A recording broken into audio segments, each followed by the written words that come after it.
Well, hello everybody. We have come to God's own county itself. Yes, we're at Croft in Yorkshire for Speed Fest North. Now, if you're a bit like me and you think it's adventurous venturing further north of Hemel Hempstead, then you're in a little bit of a treat here. And also, if you're a bit like me, can't quite understand what everybody says up here, well, I'm delighted to say that we're going to play a little game with Andy McEwen and Sam Parker here, which is see if we can understand some of the Yorkshire saying. So, Andy McEwen, let's start with you. What is a ginnel? A ginnel? Oh, I think we call them ginnels in my bit of the north. It's like a back passage, is it not? Behind your house. Behind your house. yeah, well recovered. Absolutely. Right, Sam. Yes. You're right. You're from down south like me, so we're in trouble here. Somebody says "siddy." What do they mean up here? They see you. Yeah, I think like "see you later." I think what it means. You know the answers, Ian. Yeah, I've written it down. Bunch of can't read my own writing. Right, okay, Andy. In Yorkshire, dinner is lunch. So what is the evening meal called? I don't think I do this right. An evening meal is tea. Okay. Well, that's correct for up here. It's incorrect across the rest of the world. So, if what we call dinner is tea, what is a cup of tea called? Brew.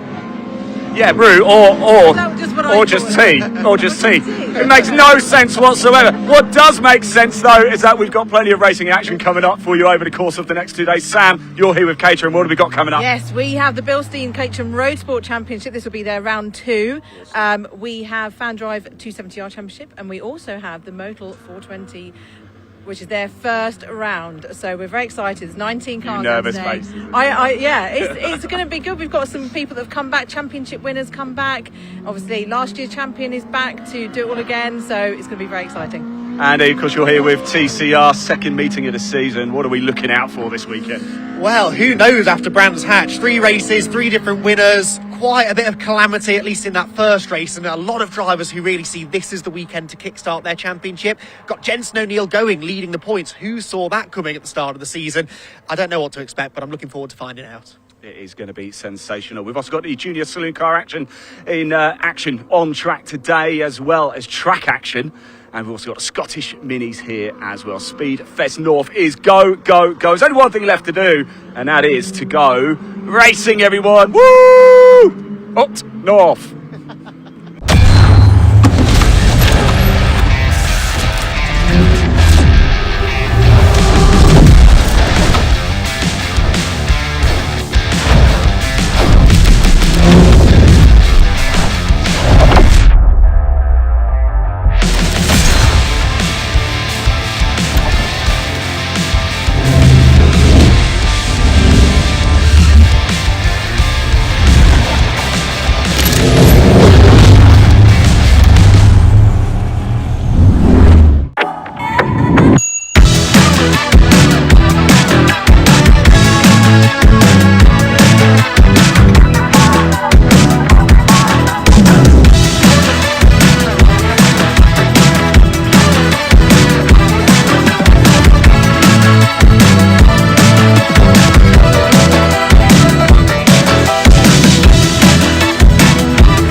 Hello and welcome to Croft Assembly, where we are about to get underway with our first race of the weekend, which is the FanDrive 270R Championship. So the cars, we've still got quite a few cars to come in the assembly area here, 24 cars in this race. So there's a lot of cars to park up in this assembly. So we're just going to have a quick walk around. I want to see Ryan. Now Ryan's actually round here because Ryan went out for qualifying. He's never driven this circuit before. So Ryan, let's have a quick word with you. First... Oh, Jimmy. Hello, Jimmy. Ryan, you went out in qualifying this morning, having never driven around this track before, and you qualified 19th out of 24 cars, which is amazing. I'm kind of happy with that, thanks, Sam. I'm having such fun, and fortunately, I've got a quick son who I just watched his onboards and it gave me there. But I've got 2 firsts this weekend. One is driving at Croft, and the other is turning 50. So I celebrate my birthday this weekend as well, which I'm super chuffed about. Amazing. Wow, we're Lovely, going to get you on air tomorrow and wish you happy birthday. Thank Got to you. be done. Any Thank you. celebrations this evening? Not too many, obviously, with I think racing it might tomorrow. be a surprise tomorrow. So Okay. I hear, but I'm not allowed to say because it's apparently a surprise. So we'll see. But yeah, we're taking it easy tonight. Then we've got one race today and then an easy afternoon. So I'm looking forward to watching some of the racing amongst the 420s and Roadsport later. It's very close, so should be good. It will be. And do you like Croft? How you I find? love the circuit. Yeah, it's it's so great, isn't it? fast, yeah. And you have this wonderful fast lap until you get to the back section that's quite technical, and then you can throw it all away, which is exactly what I was doing. So there's a bit to master, but it's so much fun when you're on it and the car's just on sort of tippy toes. It's fantastic. Brilliant circuit. Excellent. Well, enjoy it. Thank you, Sam. Enjoy. And Thank you. right, let's go and have a few words with a few other people. Let's see. Let's move over this way and have a word with Christian Bond. Oh, and Steve Lorriman. Why not? Steve, stay there. Let's have a chat with both of you, Christian and Steve. Okay, hi. So, views on Croft so far. We've obviously raced here a few times. Did you race here in Academy last year? Yes, I did. Yeah, it was the gravel traps are lovely. Yeah, that's right. Yeah. What about you, Steve? I really like Croft, despite my first experience here where I stacked it.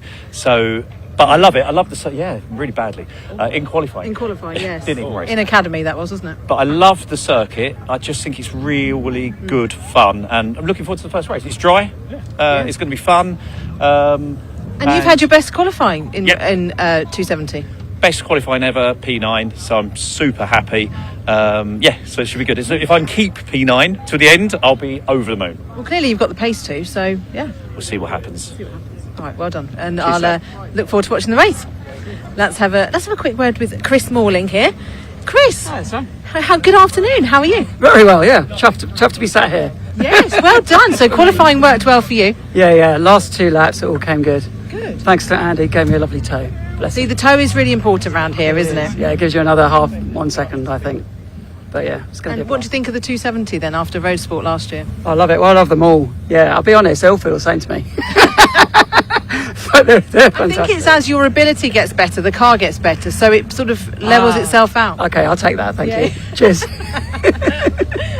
Yeah. Well, looking forward to the first race of the weekend then? Yeah, gonna love it. It's I'm surrounded by people very similar speed to me, so it's going to be full on. But all you can do is your best. We'll see what happens, right? Yeah, brilliant. Well, look forward to it. Good luck. Thank you so much. Right, I'm going to have a quick word. Andrew Davison just here in his new orange car for this year. He's had an aluminium car for the last 2 years, and I've raced with Andrew quite a lot over the last couple of years. It's been great fun. Won't get to do it with you this year, but you're doing well in the 270 this weekend. I'm doing okay. I haven't done much testing, so literally did yesterday. So I think where I am 14th, kind of where I should be, given the lack of testing. So happy with that, and then see where we get to in the rest. That's it. Yeah. And 3 races a weekend. You learn quickly, don't you? It is, but 2 are in the wet tomorrow, and the weather's awful. So, and I don't like the rain. Turn that around. You do like the rain. I will. I have to like it at some point. Do you know what? I never used to like the rain, but you sort of have to get on with it, don't you? And I think once you're sort of get used to the car moving around beneath you, and you've got to trust in it, haven't you? You do, and that's the bit I haven't quite got used to, is the car moving around a lot, and then particularly tomorrow it's quite cold as well. Yeah. Maybe I need to do a few drift airs with you, and then I'll be an expert. Come and do one of our Caterham drift experiences. That's what I need to do. Brilliant. Well, have a good race, Andrew. Thanks, Sam. There we go. Caterham drift experience. That's what he needs to come and do. That's why I don't mind the car running around, moving around beneath me. Alistair, I'm good, thank you. How are you? Yeah, all right, thanks. And how's this weekend going for you? You've done a few days testing prior to today? Yeah, did the 2 test days Thursday, Friday. It's been good. It's a really fun circuit. Not quite where I hope to be in qualifying, but you know yourself, it's all about getting the toe at the right time and not hitting traffic, and got a little bit unlucky with that, but you know that's racing, isn't it? It is. It's really hard here. I think sometimes you can be on a flyer and get caught up at the complex or the last hairpin. I found about 4 cars fighting in the complex, but yeah, looking forward to the racing. Obviously, I think tomorrow is going to be very different to today, so let's make the most of the conditions today and see how it goes tomorrow. That's it. I think we're getting called out. Oh, getting called. Okay, I'll let you get ready. Let's just have a look behind. Oh, they're going out. And he hasn't even got his helmet on yet, so don't want to get in the way of anybody. But look, lovely to see all these 24 cars in this assembly. So we're looking forward to seeing what can happen. And there are some people that I think, because of qualifying, some people are probably not in the usual places. So it'd be interesting to see people moving up through the grid. So it'd be an eventful one. Let's hope no one ends up in that gravel trap at turn 1. So I'll hand over to David now, who's going to go through the running list of this grid. See you in a bit.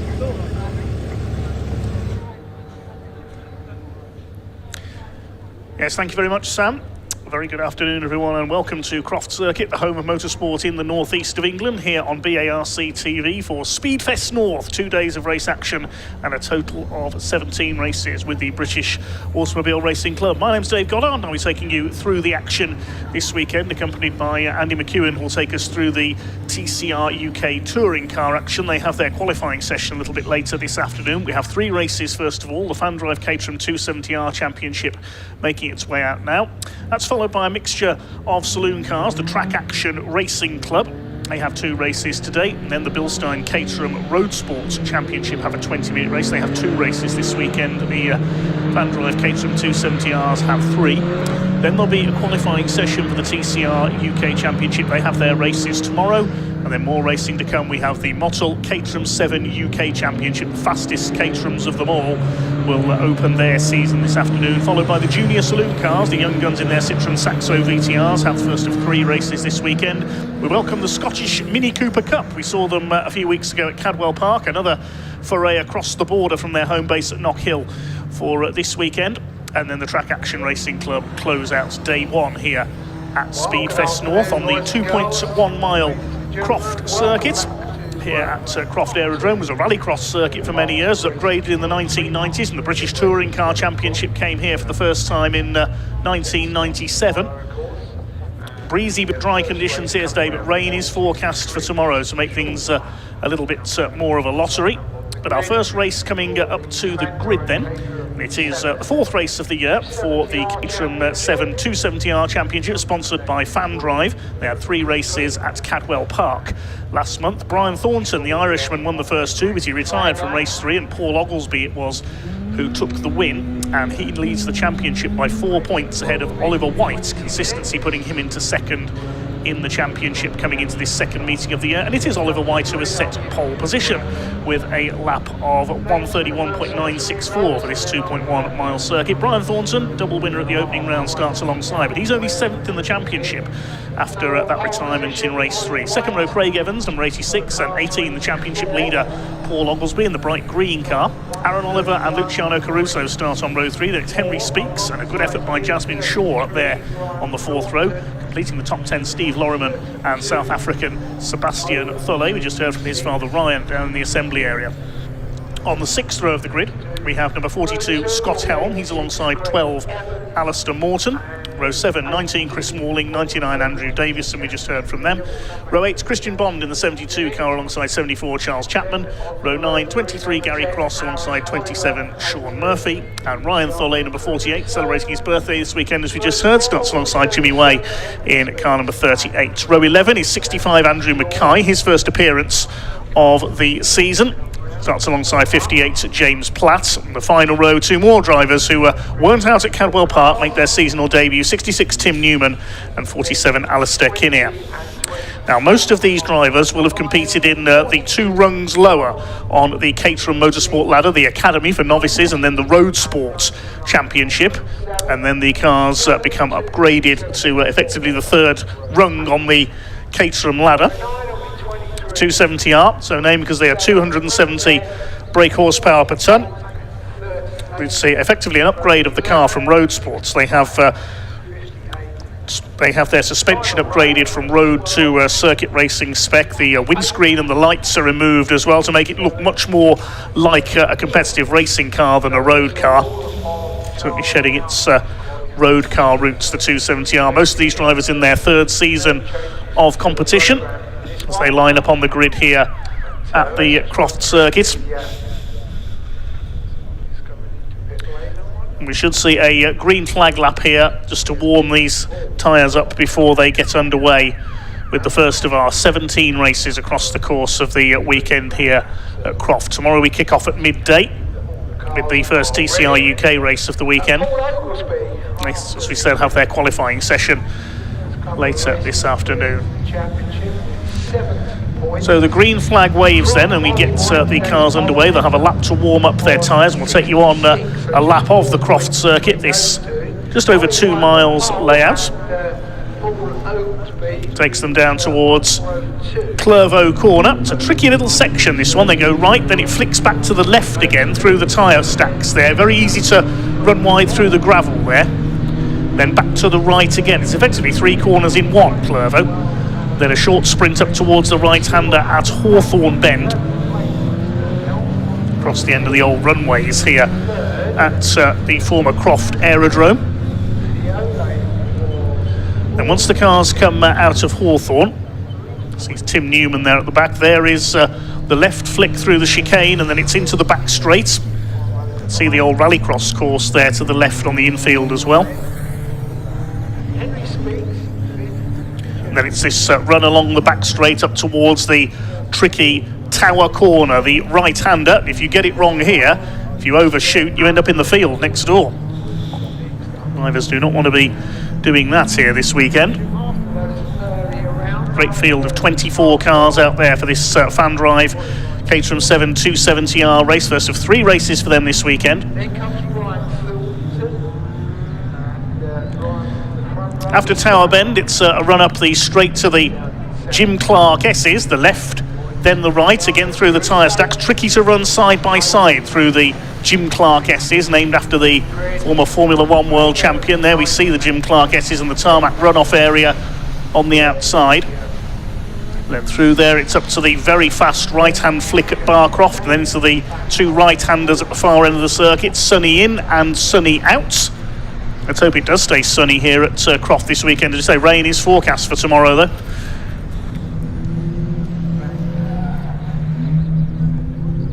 This is sunny in and sunny out. Then the cars turn back towards the paddock area and then up to the complex. Then they finish the lap with the very tight left-handed hairpin, the slowest part of the circuit. One of the tightest hairpins, I would say, on any UK circuit. This is the complex. The left, then the tighter right-hander. And then into the hairpin. I think the only tighter corner in UK motorsport is Shaw's hairpin at Mallory Park in Leicestershire. Croft circuit just to the east of the city of Darlington.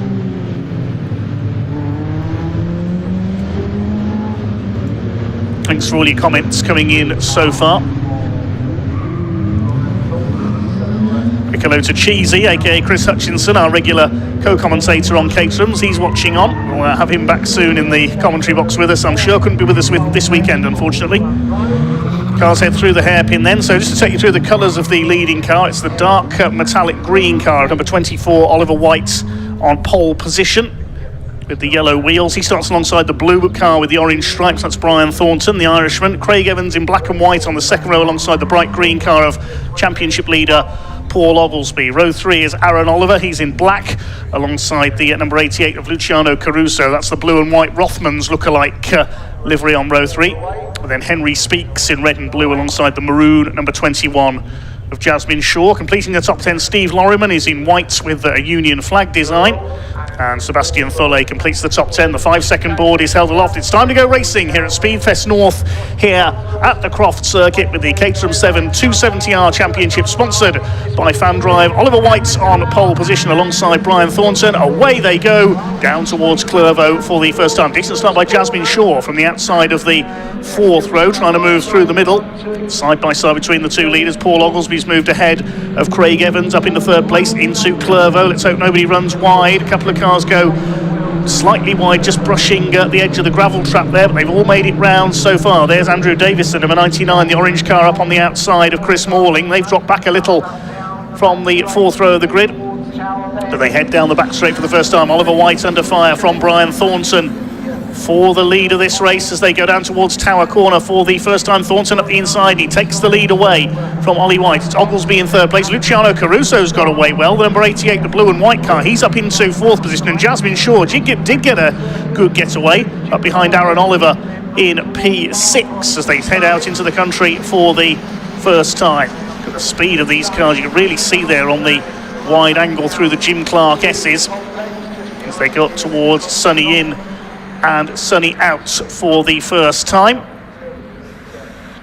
It is Oliver White and Brian Thornton fighting out. Thornton took the lead up the inside, coming through Tower for the first time. We'll pick them up as they reach the complex. This time it is Thornton who has the lead ahead of White. Oglesby in third place. Has been Shaw under fire from Henry Speaks in the number 37 as they make their way round the hairpin for the first time. That's number 20 Steve Loriman having a look up the inside on the back of Speaks. They head out of the hairpin for the first time and across the stripe to complete lap number 1. Thornton leads by just under half a second ahead of Ollie White. Oglesby under fire from Evans as they go into Clervaux for the second time over the curb on the outside, try and straight line that almost double second part of the corner. There's Davison, he's in 13th place in the orange number 99 ahead of Chris Morling. Down the back straight they go. Craig Evans trying to make a move on Paul Oglesby. That's Caruso trying to make a move up the inside there. He'll take Craig Evans on the inside. He's up to P4. He's just ahead of Evans at the line. You can see on the timing tower there. A couple of cars run wide. Oglesby was one of them. Jasmine Shaw's been shuffled back a couple of places in there as well. Aaron Oliver, the number 10, has got ahead of her as they go up to the Jim Clark S's, then up towards Croft. This very fast right-handed flick then into Sunny in and Sunny out. The leader running a little bit wide there. Oglesby still under fire from Caruso. Nice fast-paced start to this Speedfest North. Steve Loriman coming under fire there from, I think that's the 28 of Sebastian Thole, the South African. Swing their way through the complex for the second time. Look at them queuing up behind Paul Oglesby here. Doesn't seem to have the straight line speed of his rivals ahead of them. There's Thole moving to the outside, going into the hairpin. He won't get round there. They've got Alistair Morton, the number 12, the black and orange car on their tails. 2 laps completed then, and Oliver White has done the fastest lap of the race. Look out for slipstreaming to start now down the straight, particularly down into Clervaux on the pit straight and on the back straight up towards Tower as well. A little bit unsettled there, Brian Thornton's car. You see him get a little bit sideways, the tail just kicking out. Craig Evans has dropped a place. Aaron Oliver in the black number 10 car has got ahead of him. Behind them Shaw and Speaks. Oliver White's going to try and go for the lead on the back straight here. Somebody kicks up the dust in the background. Craig Evans tries to do the same thing. And Oliver White got the move done before they reached Tower. I was going to say he'd be on the outside for the right-hander, but he's already got the move done. Jasmine Shaw up on the outside there of, I think that's Evans. Yes, the Blood Records car, number 86. Henry Speaks on their tail in the number 37, who works on hypercar projects for Aston Martin during the week. He gets to play in his Caterham at weekends. Here are the 2 leaders. White now ahead of Thornton. Luciano Caruso is up into P3 as well. He's got ahead of Paul Oglesby. This is the best I've seen Caruso run so far this season.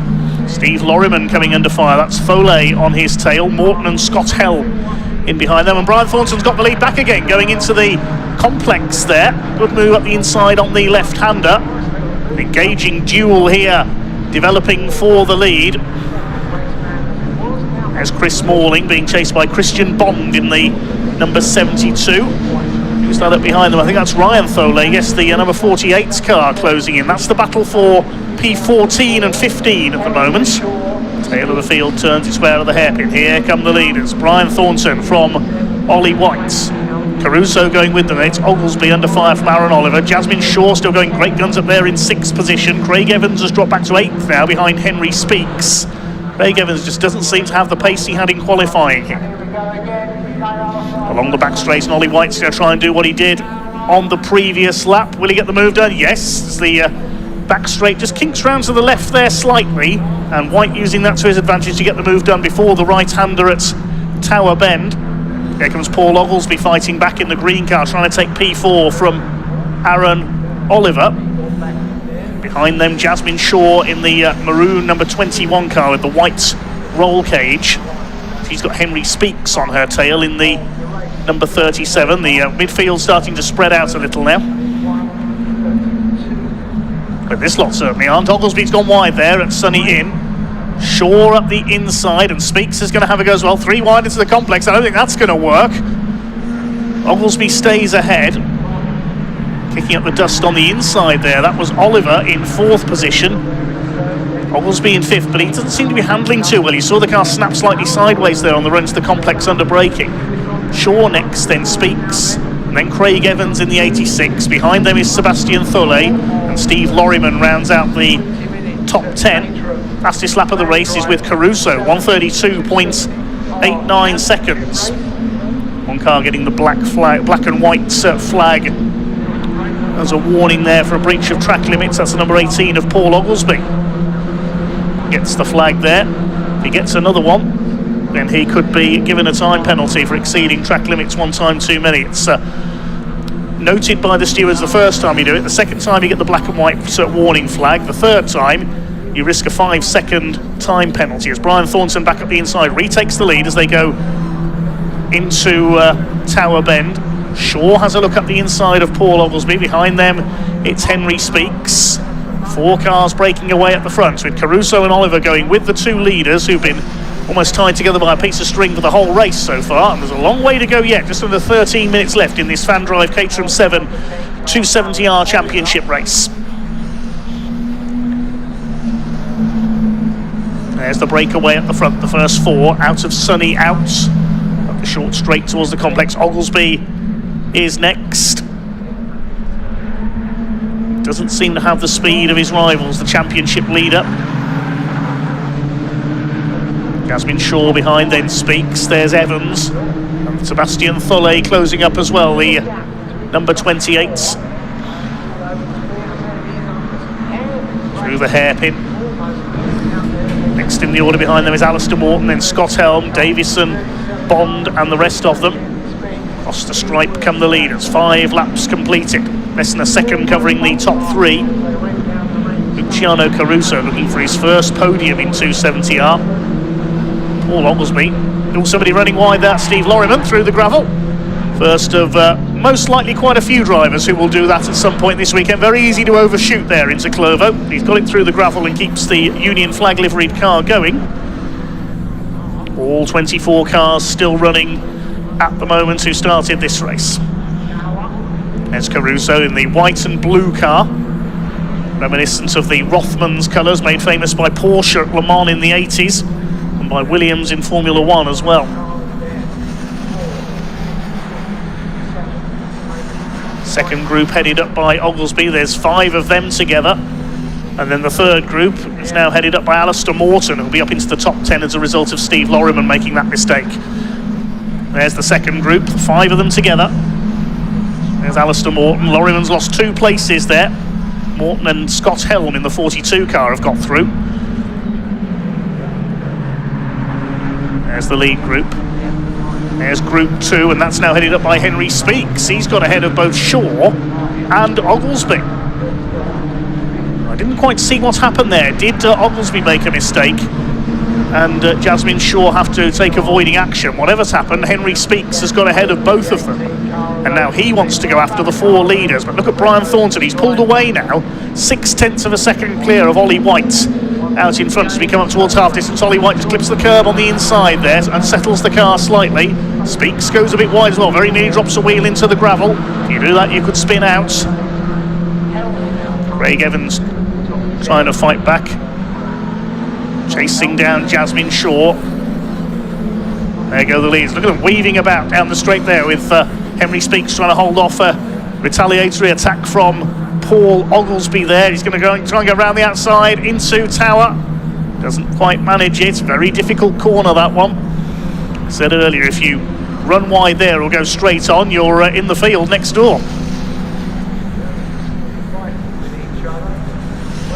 And quite a few British touring cars ending up in there over the years. Brian Thornton, the Irishman, leads the way. Always a great entertainer. Ollie White from Surrey in second place. Luciano Caruso, the London-based driver, in third. Caruso kicking up the dust there on the inside. He works hard to hold off Aaron Oliver in the number 10. The second group is once again headed up by Speaks, ahead of Oglesby didn't get the move done, Paul Oglesby at Tower. Jasmine Shaw has a nose down the inside of the 18 car as well. They almost make contact. And behind them, Craig Evans. Behind him, Sebastian Tholet and Scott Helm completing the top 10.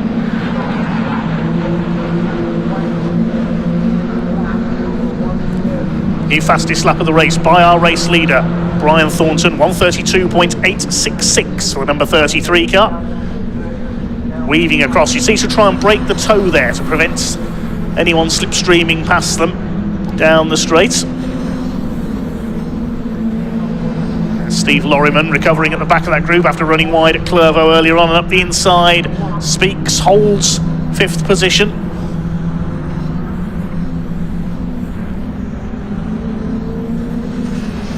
Just over 8 minutes to go now. Pulsating opening race of the weekend.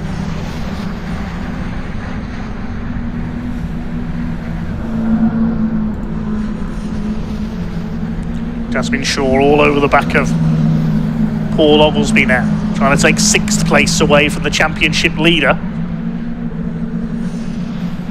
Ollie White was only 4 points behind Paul Oglesby in the championship coming into this weekend, so it's going to be interesting to see who's on the top of the points chart following this race. White with a good chance to try and take the championship lead, even without winning a race so far this year. There's a nice little sort out there going on a little further behind. That's Sebastian Tholet and Scott Helm battling it out for 9th place coming through the complex. Lead gap is 0.545 a second. Ollie White's responded to Brian Thornton. He's just set the fastest lap. Ollie White with a 132.742. There is White in the green car with the yellow wheels and roll cage. Out of the chicane. It's where the Rallycross course heads onto the infield. Sadly, Rallycross no longer held here at Croft. 99 Andrew Davison under fire for 14th place from Ryan Tholet, birthday boy in the number 48 car. There's the chicane. Very easy to cut that chicane too tight and clip the tyres there, as a certain James Thompson knows, and Gabriele Tarquini, both former British touring car champions. The first time BTCC visited here, they both did that and smashed into the back straight barriers in the Honda Accords, I remember. Davison is chasing, I think that's the 72 of Christian Bond just ahead of him there. The next 3 behind Ryan Tholet, Chris Malling, Charles Chapman and Jimmy Way. There's Scott Helm. He's got ahead of Alistair Morton. Steve Lorriman chasing them. That's 10th, 11th and 12th. There go the leaders. 4 of them still line astern. P5 is still Henry Speaks ahead of Paul Oglesby. Jasmine Shaw in 7th. Craig Evans, who started on the 2nd row of the grid, didn't make a good start. Back in 8th place. Weave their way through the hairpin. Across the line they go. The lead gap has come down again. It was 0.54 of a second. It's now 0.358 between Thornton and White. Ryan Thornton's under pressure. It's sideways there through Clervaux. This could be Ollie White's opportunity. Watch what they do on the back straights here. And Caruso says, I'll have a bit of this as well. And Aaron Oliver hanging on to their coattails. What's going to happen here for the lead as they come down the straight? Is Ollie White going to try and make a move towards Tower Bend? He pulls out to the left as one car running wide. That was Henry Speaks getting a wheel on the grass behind. But Thornton covers the inside line for Tower. White has to tuck back in behind him as they head out of the right-hander, out into the country towards the Jim Clark S's. Through the chicane they go. Can Ollie White make a move up at Tower? Will he get the inside line away? Into Sunny. Caruso under fire from Oliver now for 3rd place. A little hump there in the straight and up towards the complex. Still no change in the order between this quartet. Just over 4.5 minutes remaining. There's a battle further back in the order. There's the blue and orange, the Golf livery car, number 38, Jimmy Way. He's being chased by Gary Cross in the number 23.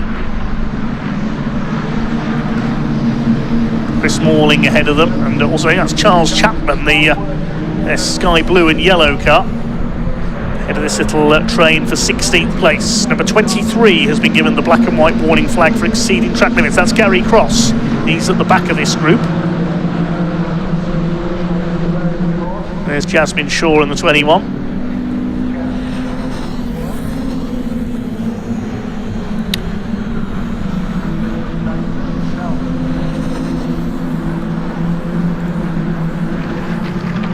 Here's the battle for 5th position. They almost go 3 wide. There's been a little bit of contact in it, and there was nearly bigger contact there. Goodness me. Henry Speaks nearly into the back of Paul Oglesby. That could have been nasty going into Tower. Just got the car stopped in time. Jasmine Shaw in there as well. This is the fight for 5th place, and it is a real fight, this one.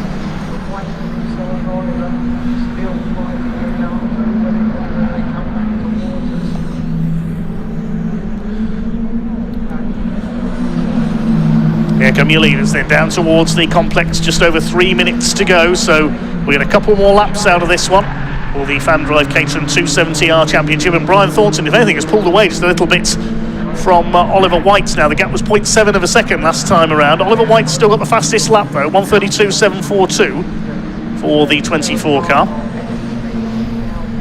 Oglesby still at the head of the second group for how much longer, because he's under attack again. Here they come, up towards Clervaux. Yes, the gap is just over a second now between the two leads. You can see Brian Thornton has pulled away a little, looking for win number 3 of the season for the Irishman. And Oglesby side by side with Henry Speaks, side by side through Clervaux. We don't see that very often. Look how close they are. Williams Motorsport car of Speaks runs wide. This is Jasmine Shaw's opportunity to attack as well. Behind Jasmine is Craig Evans. Here they come up towards Tower. Speaks back ahead around the outside. You can see a bit of bodywork flapping on Oglesby's car. Evans tucked in there on the inside of them. Who's that? That's Scott Helm, the 42, and Speaks runs wide, coming off Tower corner. This could allow Jasmine Shaw to attack as well. This is frantic for 5th place. The first 4 have got away. They're nearly 7 seconds ahead of this group. Less than 2 seconds. Covers the top 4 in this contact. Well, it was perhaps inevitable that something had to give there coming through Barcroft. 2 cars off. I think one of them was... just looking back there, I think possibly one of them was either Alistair Morton or Scott Helm, but we'll confirm that shortly. Jasmine Shaw, I think, is wounded there. That car corkscrewing a little. Well, there's Alistair Morton. I think it's Scott Helm that's gone off. Didn't identify who the other car was there, so we'll pick that up as they come across the line, see who's missing. Just over a minute left on the clock, so I think we're going into our last lap now. Thornton, 1.3 seconds up. He's pulled away at the front of the field, so Brian Thornton's heading for victory. And in fact, the red flag's coming out. Red flag comes out with 1 minute to go, so that will be result declared. Next we'll identify the cars that have gone off there. Scott Helm and Craig Evans, I think, are the 2 that have gone off. We hope both of those drivers are okay. Yes, there is Craig Evans' car, I think that is. Looks like both drivers are out and okay. Well, there were so many cars involved in that battle for 5th place, it was inevitable that something had to give, really, and that something, sadly, was Craig Evans and Scott Helm.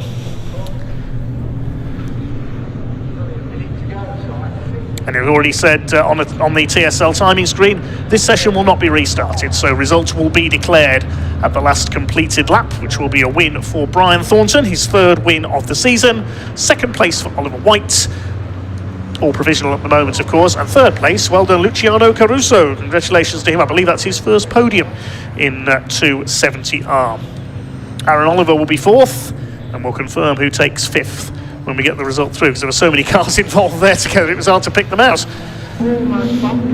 Next time on track will be the Track Action Racing Club. Have a look back at some highlights of that race. The highlight really was that battle for 5th. There's Steve Lorriman running wide earlier on over the gravel at Clervaux, lost him a couple of places. Brian Thornton having an absorbing scrap with Oliver White in the early stages at the front of the field. Another car that nearly got it very wrong at Clervaux was number 66 at the back of the field. That's Tim Newman. Almost big contact into Tower Bend as Henry Speaks had to lock up to avoid the back of Paul Oglesby.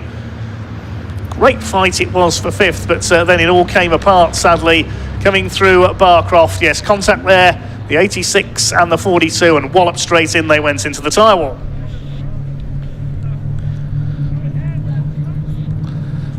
Okay, the provisional result then, Brian Thornton taking the win ahead of Ollie White. Well done, Luciano Caruso, a fine third place ahead of Aaron Oliver.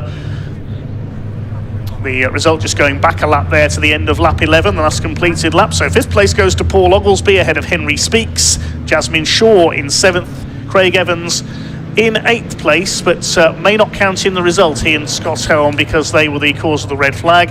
So next will be Sebastian Thulle, then Morton, Lorriman, Davison and Christian Bond. And that behind them, Ryan Thulle, Charles Chapman, Chris Morling, Jimmy Way, Gary Cross, then Sean Murphy. 58 of James Platt, Stephen Mackay in the Andrew Mackay rather in the 65, Tim Newman and Alistair Kinnear. Main thing is everybody appears to be okay up there after that incident on the far side of the circuit. I think we can head down to Sam in Parc Fermé to catch up with our race winner.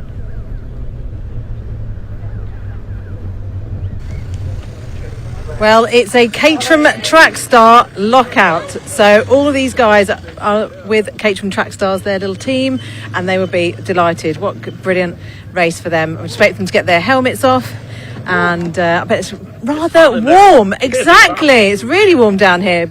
Brian, well done. Absolutely amazing. Oh, that was tough, and the lads were on me, and I was like, there's a bit of gap. I was like, 2 more laps, 1 more lap, red flag, yes. I hope the guys are okay. I see Scott and Craig got into it, so hopefully they're okay. But great racing with, sure, look, me 2 mates. What better podium? Caterham Trackstar lockout. Oh man, full grid lockout. Yeah. Trackstars are taking over. Hi to Jane, Sean, Joshua and Lucy at home. Hi guys, they're not here. Look, thank God, this is great. Unreal. What a way to finish it off. Just, Ollie gave me immense battles. And then Luciano popped in out of nowhere, and then he was second for a bit, and I was like, what the hell? And they started fighting. He's Italian, right? He can't just let it go. So it was just great. It was just brilliant. Yeah, great to be out. Hope the guys are okay. Yeah, and again, thanks to all the marshals on BARC and all the volunteers here. Here we go, look. He's on it. Another member of the Caterham Trackstars team. We've done it. Let's come and have a word with Ollie and Luciano. Ollie, congratulations. It looks like a great battle out there for you guys. Lots of fun, and great to lock it out at the front as well with Absolutely. the team. So yeah, really good. That's what it's about though, having fun with your mates in a race. I mean, what more could you want? Yeah, nothing more than that really. But yeah, no, thank you to all the guys and HW and Caterham and everyone. So yeah, really good. Excellent. Well done. Thank you. And 2 more races tomorrow. Absolutely, yeah. Not in this lovely weather, unfortunately. Hopefully that will change. Well, fingers crossed. You never know. I don't mind the wet, to be fair, so we'll see. No, you're quite good in the wet. Yeah, look forward to it. Excellent, well done. Luciano, mega race from you. Well done. Constantly putting them under pressure. I tried. They had obviously a lot more pace. You saw in qualifying, they were super fast. But I thought if I could try and hang on to the back of them, got past Solly once. Yes. But that was a bit optimistic. But you had Aaron behind you as well, putting you under pressure. You know what, Aaron's a great racer. I think he's got some of the best racecraft in the series. So it was really tough keeping him behind, and got really close. I was really worried, especially when I was battling with Ollie. But Aaron drove a great race, and he didn't put foot wrong. So fair play to him, and well done to these guys. And we get a bit closer. Yes. So I'm really happy. Yeah, well done. So, last podium was at Silverstone last year, wasn't it, in That's Roadsport? Right, I remembered. Yeah, Yes. I did well at Silverstone, but that was my first as well. So this is only my second podium, and it was good. More to come. And better starting place for tomorrow. Yes, which I'll need in the wet because I'm not at Senna. So I struggle a bit in the wet. So starting further up at least gives me a bit more of a hope of hanging on. So we'll see how it goes. Excellent. Well done. Enjoy it. Do we just have a quick walk down, because there's a few people I'd like to speak to and see how it was from their perspective. Sorry, I don't want to get into the way of the cameraman there. Let's have a word with Aaron. Aaron, great battle with you and the other guys. I mean, you really put them under pressure the whole race. Yeah, I was trying to force them into mistakes. Obviously, got Luciano a mistake over there, and they called a red flag straight after. So, got unlucky, but yeah, it's good fun. But good starting place for tomorrow. Hopefully, fourth tomorrow. Yeah, and hopefully another battle with them and see what happens.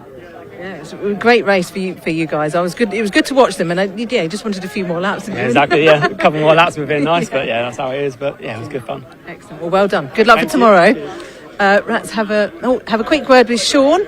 Sean, Yes. best ever finish. Well done. Thank you. Yeah. It's need to work on starts now, and obviously get a bit faster. But yeah, it was good. It's pretty intense. It is. Really It's intense hot in the now car. as well, right? Oh yeah, yeah. When I was going out for just a green flag lap, I was like, I'd love to open my visor right now, let some air in, but it was great. It was really good. Yeah, you enjoyed it then. Yeah. Thanks, Ray. Yeah. Well, 2 more to go tomorrow. Yep. Oh, Henry. Hello. Oh, you had some great battles there. You were showing great pace, weren't you? And Paul was making it very difficult to get past. He was. I was trying to break away and see if I could get back up to that lead group, but no, Paul had a few things to say about that. But what resulted was one of the closest and fiercest battles I've ever done in a Caterham, so I'm hardly going to complain about that. Adrenaline level is sky high right now. Yeah. Hope the guys that were in the incident at the end though are okay. I think I saw them out of the car though, which is good. Yeah. Well, did that happen just behind you? I think so. I didn't really catch a glimpse of it because I was still quite focused on defending from Paul. But yeah, it was quite a high-speed part of the circuit. But yeah, fingers crossed they're all right. Okay, great. Well, good luck for tomorrow, Henry. I just want to have a quick word, if we've got time, with Jasmine. Jasmine, I've got to come and speak to you. You had a brilliant race, absolutely brilliant. And you were, honestly, your best finish, isn't it, in 270? Yeah, it was a crazy race, really. I mean, from start to finish, I was just battling with everyone. I got a good start, made a position off the start, and then I got past Craig, who's quite quick, so I was trying to defend and attack the 2 guys in front of me at the same time. So it was definitely exhausting, but I think I earned my spot. P6, I think? Yeah, I'm happy with that. Absolutely. Yeah, it was brilliant. Great starting place for tomorrow as well. Yeah, I think qualifying didn't go to plan. I think we definitely could have been a lot higher up the grid, so was a bit disappointed with that, but just knew we had a bit of work to do today. So making a couple positions does definitely help for tomorrow with the rain as well. Yeah, exactly. Yes. Well, good luck for tomorrow, and well done. Thanks. So, hello, Ian. I've come to join you. Yes. We're going to stay live a little bit longer, just whilst they do a bit of clean up here at the track. But they're going to do the podium now, and I don't think we've ever done a Caterham podium live. So should we go down and... Let's do it, because this one will be fun. You've got the characters of the group are all on the podium, so it's going to be a good one. Just a word of warning to everybody, of course, if the clean-up does get done and the track action cars make their way onto track, we will have to cut, obviously, to the on-track action. Yep. But we'll get ourselves into a good position. Ray, we'll let you go first, so we guide you. And so I've got a question for you, actually. I'm going to ask this to some of the Junior Saloon Car drivers. With Caterham, right, who is the one driver you would least like to be stuck in a lift with? Oh my gosh, there's too many. No, joking. I actually, do you know what? I don't think there is any. They're all brilliant. That's a very diplomatic answer. Okay, who pick me 2 drivers you would more than happily, definitely love to be stuck in a lift with? Brian and Steve.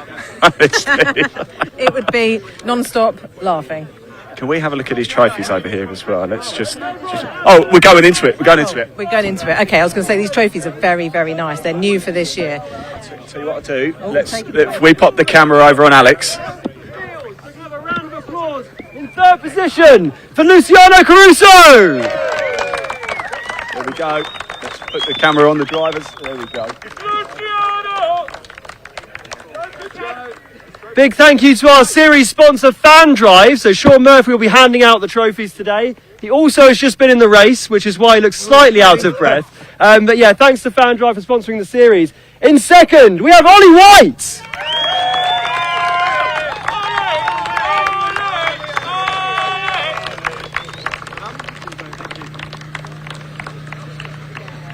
And I'm beginning to get quite used to saying this, but our winner, Brian Thornton.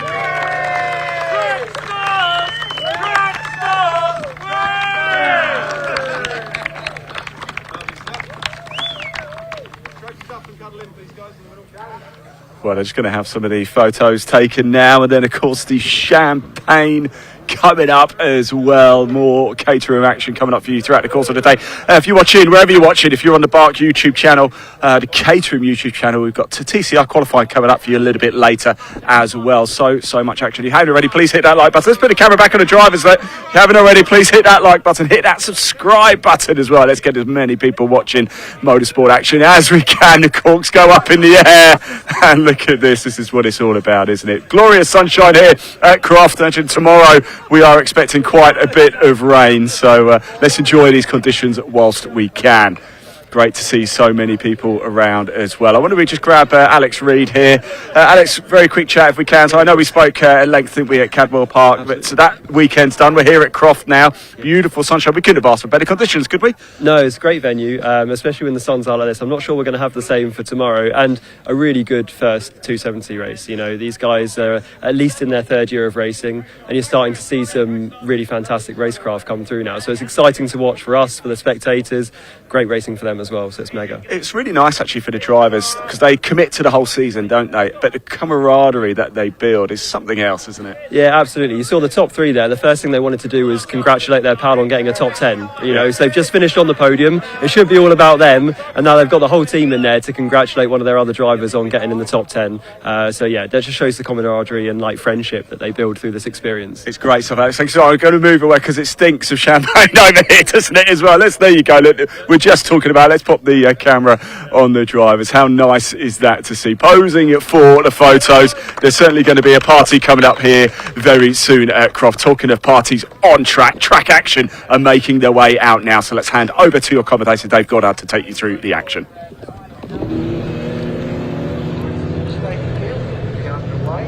Yes, thanks very much indeed, Ian. Track Action Racing Club on their way to the circuit. 2 races for them today, with their mixture of different saloon cars. Let's see what we've got for this one. It is a series, not a championship, so you tend to get a fairly different entry for each round. It is Chris Coomer in the Performance Brake Solutions VW Golf, who set pole position earlier on with a 1:31.429.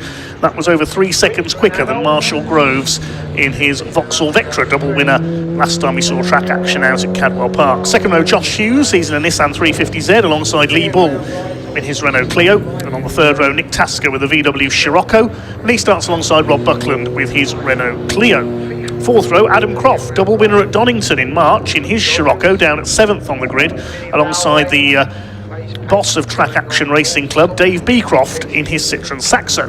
Row 5, Katrina Gray with her Mini Cooper S starts alongside Bailey King. Didn't have the best of debuts with his Audi TT at Donington, so looking for improvements here.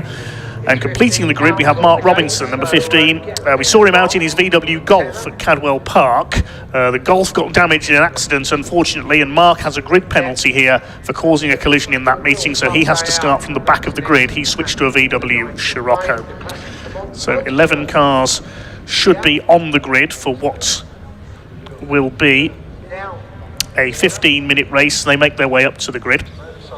Before we get this race underway, some extremely sad news reaching the motorsport community this morning, with the very sad news of the passing of a hero of international motorsports, Alex Zanardi, at the age of 59. Alex was a Formula 1 driver with Lotus, Minardi and Williams, among others.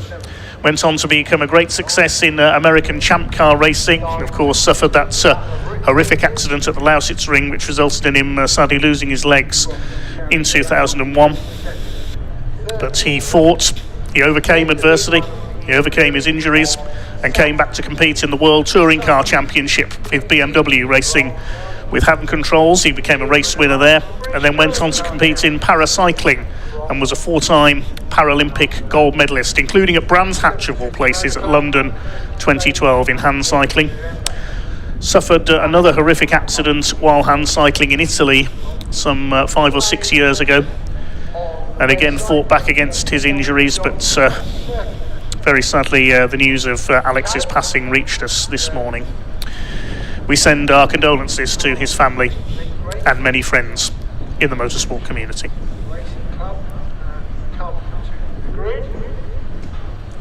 So the grid forming up then, ready for the green flag lap. It is the Performance Brake Solutions Golf of Chris Coomer, his first time I believe with the Track Action Racing Club, who is on pole position alongside Marshall Groves in the Vectra Challenge car. The Vectra Challenge, of course, supported the British Touring Car Championship back in the 1990s. 30-second board is held aloft, so the green flag lap is about to get underway. I suspect we're going to see Chris Coomer clear off in front in this one, because he was over 3 seconds quicker than everyone else in qualifying. Bit of a shame we haven't got the Peugeot 206 GTI Cup cars with us for this round.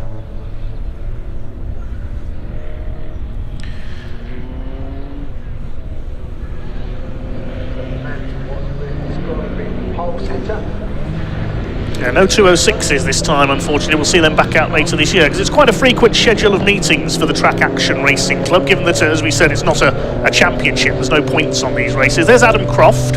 Two overall wins for him at Donington back in March in the Scirocco. Behind him, Dave Beecroft's Saxo. I didn't see Mark Robinson on the grid. I don't think he's there with the white Scirocco, so I think just the 10 cars. This one, there's Bailey King at the back in the Audi.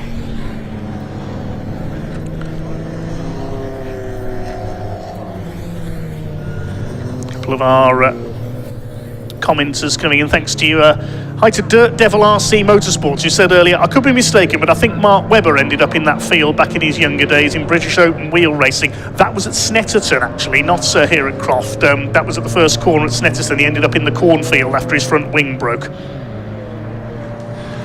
Thanks to all your other comments coming in. When we have time later on, we'll get through some of those.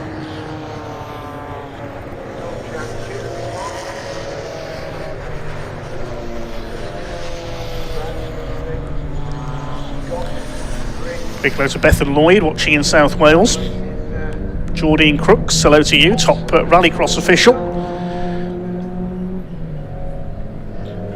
That's Joy Goddard watching in the Midlands as well. And hi to Matt Anderson, who says, sadly no 206s on the grid today with Track Action. We like each other that much, you've all gone on holiday together. Good to hear from you, Matt. So to see you back on track soon.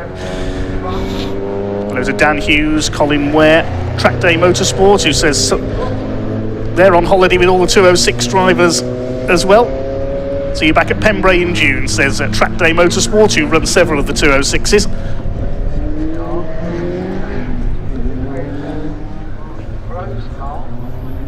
Where's our pole sitter gone?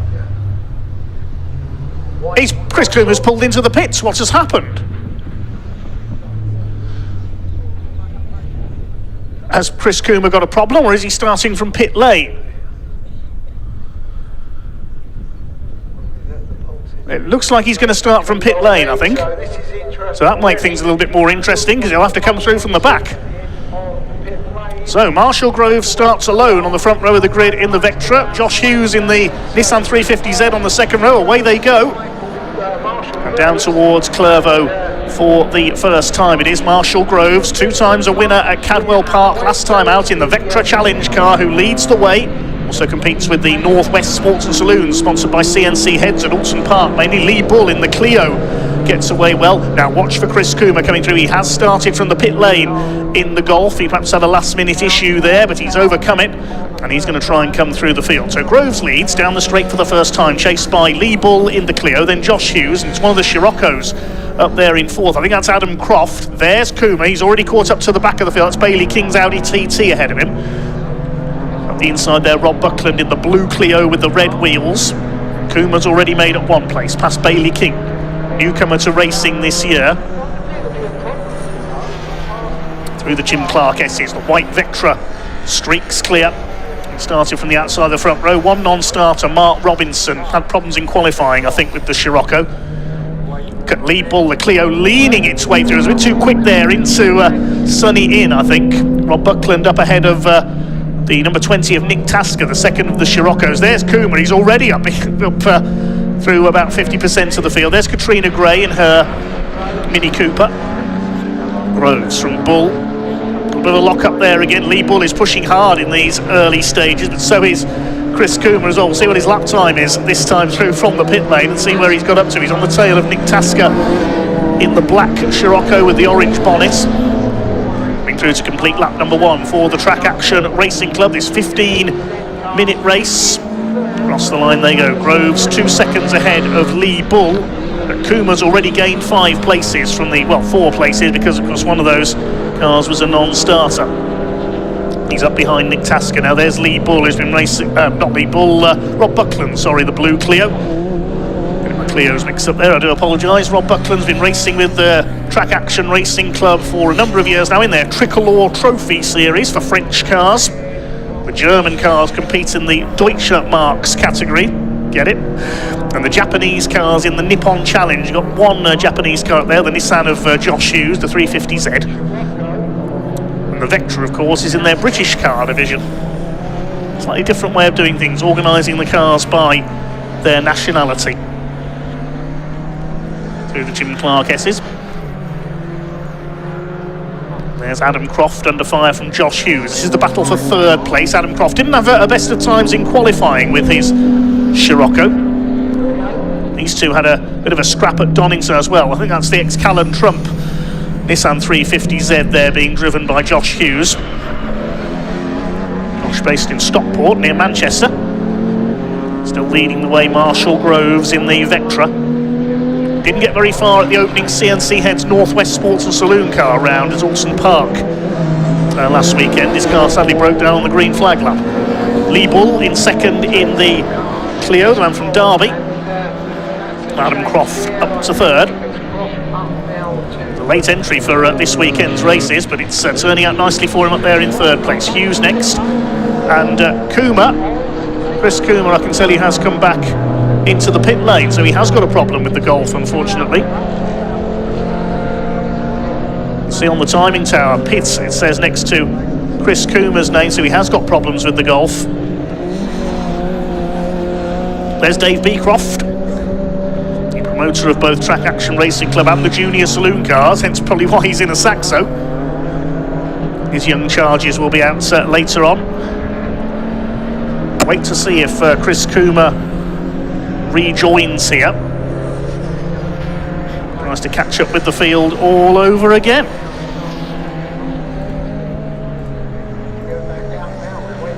Well, there's our leader. Out in front at the end of the 2nd lap by 2.5 seconds, Marshall Groves ahead of Lee Bull. And then Croft and Hughes are catching up with Lee Bull now for 2nd place. If Adam Croft wins here, how many drivers in UK club racing have won on a circuit that shares their name? There's one for the statisticians. Will we see Adam Croft win at Croft?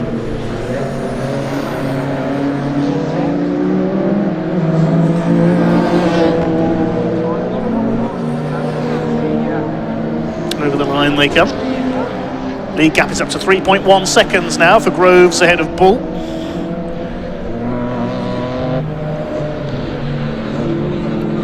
Third ahead of Hughes. Buckland is now 5th in the Clio with the demise of Chris Kuma, so he made it up to P5.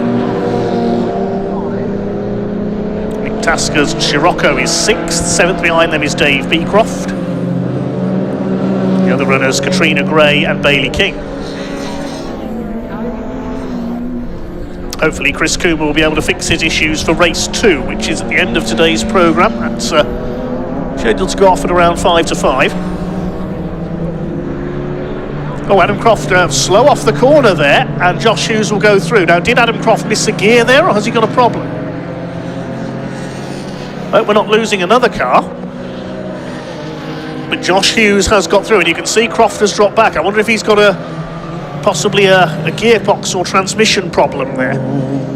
Still the Vauxhall leads the way. The car from the Vectra Challenge in the 1990s.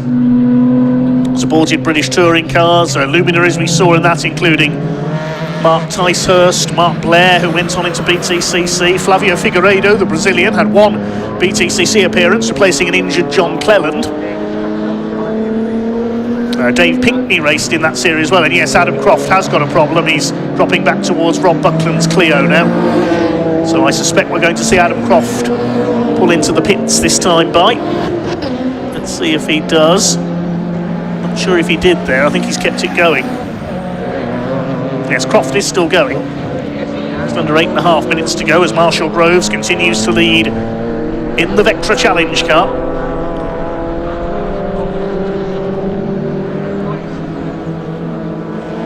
through the chicane, nicely clipping the curbs through there. Lee Bull in second place in his Clio, Hughes in third. There's Adam Croft, he's still going. Lost about 3 seconds on that last lap. Well, his lap time was about 3 seconds slower than his personal best at 1:36. So 9 cars still running. Is Hughes catching Bull for second? No, their lap time's about the same at the moment.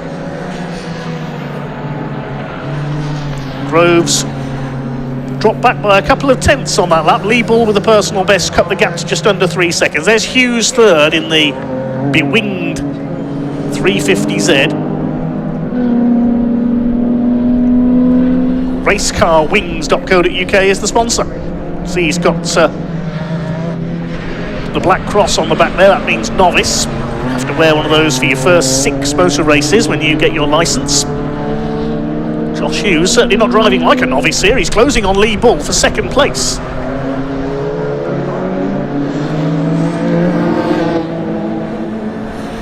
Out of the hairpin. 7 minutes to go, so we're just past halfway. And Josh Hughes has just done the fastest lap, 1:34.306.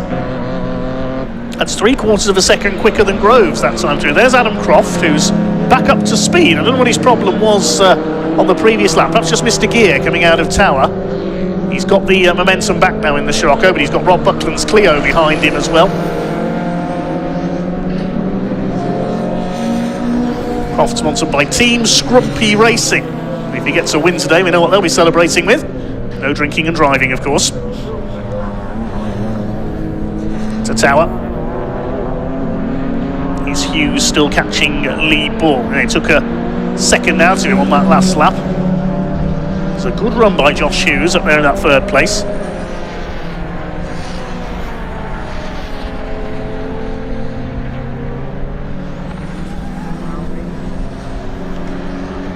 To the second half of this race now for the Track Action Racing Club. Now Josh Hughes right with Lee Bull. He could challenge on the next lap for second place. What's the gap going to be to Groves as well? Croft still in the clutches of Buckland, and they've closed right up on Groves now as well. Groves is in trouble. Oh, he's pulling off. Groves in trouble. Oh, the Vectra's let him down. Pulls into the paddock. So the battle between Bull and Hughes is now for the lead. Oh, a shame for Marshall Groves. I wonder if that's a reoccurrence of the problem he had at Alton Park.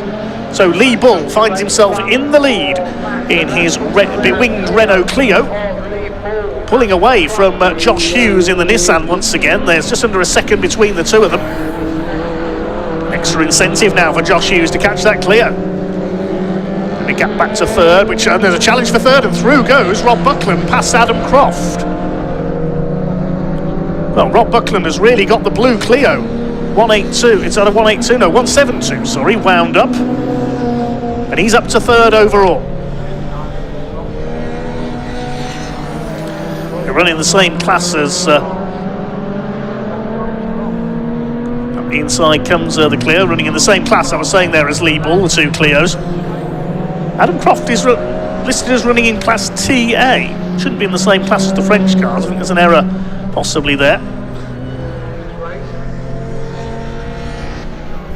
So this is the fight for third place. This is the fight for the lead. Can Josh Hughes get the Nissan up alongside the Clio of Lee Bull? Nick Tasker's Scirocco therefore is up to 5th. Dave Beecroft 6th. Katrina Gray is 7th. And Bailey King in the Audi in 8th place. Clio a little bit smoky there through the complex. Yellow flags out there because of Marshall Groves' stranded Vectra. That Clio has looked a little bit smoky right from the start of this race, and he nearly goes up on the two wheels through the hairpin there. Possibly watching his mirror to see where Josh Hughes was. Over the line they go. 1.1 seconds in it. So no overtaking on the exit of the complex at the moment, because we've got yellow flags there. Leaders coming up to lap Bailey King in the Audi TT. 3.5 minutes of this race to go.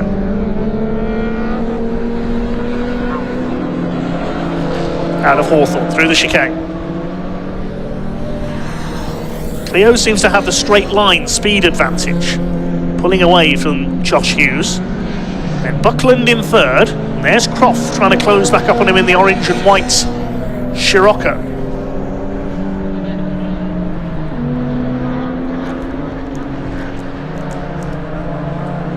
Three minutes left into the closing stages now. This first of two races for the Track Action Racing Club. Hopefully we'll have the full complement of 11 cars back out for race 2 later on.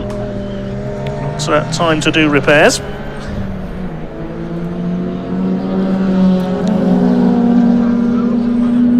Out of Sunny out. 350Z. You can see how much stronger it is in the twistier bits of the circuit. He's right up with him there as they come into the complex.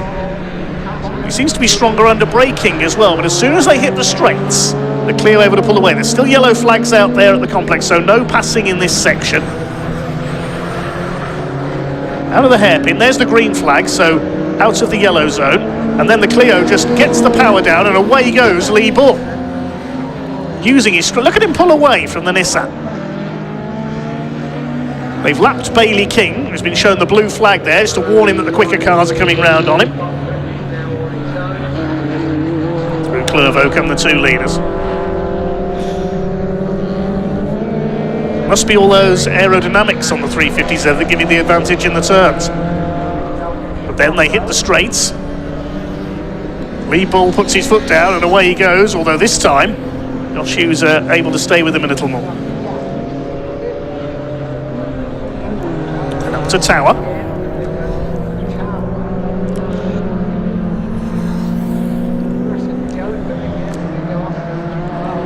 Through to the Jim Clark S's. This is the section of the circuit where Josh Hughes is slightly stronger through the two right-handers at Sunny in and Sunny out. Here they come into them now. You can see a little bit of smoke from the Clio once again. There's only a car length in it there as they go into Sunny in. Then up to the complex. Has the yellow flag been withdrawn? Is Josh Hughes going to be able to attack on the inside here? He's having a look, he's thinking about it. Through the left-hander, they brush against the edge of the grass on the inside. Is there still a yellow out there? Yes, there is. Josh Hughes trying to get into position for coming out of the hairpin. The green flag waves there, but as soon as it does, Lee Bull puts his right foot down and away he goes again. It'll be frustrating Josh Hughes, this will. They're well clear of everybody else. Into the last lap they go now. There's 30 seconds left on the clock, so it'll be checkered flag next time by, and Lee Bull is looking good for a first victory of the season with the Track Action Racing Club.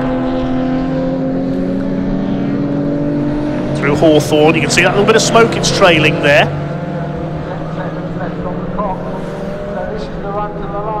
Josh Hughes keeps with him this time. Bull not able to pull away down the straight. There's Buckland in third ahead of Croft. And yes, Hughes staying with him, you can see there at Tower. Out of the right-hander, cuts to the inside. He'll be hoping that the yellow flag at the complex has been withdrawn and he can mount a last bend attack on the Clio ahead of him. 8 cars left running. Hopefully we'll have, as we say, the full 11 back out for race 2. What can Josh Hughes do here? Can he do anything about Lee Bull in the Renault Clio ahead of him? Is Bull going to head for a first overall victory of the season? Hughes gets himself into position in case those yellow flags have been withdrawn at the complex. He'll try to have a look down the inside. He doesn't manage to do it on the left-hander. Then the tighter right-hander and up towards the hairpin. Looks like the yellow flag, yes, is still out there. Is he going to get a chance here on the outside? Lee Bull moves to cover. The 350Z spins onto the grass. Oh, what a shame for Josh Hughes. He tried his hardest there, just got out too wide, and he's going to lose second as well. Lee Bull wins it in the Clio, and it's going to be a Clio 1-2. Rob Buckland comes through for second. Adam Croft is third, and poor old Josh Hughes ends up in 4th place. Trying so desperately hard there. He knew he had to get the power down as quickly as he could once he was out of the yellow flag zone, but he put the power down too hard, went out on the grass, and the back end came around on him. Nick Tasker comes over in 5th in the Scirocco, and Josh Hughes in that copper and black 350Z will be turning the air blue inside that car now. He will be so frustrated with himself. Bailey King comes across the line to finish 8th, a lap down.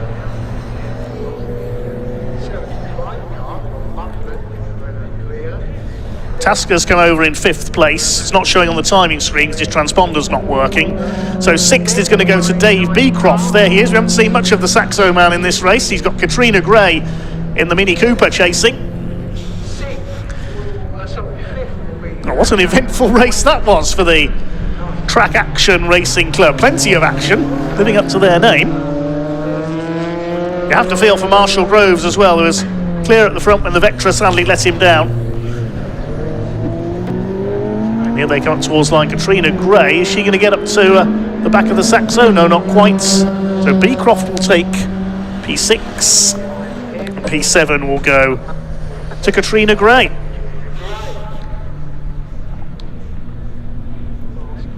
Oh, what an eventful race that was for the Track Action Racing Club. Action and incidents are plenty and proves that you don't need a huge field of cars for a good motor race. Check out the results in a moment. Provisional result then, a win for Lee Bull in his Renault Clio, completing 10 laps.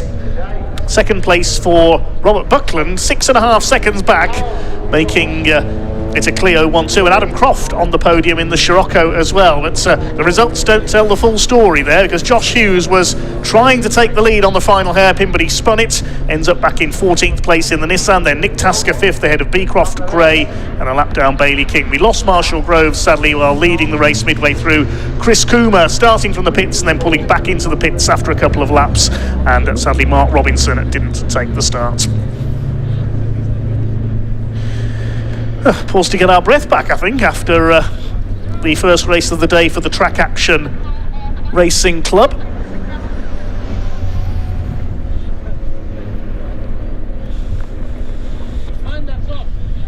And we'll await the cars to head into Parc Fermé, where Ian Waterhouse is down there waiting to have a chat to our race winner.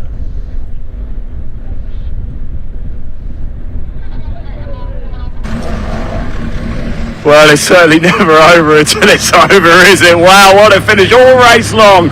Lee Bull going toe-to-toe in his Clio with a Nissan 350Z, but dramatic finish there. I think Lee was going to take the checkered flag in first anyway, but let's have a quick chat with him, shall we? Very shortly, Adam Croft coming home. I don't think he realised that he's in 3rd place either. What a finish. Lee, wow. I'll tell you what, you get your helmet off whilst Adam Croft makes his way into P3. I don't think he realises either as well. Are you all right? Are you okay? You get your helmet off, have a breather, get your helmet off. That was hard work. Adam, this is you here. This is you here. It was brilliant, wasn't it? We'll grab Robert Buckland for a chat as well. Wow, Lee, you had a 350Z in your rear view mirror pretty much the entire race until the very last corner there. I got some major understeer coming out of that hairpin. I entered horrendously and trying to get the power down just to make that gap that I made on previous laps. Got a bit of understeer, so I'm assuming he was trying to come around the outside. Yeah. So I think I've not left much room for him understeering, so I apologise to him for that. But my God, from start to finish, it was just on it for the whole lot. Unfortunately, Marshall went off. He was leading. Yeah. Not sure what went wrong there, but it was a nice steady pull off. So I don't think it's driver error. I think there's something mechanical gone, but I don't think I've been this tired on a race before. Really? Well, you've worked hard for that, and you deserved it. Absolutely. I wasn't too sure coming into it with qualifying. I only managed 5 laps in qualifying, so I didn't put enough fuel in to carry on. But yeah, there's a lot of fast cars here. The Golf is incredibly quick. I knew that was just going to be gone, but well we think Chris and then came back in. I spoke to Chris. He's done for the weekend. Unfortunately, he's out. It looks like he's got some mechanical issue with the car. Not quite sure what it is, but he's not prepared to risk it. Well, that's fair enough. It's a lot of money going into a weekend. If something fails that sticks him into a barrier or something like that, it's a lot of money to repair it. So yeah, hopefully he gets back out for the next round. It just gives some of us a bit of a chance to maybe either get on the podium or take the race win. But yeah, that was brilliant. I don't know what else to say, mate.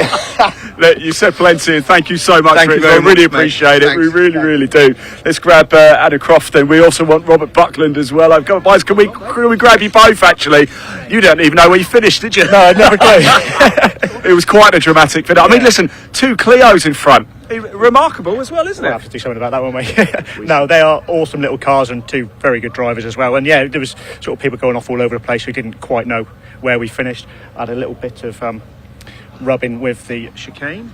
Did you? Oh, yeah. Let's have a look. If we just there we go. If we just pop it on the corner, I there. turned it in the first corner and it's making it sounds a lot worse in the car than it actually is. So okay. And I got third instead of sixth. So of course it's making an awful noise. I got no drive. So I think I've done a drive shaft. So stirred it around a bit, lost the place to the Nissan and Mark, and then got going again. And fortunately got it back at the end. Excellent stuff. Well done, mate. Congratulations. No doubt we'll chat a little bit later. Right, Robert, can we have a chat with you as well? Clio, 1-2, eh? Unbelievable. I couldn't believe it when we came in. So I come round the last corner, the 350Z's up sideways, and I'm thinking, all right, that's another place. We come in here, and I thought, am I second? I just couldn't believe it. You were doing well in P3 anyway, coming under a little bit of pressure, but would you have been happy with P3 anyway? Yeah, P3 would have been fine. I said we're just having a great time. We had a good battle with Adam, good clean racing. I said I knew I had the legs in a few places for him, and so once I got past, as long as I held him for a few corners, I knew that I'd have enough gap then. I wouldn't have to watch my mirrors. But yeah, cracking battle. Nearly outbraked myself a few times towards Sunny in and nearly went off the track, but managed to keep it on and keep him behind me. So yeah, chuffed to bits with that. I tell you what, sometimes numbers don't matter, do they? The racing was thrilling. Oh yeah, that's it. It's just door-to-door racing. It doesn't matter where you come. When you have races like that, it makes it all worthwhile. Excellent. Congratulations. Cheers, thank Go you. get warmed up for later as well, won't you? Right, we've got cars heading out. The Caterham Bilstein Roadsports. That's the next race. So let's hand over to commentator Dave Goddard to take you through the action. Enjoy. Well, we'll move on to that in a moment. There was so much going on in that last race. Let's have a look at one or two of the salient moments. Not highlights, really, for Marshall Groves. His Victra sadly pulling up while leading. And then on the final bend, Josh Hughes getting out onto the grass, and round went the Nissan at 350Z as he tried to make a last bend attack for the win. And up on the outside there, I don't think he expected, as Lee Ball was saying there, the Clio was understeering. I don't think he expected Lee to run out that wide out of the hairpin. He was trying to attack down the outside, but then Rob Buckland and Adam Croft coming through and saying, thank you very much, we'll complete the podium. Frustration there for Josh Hughes, such a shame. I hear John Ward getting very excited as well on the circuit PA commentary as well. Poor Josh Hughes, he'll have to go again in race 2 later on to try and challenge for victory. But meanwhile, the cars are on their way to the grid for our next race, which is the Bilstein Suspension Caterham Roadsports Championship. Now, nearly all of these drivers are in their second season of racing. They are graduates of the Caterham Academy for novices. Season opened at Cadwell Park last month, and it was a double win for Welshman Richard Davies in car number 25, and he set pole position with a 1:34.078 here. But that's less than a tenth of a second quicker than Kyle Townend in number 19 alongside him. Second row, Mitchell Fasanya. He was quick here last season. He skipped the academy, went straight into Roadsport, and he actually got pole position on his debut here last season at Croft. Sadly crashed out of the race, hoping to avoid a repeat here. He starts alongside Matt Fox. He'll be a challenger in the number 99. Row 3, number 12, John Bond, alongside 89, Ollie Smith. Behind them, 80, Ben Oliver, and 27, Rob Hicks. Sorry, I'm still out of breath from that track action race. I do apologise. 56, Sam Eminson starts alongside James French to complete the top 10. Then on row 6 we've got 47, which is Heinrich Watson-Miller alongside 9, Steve Vischer. Row 7 is 8, Jason Spencer alongside number 14, Archie Kennedy Dyson. Then on row 8, 86 of Richard Watson and 21, Luke Wilson. Row 9 is 88, Mark Hensler and number 4, Richard Northridge. The 10th row, Alex Dobrinin in the 66 car and 70, Joe Oliver. And number 62, Georgie Tuffin, starts on the back of the grid. Georgie missed qualifying this morning, had to do a couple of laps behind the safety car in the lunch break. Apparently late back from a holiday, so didn't quite get to Croft in time for qualifying today. All right, for some, straight back from holiday and straight out in your Caterham. This the second rung on the ladder for the Caterham Championships. The Roadsports upgraded to track focus Nova ZZS tyres, a rear anti-roll bar added to your Academy car as well to upgrade it to Roadsport spec. The cars lining up on the grid now. Earlier on, Sam Parker caught up with a couple of the drivers.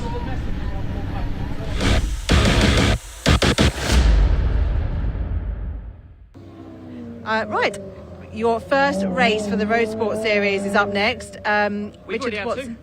Oh, you've already had two. No, of this weekend. Of this weekend. This yeah, weekend, yeah. Okay, yes. I thought you meant the season. Yeah. Oh no, you had Cadwell. Yeah. How was Cadwell for you? Really good for me actually. I enjoyed the track. I had an eighth place and a ninth place finish. I was very happy with that. Really good. Yeah, good weekend. How about Croft then? How are you liking Croft? I've struggled with Croft last year and I'm struggling this year with it. It's a really tricky circuit. You've got to get a good run out of Tower, you've got to get a good run through the complex to really make your lap, and getting that every time is tricky. And toe's very important here as well, yes, isn't it? It's huge. Yeah. It's huge. Lots of people trying to jostle for space in quali too. I had a good toe and then they wanted to get some space and cost me a bit of time. But yeah it's fun. Good. Well, I hope you have you've got two good races this weekend, so Yeah. hopefully you'll enjoy it and have got fun battles. Yeah, really hope so. In fact, every race I've had throughout my time with Academy and Roadsport, I've had good battles every race, enjoyed it. So looking forward to this weekend. Excellent. Well, good luck. Cheers. Thank you. Right, we'll just have a little walk around and have a chat with Archie. Archie didn't do Academy last year like a lot of the people on this grid, but he joined for Roadsport. And how's it going so far? Not too bad. It's the third race, so yeah, just trying to learn a lot as I go and figure out how to qualify and how to do all that. So did all right for the first, second qualification. So kind of happy with it and see how the race goes. Kind of excited. And how are you enjoying racing Caterhams? Because Caterhams are quite different to a lot of other things, aren't they? It's so much fun. I mean, honestly, there's no real comparison. I've done Clios and like Honda Civics and stuff like that, and it's just a lot more fun. I feel like you've got way more, you're lower to the ground, you've just got more open to the elements, so yeah, lots of fun. You feel the experience a lot more, don't you? 100%, yeah. Excellent. Well, have a good race today. Thank you very Enjoy. much. Thank you very much, Archie.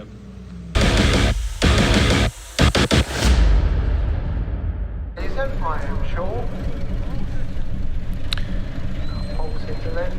So, getting ready then to get underway with the first of two races this weekend for the Bilstein Caterham Roadsport Championship. The red and black car of Richard Davies on pole position. I know we've got a couple of viewers from Wales this weekend, including Beth and Lloyd, who we mentioned earlier, watching down in South Wales. So they'll be cheering on Richard, who comes from near Cardiff. Starts alongside the yellow machine of Kyle Townend, number 19. They were both race winners in the Academy last season. Kyle is from Selby in Yorkshire. Second row, Mitch Fasania in the green car. As we said, he skipped Academy, went straight in with Roadsports. Starts alongside another Academy graduate, Matt Fox. He had a couple of wins last year, the Hertfordshire driver. It was Max Richardson from London who won the Academy title last year. We've not seen him out this year, so he's maybe moved on to pastures new as the green flag lap gets underway.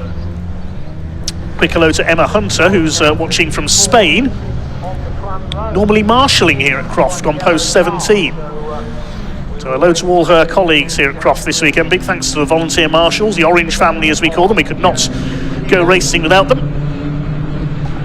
Hi to Lodgy, watching from Newfoundland, Canada. Lovely part of the world. Hi to Chris Hosey from Scotland. Let us know where you're watching from. We'll try and get some of your comments out on air as and when we can. Hi to Syme Racing. Oh, that'd be Barry Syme in the pre-66 touring cars, mini racer extraordinaire. Says watching from Scotland, but looking forward to some hot laps at Croft in their Caterhams next Saturday at their motor show. Nice one, Barry. Hi to Colin Ware, watching from Croydon in the south of England, cheering on Sam Parker in the 310Rs this season. Of course, the 310R's not racing today, so Sam sticking to pit reporting for us.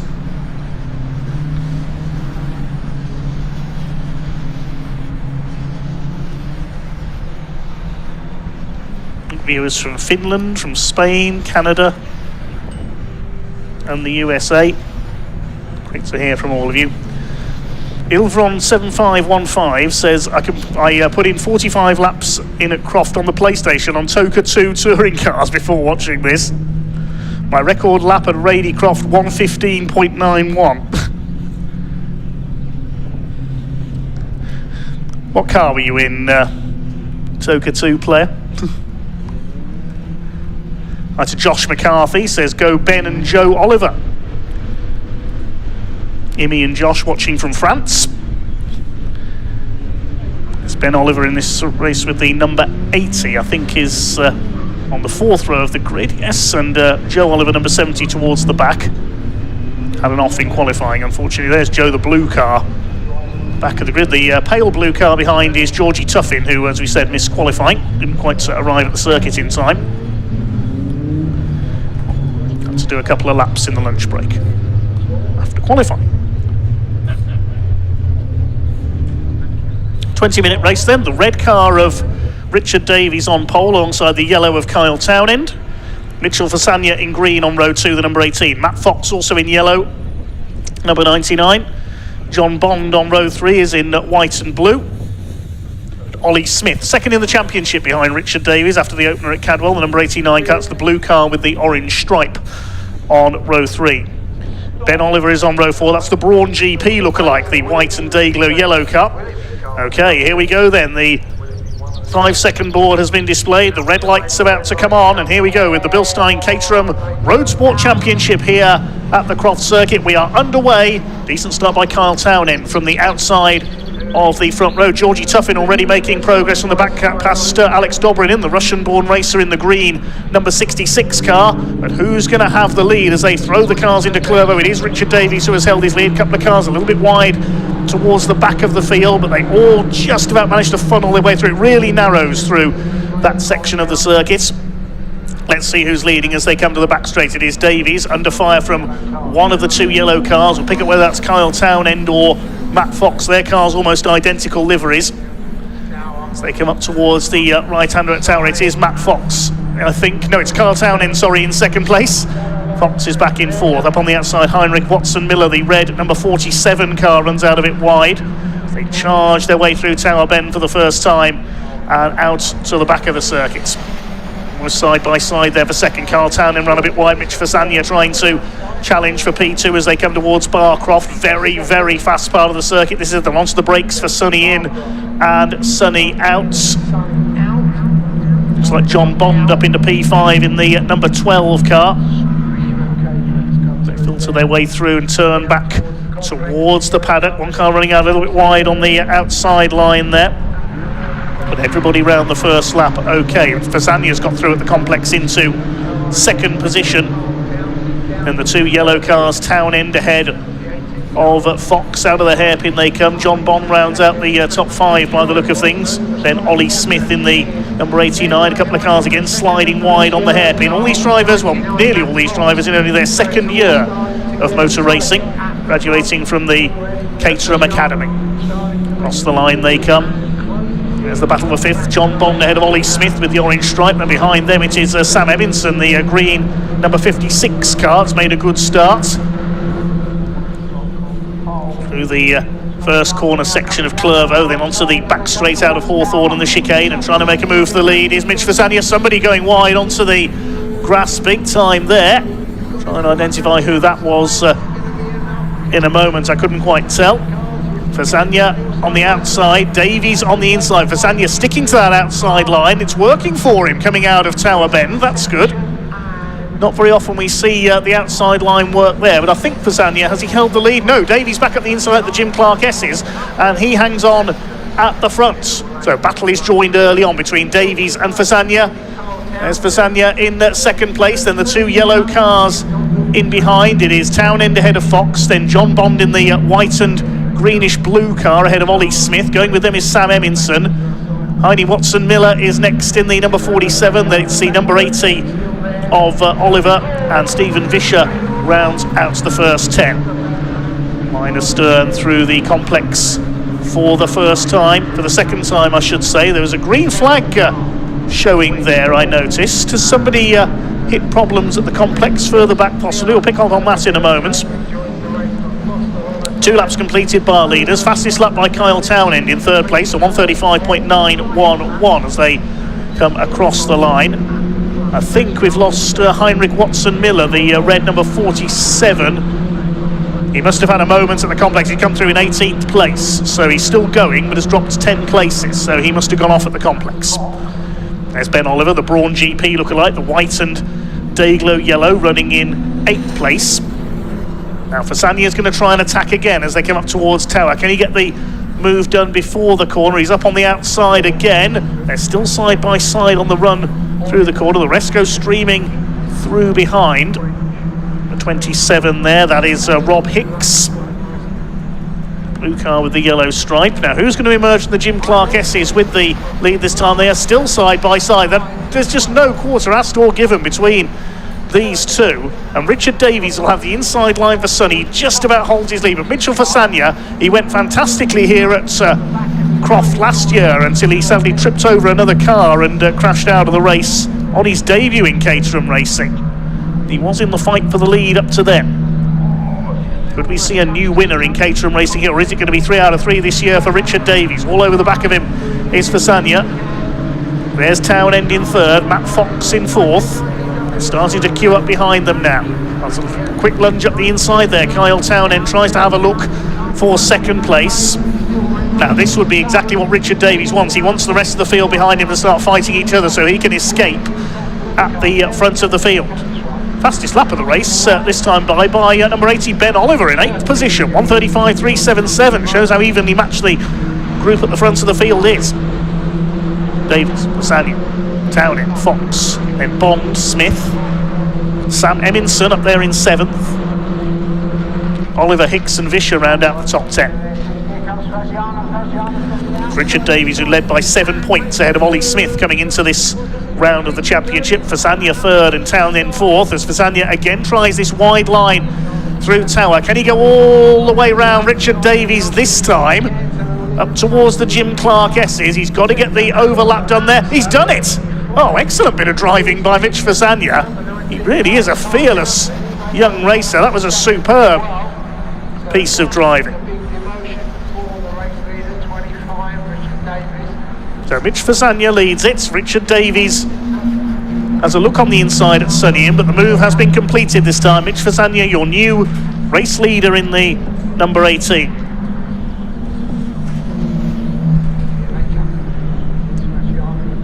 Was being pushed there by Davies into the complex.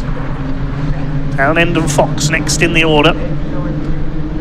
John Bond has a grandstand view of all this in that white and blue car as Townend has another look up the inside trying to take Richard Davies. They're side by side, the old academy rivals coming through the hairpin, but Davies gets his boot down on that throttle pedal and holds that second place.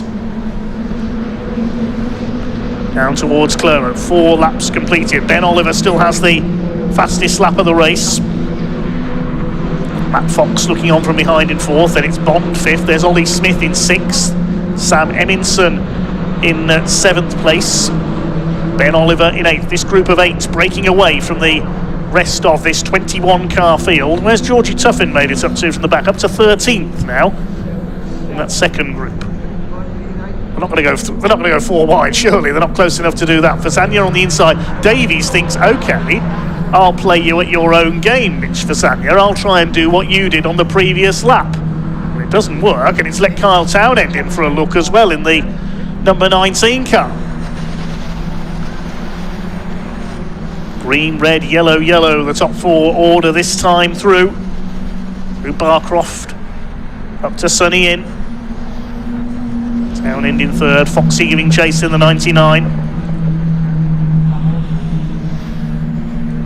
Bond still ahead of Ollie Smith. These two in 7th and 8th have dropped back slightly now. Eminson and Ben Oliver.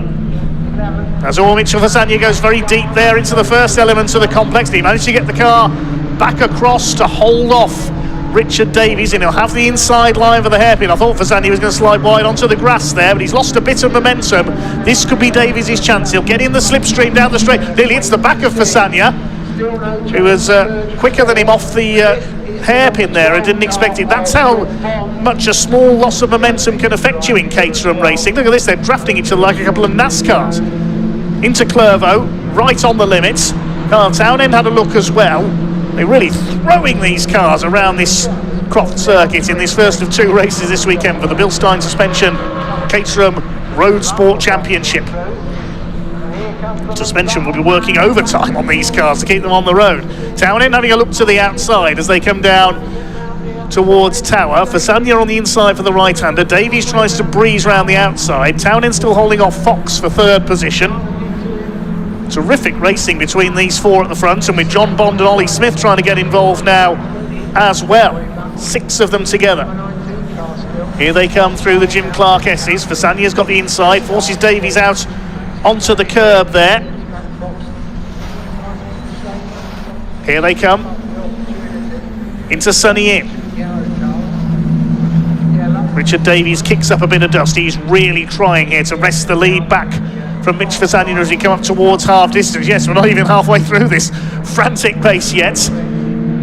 Rob Hicks up in the 9th place, and James French is rounding out the top 10 we saw there. Stick with this lead battle, 6 cars line astern up to the hairpin.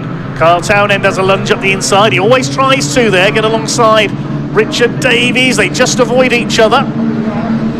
Super close there through the hairpin. Slightest touch and Matt Fox could be through into 2nd place.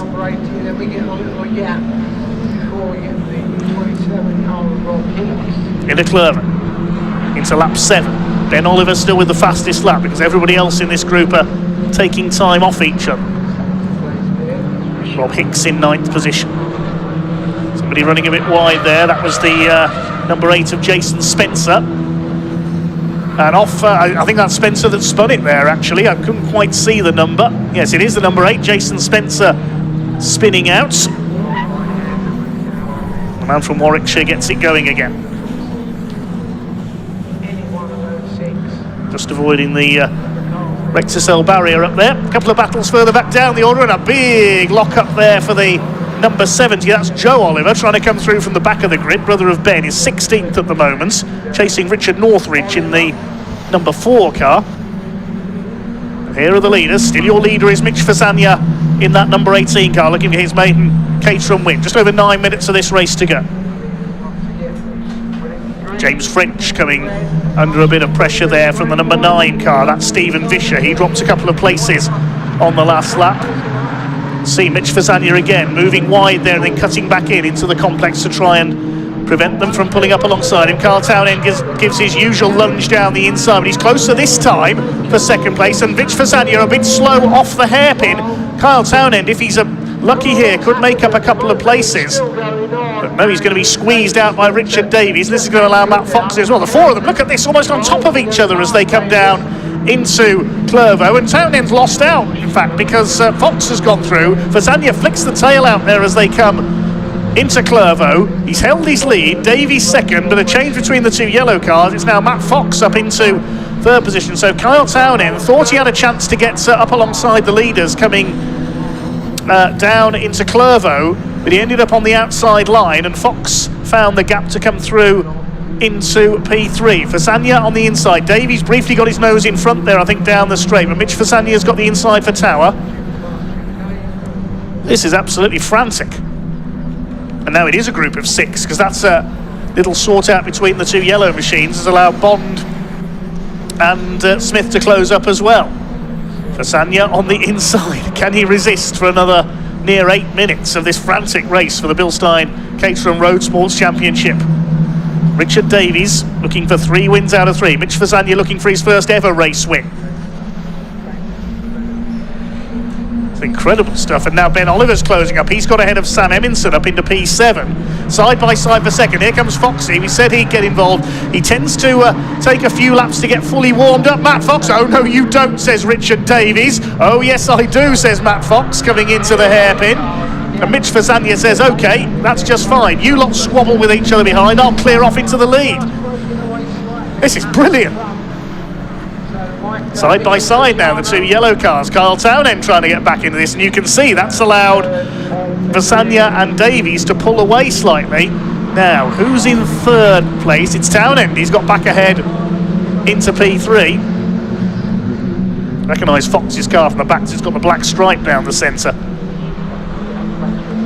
At a distance, those cars almost identical. John Bond is 5th, then Ollie Smith, Ben Oliver towing up as well, and Sam Eminson. This group of 8's over 6 seconds ahead of everybody else now. Through Tower. Mitch Fasania still hangs on at the front of the field. Through the Jim Clark S's. Up towards the right-hander. James French, I think, had a moment on that last lap. He's dropped down to 19th place out of the top 10. So he's had a spin somewhere, I think. Just looking at the timing screen. Leaders head out of Sunny out up towards the complex. Trying to make a run down the inside there is Matt Fox. Doesn't get the overlap on Kyle Townend. John Bond trying to attack as well in the white fronted number 12 car. Through the hairpin, just over 5.5 minutes remaining, so still a few laps to go. Mitch Fasagna still clings onto his lead. What can Richard Davies do if he's going to make it 3 out of 3? New fastest lap for Davies. He's starting the push now towards the end of the race. Just on a 134.611. Somebody going wide, that's Sam Eminson in the 56. Over the gravel at Clervaux, rejoins. Won't lose any ground. The next group are a few seconds back.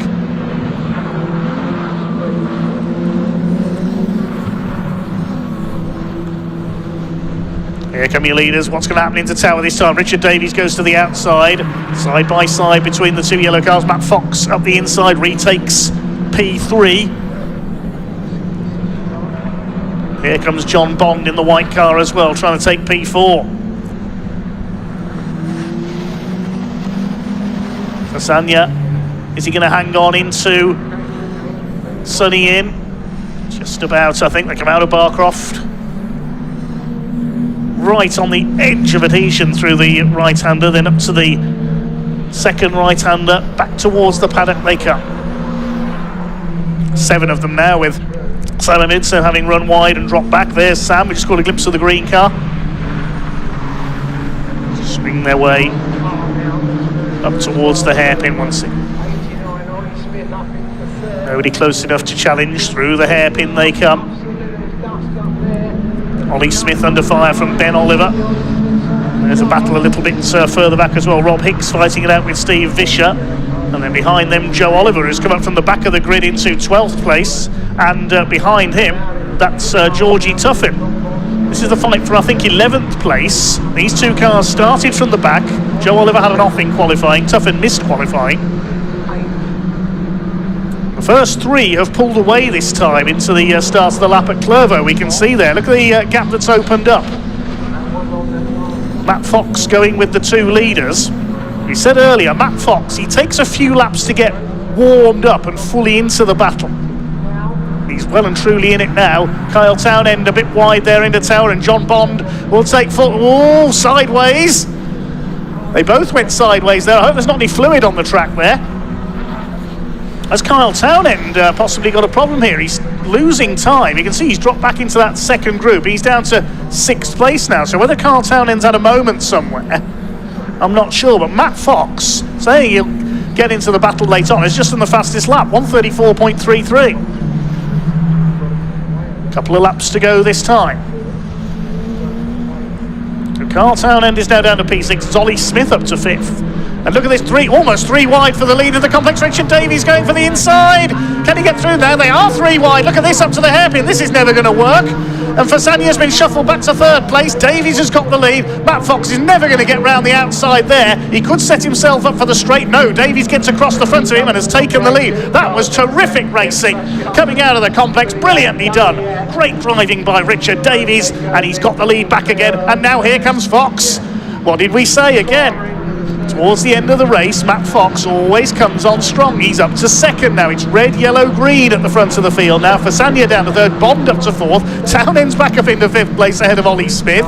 This is terrific stuff. Race of the weekend so far, certainly. So here come your leaders. Matt Fox is going for it. Up towards Tower. He's going to try and go around the outside on the road. Look how late on the brakes he is, sliding the 99 car around there. Doesn't quite get ahead of Richard Davies. The Welshman still leads the way in the Williams Motorsport car. Mitch Fasagna lurking, ready to pounce once again. Townend back up into 4th place as well, recovering. He must have had a moment out of our sight on the previous lap. He was down to 6th at one point. Out of Barcroft, up to Sunny in. Now it's Matt Fox, the man to watch. He's done the fastest lap of the race.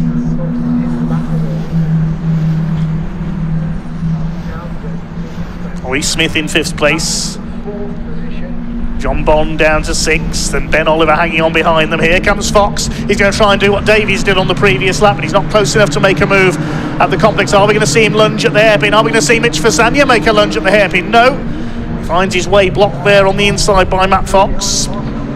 They're coming round to start the final lap this time of this terrific race for the Bilstein Caterham Roadsport Championship. Across the line they come. The last lap board is out from the marshals. Kyle Townend trying to get back onto level terms with the 3 leaders as well. Matt Fox thinking about a look up the inside there, but he's not close enough into Clervo. Richard Davies continues looking for that hat-trick of wins this year. Double winner by a clear margin at Cadwell Park, but this one has been much, much tougher. Dust is kicked up there by Fasania. Here comes Matt Fox. Will he get the move done before Tower Bend? To the inside goes Fasania. They could go 3 wide here. Fasania very late on the brakes. He's up the inside. He could get second from Matt Fox, who was sticking to the left-hand side. He didn't know Fasania was so close, I don't think, there. They're side by side for second up to the Jim Clark S's. It takes a brave driver to go side by side through there, but Fasania has split them. He's up to second. Now, Mitch Fasania, what can he do into the complex of the final time? I don't think he'll get through at Sunny In and Out. You very rarely see overtakes there. Richard Davies hangs on. The checkered flag will be awaiting them in just a couple of corners' time. Kyle Townend's closing back up as well. Here they come towards the complex for the last time. They're absolutely all over each other. Richard Davies leads into it. He's locked up. He runs Fasania out wide. Fasania keeps his foot in. He holds second place ahead of Matt Fox. Is Fox going to lunge up the inside into the hairpin? Here they come into the hairpin for the last time. Davies, I think, has done enough. They swing it through for the final time, and it's going to be a win. 3 out of 3 this year in the Caterham Roadsport Championship. For number 25, Richard Davies takes the win. Second for Fasania. Matt Fox is third. Then Townend, Smith, Bond and Oliver as quickly as that. 2.8 seconds covers the first 7 drivers home. What a brilliant race. Margin of victory 0.62 of a second for Richard Davies. There's still battles further down the back. Richard Northridge here under fire from Richard Watson in the 86. That's for 14th place. I said I was out of breath for the previous race. I'm exhausted just watching that one. What a terrific motor race that was from the Bilstein Caterham Roadsports Championship. Just waiting the last couple of cars to come in.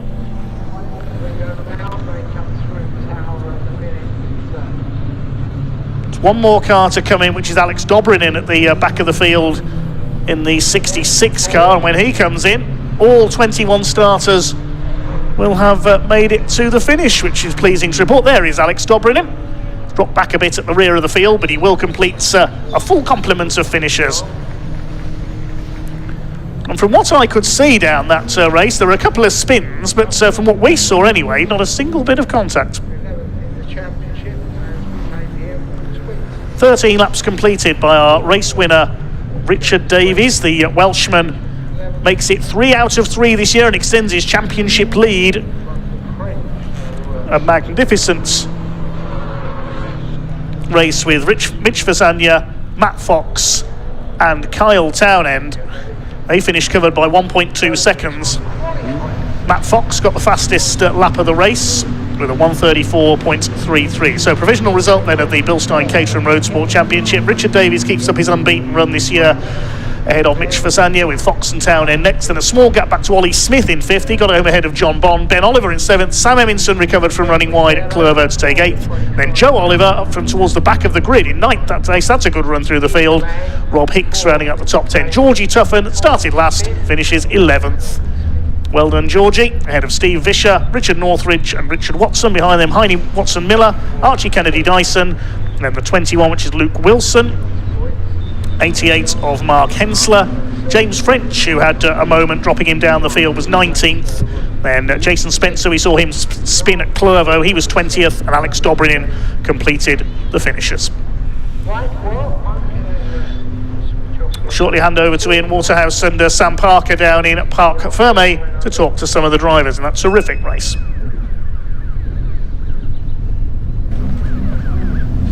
Oh my gosh, that was immense battle with these guys. Not just 3 of them, there was a whole pack of them. In fact, the whole race was fantastic. All 21 cars finished. What a fantastic race for the Roadsport guys. I love watching them race. Absolutely brilliant. I'll let them get their helmets off. I guarantee they are very hot after that one, because the temperatures are definitely rising here this afternoon. But they're trying to get out the cars as quickly as possible. Sorry. That's okay. You take your time. I'm sure you want to get it off as quickly as possible. Very hot. Oh my gosh.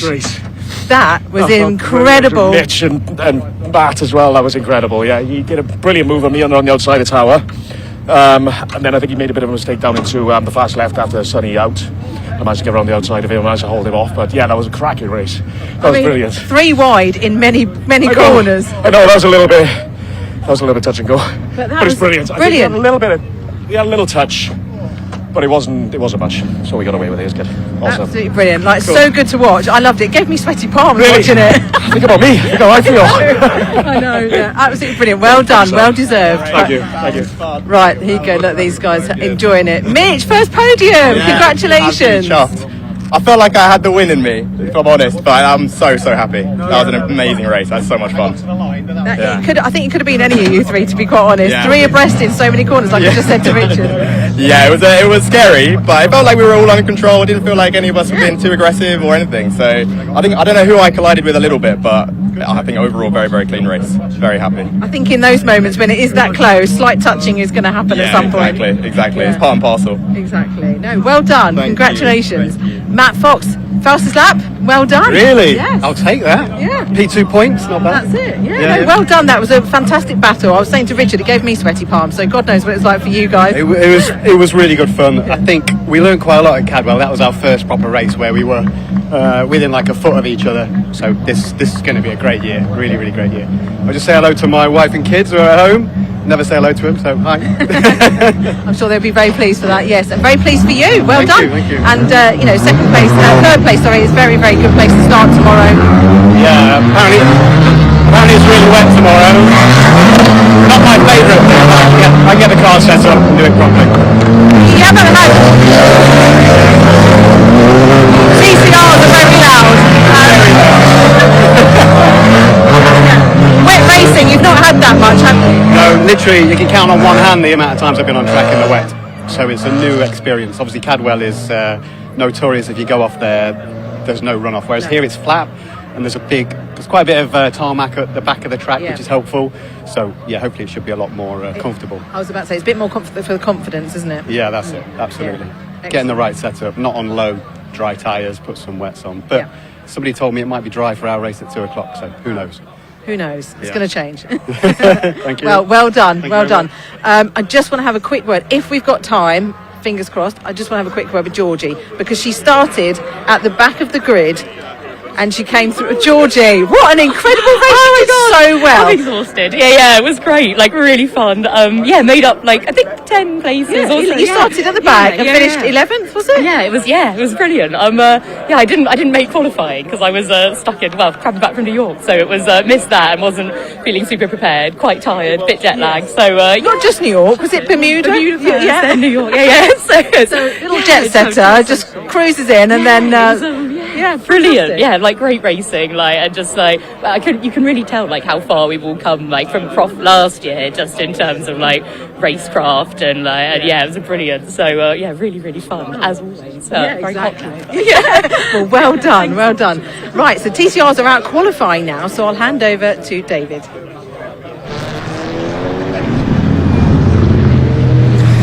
Thank you very much. Yes, TCR UK qualifying underway here at Croft. Dave Goddard's taking a well-earned break for the next 20 minutes or so, and you're in the, I'm going to say safe and capable hands of Andy McEwen and Henry Baudet. I can't speak for myself, but Henry is here to steer the ship in roughly the right direction as we talk you through qualifying for the second event of the season of TCR UK. And Henry, only a few weeks ago, we were at Brands Hatch for the season opener. 3 races on the Brands Hatch Indy circuit, and so much to unpack just from those 3 races alone. What a dramatic start to the season we had. Absolutely, and I know it's deep into the afternoon session. It feels as though the day has just started.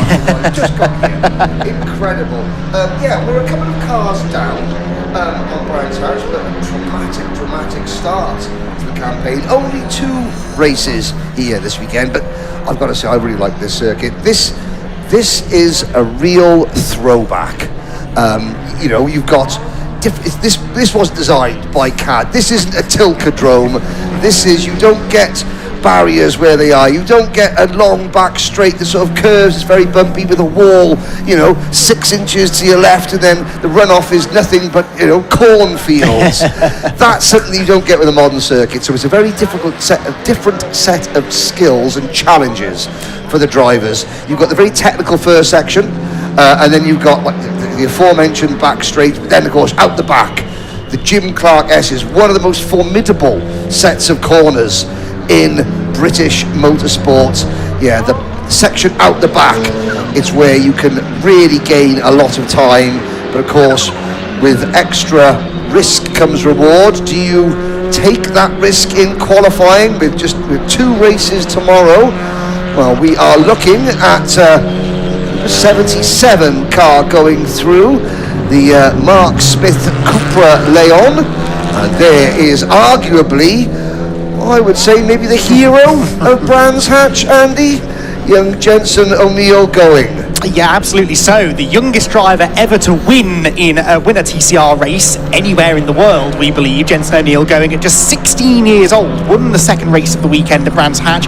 Not only that, though, he left Brands Hatch as the championship leader, would you believe? Now, part of that, I will caveat, was because it was a fairly incident-packed weekend. Race 1, most of the expected race winners and championship contenders barely made it past the halfway mark, but Jensen did. He scored points in all 3 races. He came away with the championship lead. That means that his car's carrying a little bit more weight this weekend. The compensation weights that get added and taken away from the cars based on results and championship standings. It's a fairly complicated formula as to how that all works. So his car is a bit heavier than it was at Brands Hatch, but there's also been some balance and performance tweaks which have helped the Hondas, allegedly. So he's expecting still, I'm sure, to be competitive. I spoke to Jensen this morning and he said he's not really feeling the pressure of being championship leader. Really actually seems to be taking it all in his stride. But what an impressive performance from that young man a few weeks ago. It wasn't the results, it was the way he got those results. There were several occasions where you looked up and you winced because Jensen had his car going every angle apart from the one that you should really be going at any given point of certainly at Graham Hill Bend, several times at Brands Hatch. And yet it was not only his car control, it was the fact that he was unfazed by the CVs and the achievements of those who were battling with him, who were trying to get past. He simply, he didn't appear to be a 16-year-old at any given point of the day, or the weekend, in fact. Indeed so. There is Jensen then heading through Tower Bend. Drivers now just starting to get themselves up to speed in this 20-minute qualifying session. They don't have a lot of time to get the lap times in. He's got Max Hart right behind him. That, of course, was the exact situation Jensen found himself in the closing stages of that race that he won at Brands Hatch. Max Hart, the Irishman, on a welcome return to TCR UK competition this year, was hunting him down, but Jensen did not succumb to the pressure and managed to hang on to the flag. First lap times then starting to come in. Brad Hutchison is fastest on a 1:22.5, but to give you an idea, the lap record, qualifying lap record, set here a year ago by Adam Shepherd, our 2025 champion, was a 22.0, so we're about half a second away from that, but we are immediately getting into the 1:22 bracket, so shouldn't be too much longer, I don't think, Henry, before we start seeing some seriously quick laps laid down. Yeah, so with the weather set fair, you can see a mixture of sort of blue skies and little white fluffy clouds. Ambient temperature, it is a nice warm spring afternoon, I have to say. Now there's Brad Hutchison with Ella, that's the name of his car this year. And Hutchinson was again very, very impressive. He is going to be there or thereabouts every single time the lights go out. Well, he was very happy when I spoke to him this morning. He said that's the best start we've ever had to a TCR UK Championship campaign. He arrives here 4th in points, but he's scored points. He's not on minus points, which for the last 2 years he has been, leaving the first round because of various penalties picked up. We shan't dwell on the reasons why, but he came out of it with points. He's 4th place in the standing. Jensen O'Neill going holds, for what it's worth at this early stage, a 9-point lead over Callum Newsham, who we haven't really touched upon much just yet. He is 2nd in the championship. Jack Constable, not racing this weekend, was a winner at Brands, and he has 3rd position in the championship table. Hutchison, by the way, went quicker again, but that's now been beaten by Callum Newsham, who immediately blitzes the qualifying lap record, a 1:21.972. A very, very impressive lap time, that, and well, immediately going a 1/10 of a second quicker than Adam Shepherd went a year ago. That is provisional pole position for the Hyundai driver, but to do that so early in the session suggests that actually there's more speed to come. Yes, and if you look back at Brands Hatch, then Callum Newsham was the driver most impacted, in my opinion, of all the various goings on, and you finished the weekend with the impression that all being equal, even with success ballast, with no incidents and accidents and people stalling at the starts, clutch failures, etc., etc. That if Callum Newsham, and that was Lewis Kent getting some tyre smoke, or was that him running a little bit wide and kicking at the dust? But I'll finish my point. Get Hutchinson off as well, in the grass. You get the impression, if all goes well, Callum Newsham is the driver to beat this year. There you go, done it. Got the point out just about, well done. Why use 20 words when 5,000 will do, ladies and gentlemen, sorry. In fairness, there was a lot going on over the last 30 seconds or so. Yes, Lewis Kent was kicking up the dirt at BARC, but that's nothing in comparison to the moment Brad Hutchison must have had coming into the complex. A 21.7 now for Callum Newsham. Every driver I've spoken to this weekend so far have said that this is the man to beat. The Elantra works well, it seems, around the Croft circuit, and Callum Newsham, we know what a talented driver Callum Newsham is. He has been a front runner in the championship for quite a long time now, 12 times a race winner, championship contender the last 2 seasons, but this is his first season, full season at least, in one of the latest generation TCR cars. This Elantra is working well for him, and he at the moment has 0.3 of a second in hand over Hutchison, who unsurprisingly, Henry, has bailed for the pit lane. Now, with those tyres being a little bit more scuffed than Hutchinson would have hoped that they would have been after that spin, do you think that is game over in terms of his chances of getting back out and improving on his time?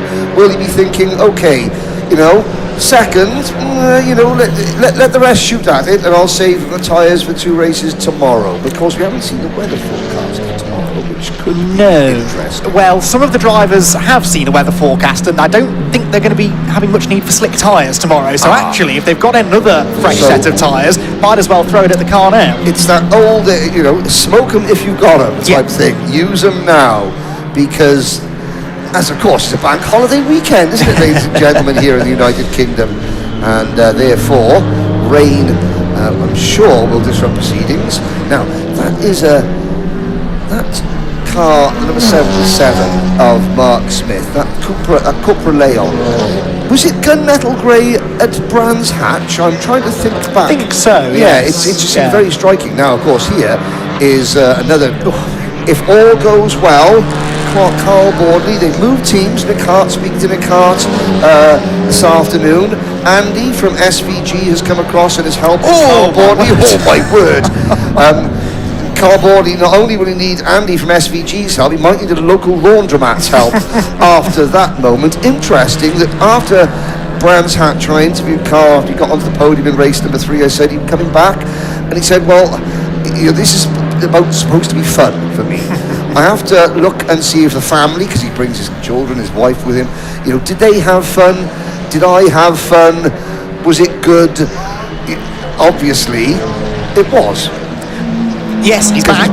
Which is exactly what we want to see. Carl Bordley, double former champion in TCR UK, had a year off last year. He's back very much so, but I tell you what, the back of that Honda doesn't look all that stable. In fact, all of the Hondas I've seen so far in this session, the rear end seems very skittish. Now, this is quite a bumpy circuit, Croft. They resurfaced it a number of years ago, but didn't really flatten it out at all. They just upgraded the tarmac, gave the circuit a bit more grip, but it's still very bumpy. You rely a lot on using the curbs here as well to get a good lap time, and I think these Hondas are proving to be a little bit of a handful. The best placed of the Hondas at the moment is Max Hall, 4th on the grid. Newsham at the moment has the provisional pole position. Brad Hutchison here, back out on track now, is still 2nd. Lewis Kent 3rd in the Lincoln Co. That's much more like it for the driver who had a nightmare weekend at Brands Hatch, of course involved in that start line crash at race 1, had a best finish of 10th all weekend long. Another double former champion. He lines up at the moment 3rd on the grid ahead of Max Hall, with Max Hart only 5th. So I don't think the Honda is right now the car to have. I have to say, I mean, the rear bumper assembly of the Hondas, they look a bit scrunched in. I think if I get through 2 races without incorrectly saying, oh, is that rear bumper of the Honda got a bit of a knock to it? No, it's just the way that it is folded in. What I did notice from Carl Bordley when we were following him around that last lap, getting to the final hairpin, you know, the left rear wheel was cocked in the air and not rotating virtually the entire way around the hairpin. So Carl Bordley certainly using a lot of setup trickery just to try and get that car to rotate properly. Which is what you want here at Croft, but it's a difficult circuit. You've got these really tight corners, quite long corners. Hawthorne that leads into that quick chicane goes on and on and on forever. You need the front end to work, but as soon as you get out of this corner, Tower, it's now foot flat to the floor, absolutely flat out through the Jim Clark S's, through Barcroft, then you're braking into Sunny Inn on a bumpy, windy bit of racetrack, and that's where actually you need that rear stability. But if you dial in more rear stability, you lose that sharpness through the low speed stuff. It's always been a compromise circuit, Croft, and I think we are seeing a few drivers maybe just treading that balance delicately. Max Hart, by the way, has just jumped up into 3rd position. That's much more like it then for the TCR Europe front runner, who's doubling up this year, racing in Europe and in TCR UK, and his Honda, which arrived this weekend with no wrap on it at all. The team has spent the entirety of this morning wrapping the car. It is, I'm told, the same car that he raced at Brands Hatch, but they'd had the wrap taken off it. It's been put back on again, and he is now starting to go quickly. In fact, Max Hart has immediately put in a personal best first sector on the next lap, and he'll need to, because Lewis Kent has stolen that 3rd place away. Kent and Hart lining up together on the 2nd row. I'm all for that. Yes, now you can see how hard the drivers are working. The tarmac has been improved, you said, Andy. There has been some resurfacing, but look at those old curves. This is a very weathered, bumpy, old track, certainly coming down the back straight. You can see the bumps and the drivers really having to work. This, for my money, apart from, say, some of the corners out of the back of Thruxton, that is one of the hardest corners in British motorsport. That Jim Clark, Barcroft, it rewards the very brave. Like you see, there have been some huge accidents there, and drivers have to mitigate the desire for ultimate lap times with the reality of trying to fix a broken motor car if it goes wrong. Yes, just ask Steve Laidlaw, after all, after his huge accident there a year ago. Max Hall has just gone 3rd quickest with an outright fastest final sector. Max Hart actually didn't improve in the end, nor did Callum Newsham, who just followed through the final portion of the lap. But Lewis Kent is improving, and he's heading into the final corner now, I believe, in the Lincoln Co. So Lewis Kent, 4th at the moment, needs to find 0.2 of a second to gain position, but actually 2.5 tenths would put him onto the front row of the grid, as everyone seems to have arrived down at Tower Corner together. There is Max Hart then, the O'Driscoll whiskey liveried Honda, looking resplendent in its shiny new wrap. I don't think he'll be improving this time though, Henry. Quite a bit of traffic ahead of him. Yeah, so he's catching that first bit of traffic. I think that was Russell Joyce in the 72 car at the worst possible moment. Interesting, Harry Blaw, only 10th. Honda, looking a little bit further up, Jens O'Neill going, only 7th. Honda. Max Hart, you can say he's 5th, but he is behind Maximus Hall. Obviously the best placed Honda at the moment in 3rd.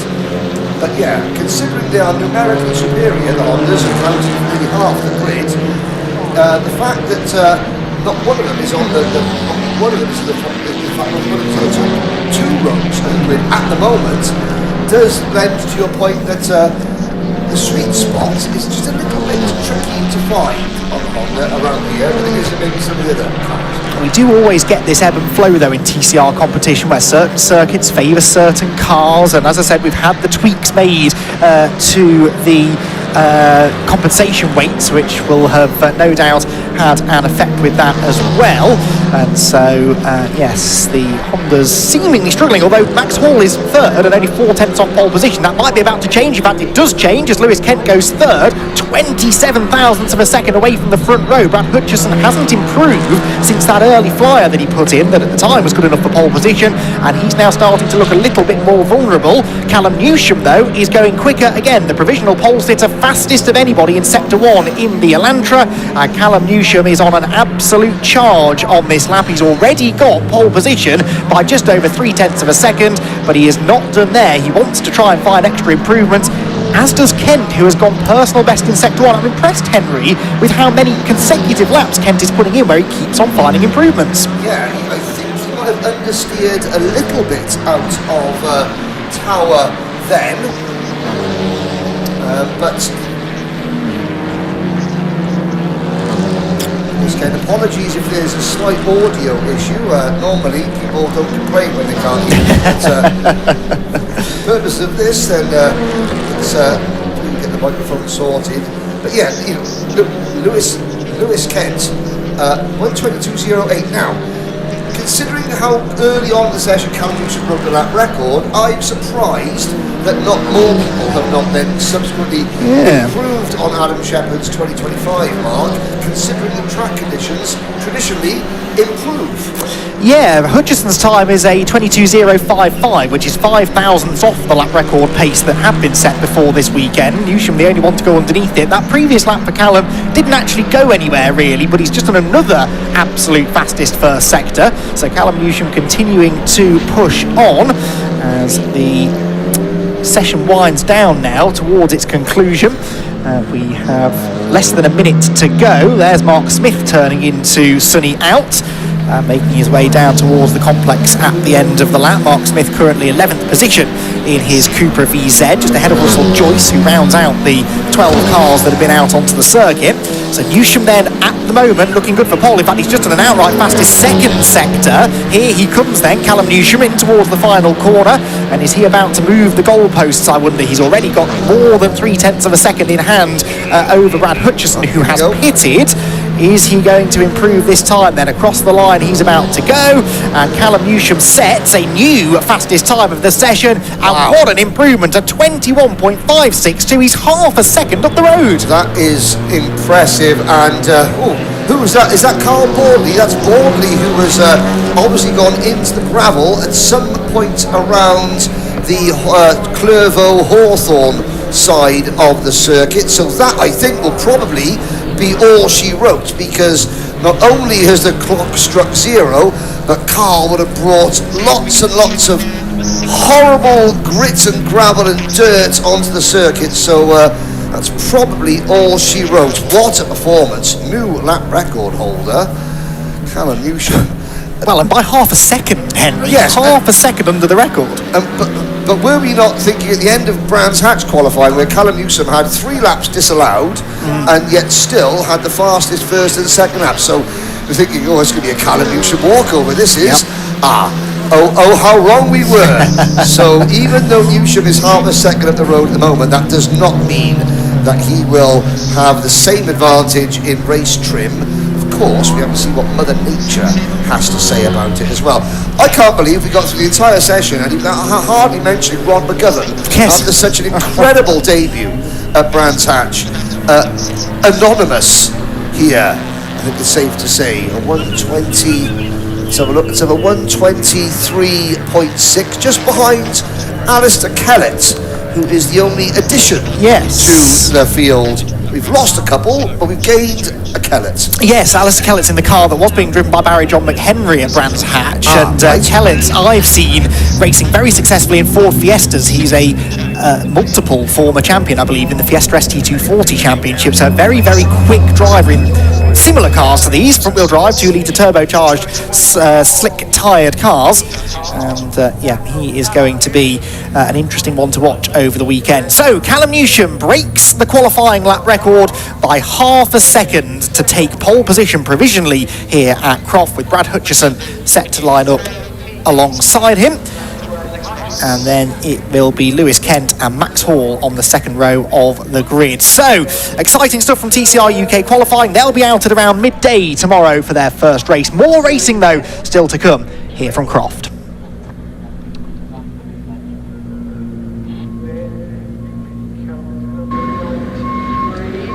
Well, whilst the TCRs were out qualifying, Ian and I are down in assembly, and Ian over here is enjoying the sun rays. Are you having a nice time there, Ian?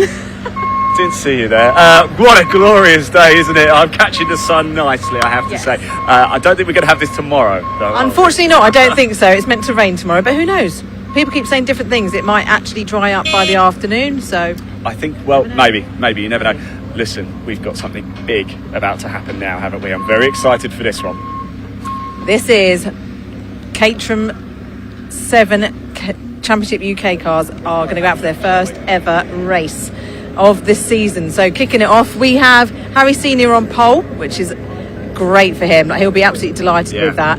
But obviously we've got a few new people joining that have come up from 310 and from other championships. So Taylor O'Flanagan has put it on third place, and he did 310 last year. He's won every single championship in Caterham's, and his mission is to win this one as well. Do you think he's feeling a bit of extra pressure because of that? He's almost put an imaginary target on his back a bit here, isn't he? Maybe a little bit, yeah. Maybe we're just doing it for him. You're just doing it. Did you know something about Harry Senior? He lives literally 3 minutes from me. No way. Yeah, we're literally neighbours. Do you go down the pub together? No, I didn't know it until fairly recently, but we might do now, but we do go. We know we were listing all the same pubs when we go down for a Diet Coke or something like that. Do you know what I mean? Maybe go for a run together. You like a run, don't you? I do like a run, yeah, slow run. In fact, I'm even thinking of going for a run tomorrow because that starts at 12 o'clock. So I'm thinking of running the circuit tomorrow, maybe. And you have got a paddle game tomorrow, haven't you? I have. Us at Caterham are playing paddle in the morning at Pure Paddle in Darlington, so that would be fun. So you're going to play a game of paddle and then come in to do an afternoon's work? Yes. I'm going to have to run now. Listen, I'm going to leave you. I know you want to go chat to some of the drivers, Sam. Enjoy, won't you? Thank you very much. Right, come with me. I'm going to go and speak to Taylor first. They're all very focused, ready for their race, but so I hope I don't interrupt too much. Taylor, sorry, I have to come and speak to you. Qualified third for your first 420 race. Amazing. How was it then?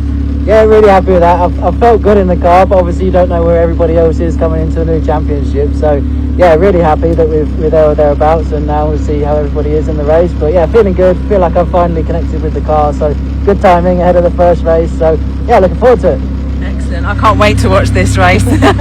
Yeah, I'm sure it's going to be fireworks one way or another. So yeah, it'll be a good season. Yeah, brilliant. Well, I'll let you. Won't be long and you'll be out. So good luck. Enjoy. And let's have a quick word with Charlie Lower. Charlie has raced a 420 at Alton Park. I think it was a couple of years ago. Charlie, well done on the qualifying. P4, yeah. Amazing. You obviously feel good in the car. Yeah, very happy actually. And we definitely P4 is basically where I wanted to be. I was happy to be behind these guys. Obviously Taylor, very familiar with from last year racing with him.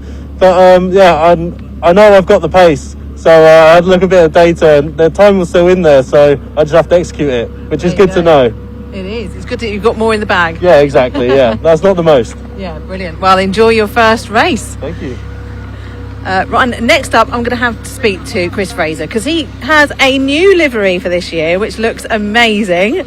So good. Chris, loving the new wrap on the car, new suit, new lid, looking the business, and P1 in the AM class for qualifying. Yeah, thanks. Yeah, it's good. Good session, and yeah, P5. P1 in class.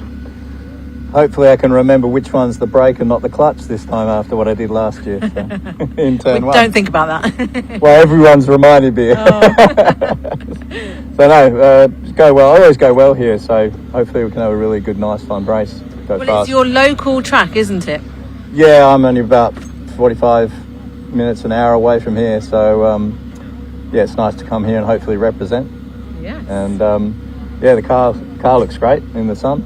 And promoting the whiskey now then. So yeah. Dutch Barn Vodka is already, you've got that out into the world, and now it's the whiskey. Yeah, so 3 Ridings comes out later this year. So just thought it was appropriate to start, talking about that a little bit and Plus, everyone could see me in my bright blue car. Now I'm a little bit more stealth. That's it. I like stealth mode. Are we going to get to sample this at any parties or anything? You going to bring any whiskey to any rounds? Well, I've got the 24-month aged available for testing in the garage at any time, so it's here. And then we got one of the cars there as well. So a bit of fun. Brilliant. Wow. Look forward to that. Thank you. Good luck for the race. Enjoy it. And I'm going to go in to speak to Steve Nuttall. Steve's come back into the championship after, I'm not sure how many years away now, but he's back. Hello, Steve. Hi, Sam. How are you doing? Enjoying your first, qualifying's done, so first race coming up. How does it feel to be back in the car? Yes, I'm just getting used to it again. Sort of jumping between the cars. They might look really similar. I've got a faster one. Does take a bit of recalibration, shall we say, but it's fine. I'm okay where I am. There's a lot of guys here I've not raced before, so I'm sort of feeling my way in. Need to see what they drive like, but should be good starting from here. I just need to get, these front guys are fast, aren't they? So yeah. I need to get on the back of these 2 or 3 and see what happens. That's the plan anyway. Well, they've raced together, quite a bit, haven't they? Especially Harry and Matt. So it's getting, like you say, getting him amongst them, isn't it, really, which is tricky. Yeah, I think the worst thing with sort of the front 2 or 3 get away, sort of run off into the distance. So the job's got to be get on the back of those and then see what happens after that. That's it. Yeah, and the toe's so important at this track, isn't it? Yeah, massively. And I think just not making mistakes. It's so difficult to overtake. You make a small mistake somewhere, you're going to pay badly for it and get shuffled backwards. So concentration and keep it in that toe. Yeah. Well, enjoy it. I will. Look forward to seeing you on the other side. And let's have a quick word with Tom Eden. Hello, Tom. Hello, Sam. Good qualifying for you, and obviously finished P3 in the AM class in the AM Championship last year. P2. Oh, P2. Sorry, yes, it was. So you obviously enjoy racing these cars. Yeah, no, it's great. It was a really good year last year, really good year. So yeah, really pleased with that. Yeah. Looking forward to the race, though, aren't you? I know you're looking forward to getting stuck in. I am, definitely. And to be fair, it's a good grid this year. Like, some decent drivers in, so I think it's going to be really interesting. Yeah. So, really quick. It's really good to see a big grid for 420s, and lots of different levels as well, because we've got people that have returned after been winners, previous winners. Steven next door, for example, so it shows the sort of standard that we're at. So yeah, it should be good. I think if we can just hang on to the lads at the front are exceptionally fast this weekend, so try and hang on the back of them and see how it goes. Excellent. Well, wish you all the best. Thank you very much. Cheers. Right, we have just got a few more minutes of clear up to do on circuit, because one of the TCRs went sideways through the gravel, which is quite spectacular. So kicked a lot of gravel up on the circuit, so they're just finishing up sweeping that. So I'm just going to come in and speak to Craig Story. Sorry, cameraman, you've got to get low down now. That's okay. You've got to keep cool, because it gets very hot sitting in these cars, doesn't it? It's very warm, yes, indeed. But can't complain. No. Well, might not be as warm tomorrow. Yeah, I mean, it's going to change, isn't it? But we're not really sure. Some weather forecasts say it's going to dry up, and so who knows. But, we've got nice weather at the moment. And how are you getting on? Are you enjoying Croft? Not really. Having a bit of a pants weekend, to be honest with you, but trying to brush it off and just learn from it and move forward. But had some incidents yesterday that weren't ideal, but we move on, see where we go. That's it. Go again. You dust yourself off, don't you, and carry on. Yeah. Got to learn from it all, isn't it? It's character building. That's what it is. That's what everyone keeps saying, don't they? Exactly. Yeah. But you're not out this weekend, so no 310s this weekend. So we're out next weekend at Brands Hatch. Very good. Well, wish you best of thank luck you as well. very much. Oh, there's the whistle. Thank so you very I'll much. let you get in the zone. Right. So the whistle's blown. They are ready to go out onto track now. So I will hand over to David in commentary.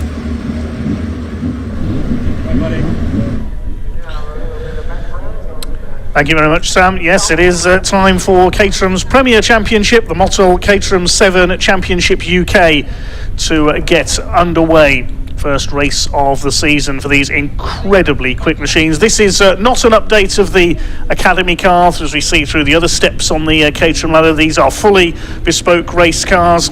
Caterham 7 420Rs, 420 bhp per tonne. They are incredibly quick, these machines, as we are about to see. Pole position going to Harry Senior in the 28, alongside the reigning UK champion number 1 Matt Armstrong. Second row, reigning 310R champion Taylor O'Flanagan. He will be one to watch in the yellow car, alongside number 21, his former 310R rival Charlie Lower. Quite a few of these drivers making the move up from the Caterham 7 310R championship. First two in the AM category on row 3. Chris Fraser, number 8, we heard from, the Australian-born driver, alongside Justin Armstrong, father of Matt, in the 23. On row 4, Steve Nuttall. He'll be one to watch. He's raced in a variety of different Caterham series over the years, alongside Tom Eden in the 64. Completing the top 10, 56, Craig Story, we just heard from, starts alongside Monty Hyde. He had a big crash here at Croft in a 310R last season, so looking to bounce back here. Row 6 of the grid, we've got Darren McCormack. He had an off in qualifying earlier on, the number 62. Starts alongside 22, Gary Curtis. Row 7 is number 6, Dale Head, alongside 78 of Nick Heighton. Row 8, 93, Mike Evans, starts alongside 35 of Mark Kendall.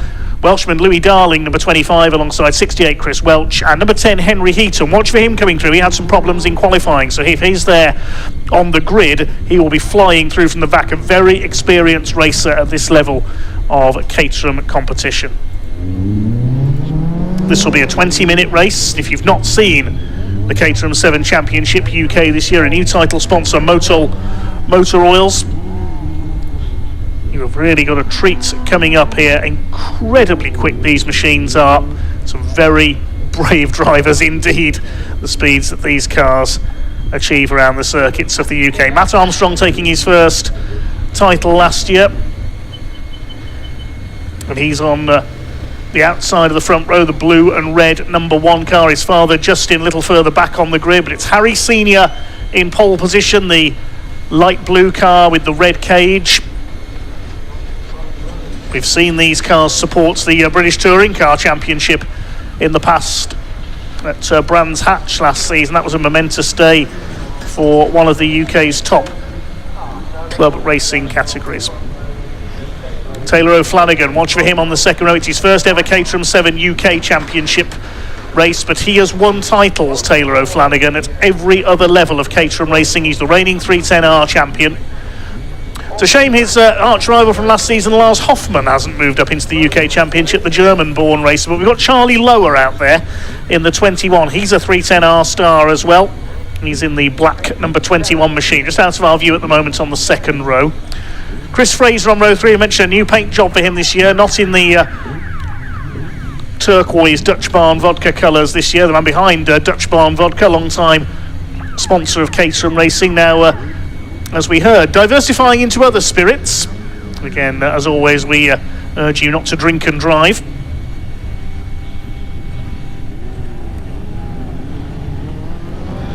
Although samples are appreciated if we're not driving home from events.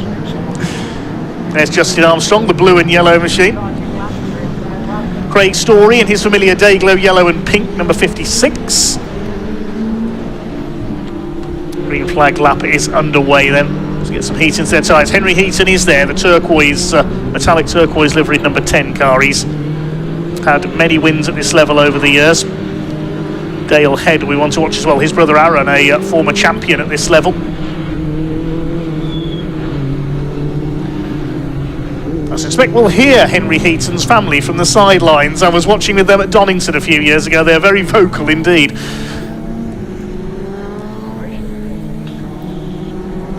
Final warming up session then. It's 2.1 mile circuit here at Croft, making the most of the weather because, as we say, rain is scheduled for tomorrow.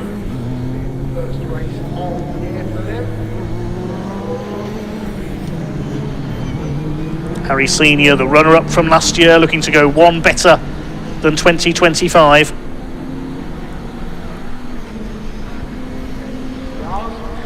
I'll be keeping an eye towards the back for Henry Heaton coming through.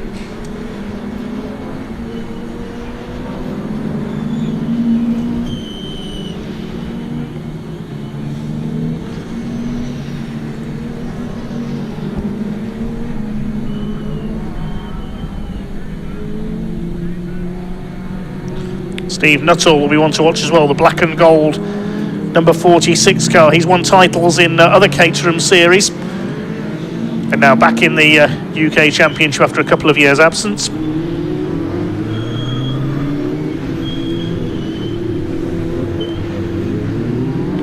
So Harry Senior in light blue and red on pole position, Matt Armstrong in blue and red alongside him, Taylor O'Flanagan in yellow on row 2 alongside Charlie Lower in black, Chris Fraser the sort of blue and bronze livery on row 3 alongside Justin Armstrong in blue and yellow.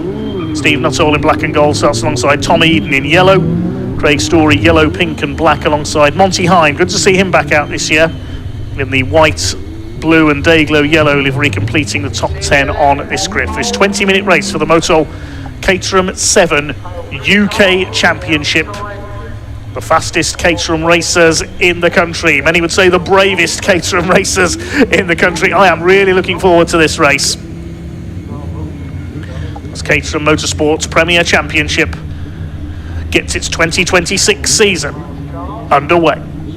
Final couple of cars into position. The green flag is waved at the back of the grid. The 5-second board is displayed. Here we go at Croft Circuit with the Caterham 7 UK Championship. The red light's about to go out, and here we go. Charge up towards Clervaux for the first time. They're all away cleanly. It's a great start by our pole sitter Harry Senior in the 28s. He'll lead into Clervaux for the first time. One car running well, it's Justin Armstrong putting two wheels onto the gravel, but he's survived that. Has backed up a couple of cars behind him. Craig Story had to slow up there in the 56 as they charge their way through the first corner. There's Henry Heaton, the metallic turquoise car, but it's Senior who leads. Matt Armstrong in second, and on the attack is the black car. That's Charlie Lower, the number 21, trying to go for second place. They go into Tower Corner for the first time. Taylor O'Flanagan in fourth place, and Chris Fraser rounding out the top 5. Matt Armstrong runs a little wide coming out of Tower Bend, not to be confused with the car YouTuber of the same name. Senior leads it in the light blue machine, chased by Charlie Lower. He made a great start in the 21. Look at the speed of these cars as they charge down towards Sunny in and out for the first time. O'Flanagan up to third, and that's moments for Matt Armstrong, has dropped into fourth place. There's Monty Hind, just gone past the point where he crashed heavily last season after his throttle stuck open. Further down the lower reach of the top 10 at the moment. They head into the complex for the first time. This line astern train of Caterhams into the hairpin for the first time. Senior from Lower. Matt Armstrong trying to move back up. Tom Eden moving up the inside there in the 64, going wheel to wheel with Dale Head in the number 6. Look how close they get to the pit wall down the straight there as they complete the opening lap. Into Clervaux for the second time. Charlie Lower giving chase to our race leader. O'Flanagan third, then Armstrong. Up into fifth is Chris Fraser. Justin Armstrong is in sixth position. Chris Fraser leads the AM category. The Pro-Ams holding the top 4 places at the moment. Henry Heaton, how many places has he made up? He's up into 17th place, so he's made up 2 spots. Somebody kicking up the dust there, coming out of the chicane. There could be a change to the lead there. I think Charlie Lower had got through. Yes, he has, around the outside. The little kink in the back straight there, coming up towards Tower. There's Heaton. He's got ahead of Louis Darling, the Welshman, in number 25, making the move up from the 310Rs this season, as are quite a few on this grid. Great to see an improved roster of 19 drivers on the grid for this first race of the season. Chris Welch dropping back a bit there. The red 68's car has lost the toe, if you like. Tom Eden still on the tail of car number 6 of Dale Head.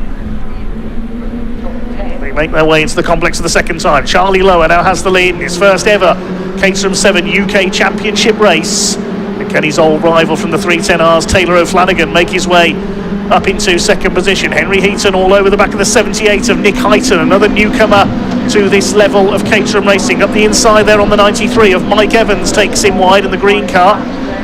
Henry Heaton could make up another place as well. They charge down the pit straights. There's Craig Story on the tail of Steve Nuttall in the 46. They fling the cars into Clervaux. Fastest lap of the race by Charlie Lower. 1:24.062. There's Louis Darling coming under fire from the 35 car. That is Mark Kendall. Here come your leaders. Lower leads it. Chris Fraser going through past Justin Armstrong there. Steve Nuttall past Craig Story at Tower as well. So the order is Lower from Harry Senior. Taylor O'Flanagan on his debut in this category up there in third. The yellow car and staying with the leaders. Matt Armstrong, the reigning champion, is in fourth position. Into Sunny in. Little dip in the circuit there. A small gap pass back from Matt Armstrong to Fraser. Justin Armstrong. Next group headed by Stephen Nuttall. Into the complex. Matt Armstrong recovering from running a bit wide on the opening lap and dropping from second to fourth. He's He's ready to attack Taylor O'Flanagan for P3. This is the battle for 7th position. Nuttall ahead of Story and Tom Eden. He's got ahead of Dale Head in the number 6 car. That's 7th down to 10th. Next in the order is Darren McCormack. Good to see him back after an off in qualifying. Through Clervo they come once again. Jinking around there, Craig Story tries to attack Stephen Nuttall. Craig Story in the DPR Motorsport run machine.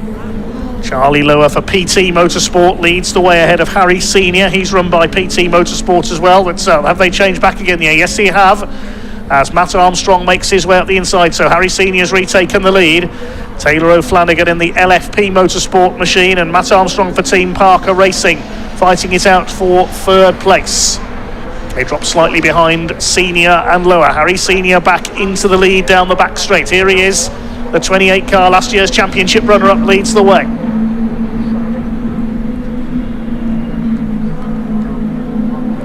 Chris Fraser leads the AM category in 5th position in the number 8s. He's chased by Justin Armstrong in 6th position, the blue and yellow car there. 3rd in the AM category was Craig Story, but he's lost a couple of spots there on this lap, so Tom Eden, 64, is now 3rd in the AM class. Craig Story's been shuffled back in that battle. Meanwhile, Charlie Lower is trying to chase down Harry Senior, but Senior's just done the fastest lap of 1:23.537. But Lower gets the better run there down towards Clervo. He's right on the tail of the leader now. There's Monty Hine, 76.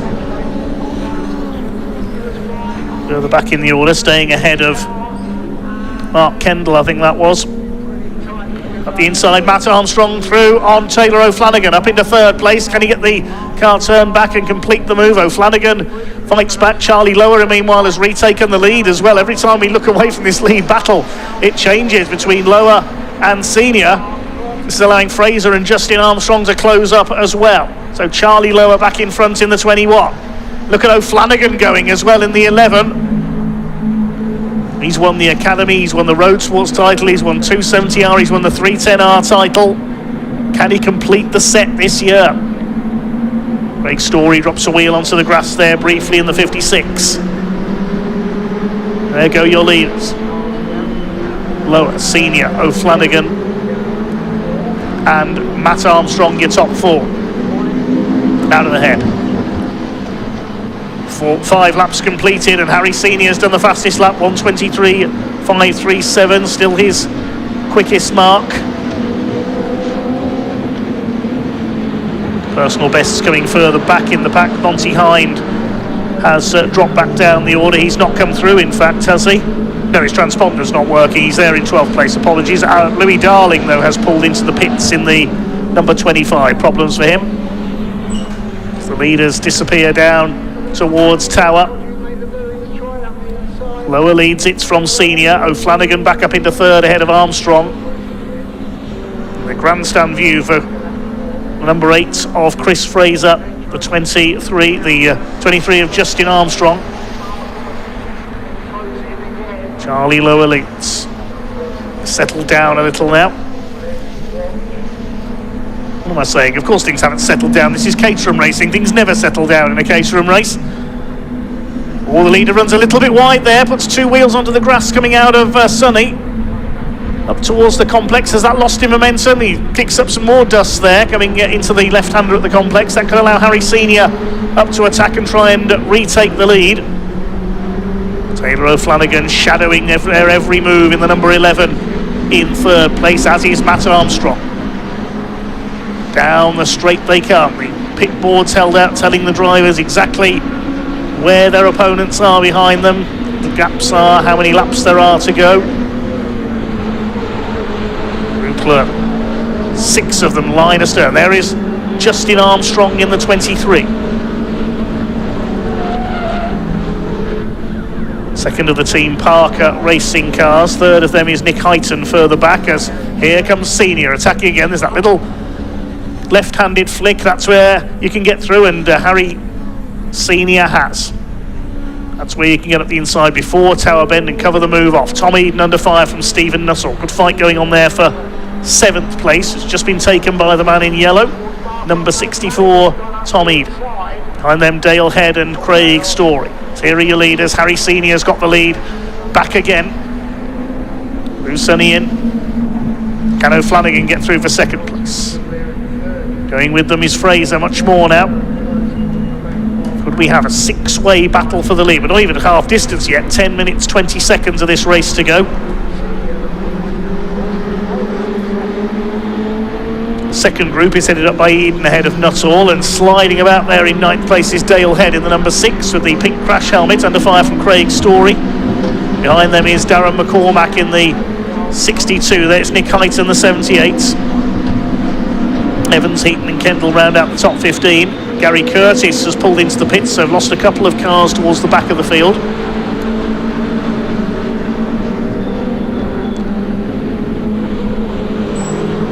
There's the second group, the 7th place battle, and Monty Hind has had some contact somewhere. One of his wheel arches flapping loose in the breeze. I suspect that will eventually fall off. Harry Senior continues to defend his lead from Charlie Lower. It's on this back straight, well, sort of straight. They usually swap places. Stephen Nuttall's got back into 7th ahead of Tom Eden.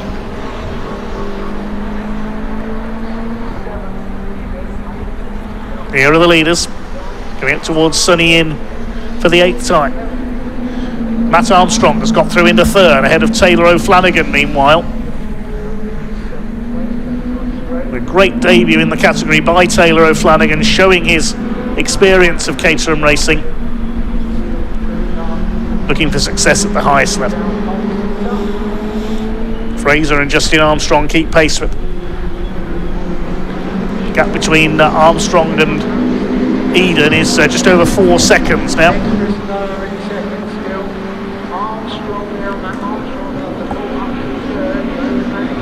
Out of the sunlight they come into Clervaux. Harry Senior leads by 0.4 of a second. Armstrong up to 3rd. His last lap was a personal best, no surprise there.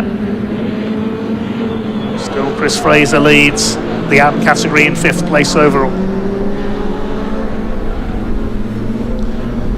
Tom Eden dropping back down the order. He's had an off somewhere.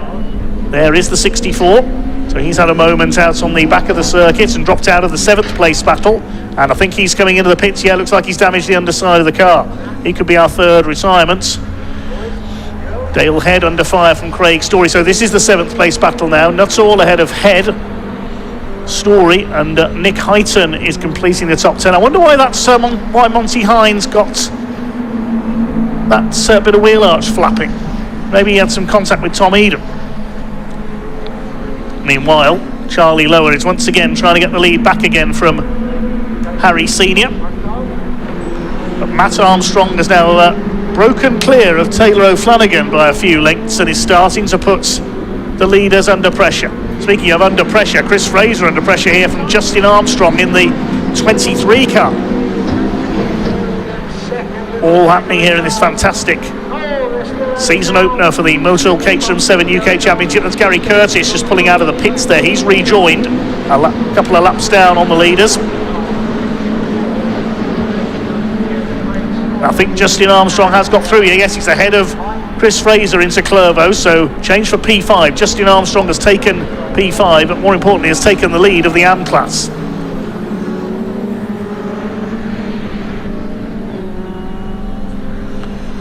Leaders head their way into Tower Bend once again.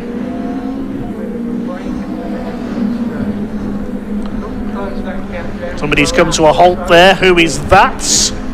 I think that's Dale Head, number 6 possibly, that has stopped. That's another casualty in the battle for 7th. Now we saw Tom Eden go off. Was there contact between Head and Eden? Because they were in that battle for 7th. Looks like Dale Head may have some radiator damage, steam pouring from his car. So I wonder if there's been some contact there. Harry Senior continues to lead from Charlie Lower. Matt Armstrong getting ready to find a place to attack. Taylor O'Flanagan just shadowing them in 4th position in the yellow number 11. Across the stripe they come. It's Nick Heighton, the car that has stopped, I'm told. Thank you to Sam there for relaying that. We couldn't see the number there. Is that a wheel off I can see in the gravel, or is it the wheel arch that's come off Monty Hines' car, possibly in the gravel at Clervaux? There's Nick Heighton's car. We see him at the chicane. That's where he's pulled up. Yellow flags out there. So it is Heighton. Yeah, he's dropping down the timing screen now. So thank you, Sam, for the information from trackside there. Charlie Lower up the inside, holds off Matt Armstrong, continues to chase Harry Senior for the lead. Through the Jim Clark S's.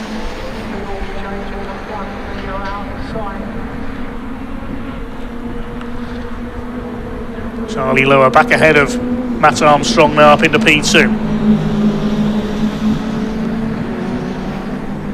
This will be playing into the hands of Harry Senior, because if they start battling behind him, he's going to be able to pull away up to start his championship challenge in the best way possible. Taylor O'Flanagan wants a podium here as well. Justin Armstrong still leads Chris Fraser behind them. You can see the gap has increased slightly on this lap. 4.5 minutes to go now in this Motul Caterham 7 UK Championship season opener. Across the stripe they go. Just under a second in it now between Senior and Lower. Lower's having to concentrate on his mirrors now because he's under pressure from Matt Armstrong for P2. Through Clervaux up towards Hawthorne. This is Hawthorne, the long right-hander. That feeds into the chicane. Yellow flags there for Nick Heighton's stranded car. Down this short straight up towards Tower Bend.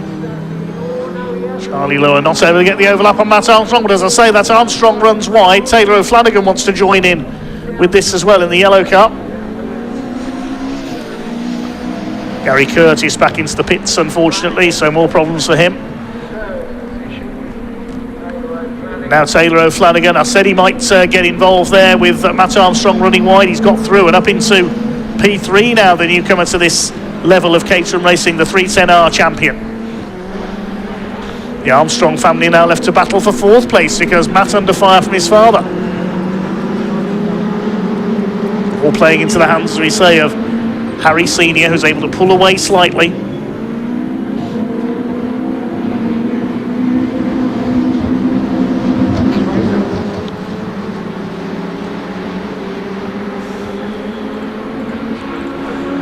Down the pit straight.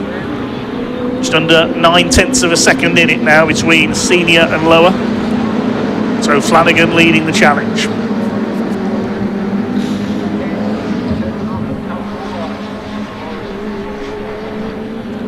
Out of the chicane. Into the back straight. They're not close enough to challenge Harry Senior this time at the front of the field into Tower. A family tie is going to be ditched here in the battle for 4th, I wonder, between the Armstrongs.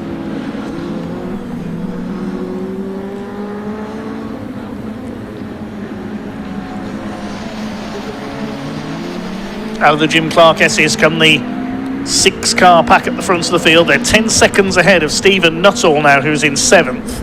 He's ahead of Craig Story, Darren McCormack and Dale Head. And there is Fraser in P6 at the back of this league group. Henry Heaton's made up another place. He's up to P11 from the back of the grid.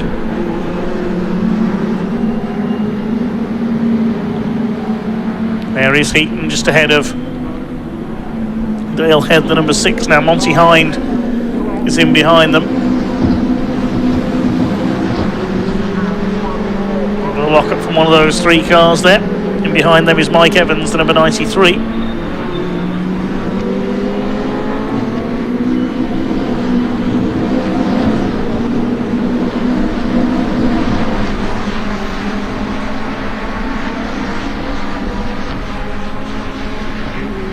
Over a minute to go now, and Charlie Lower, he's not finished yet in this season opener for the Motul Caterham 7 UK Championship. We might have a look up the inside here as they come into Tower Bend. He's going through.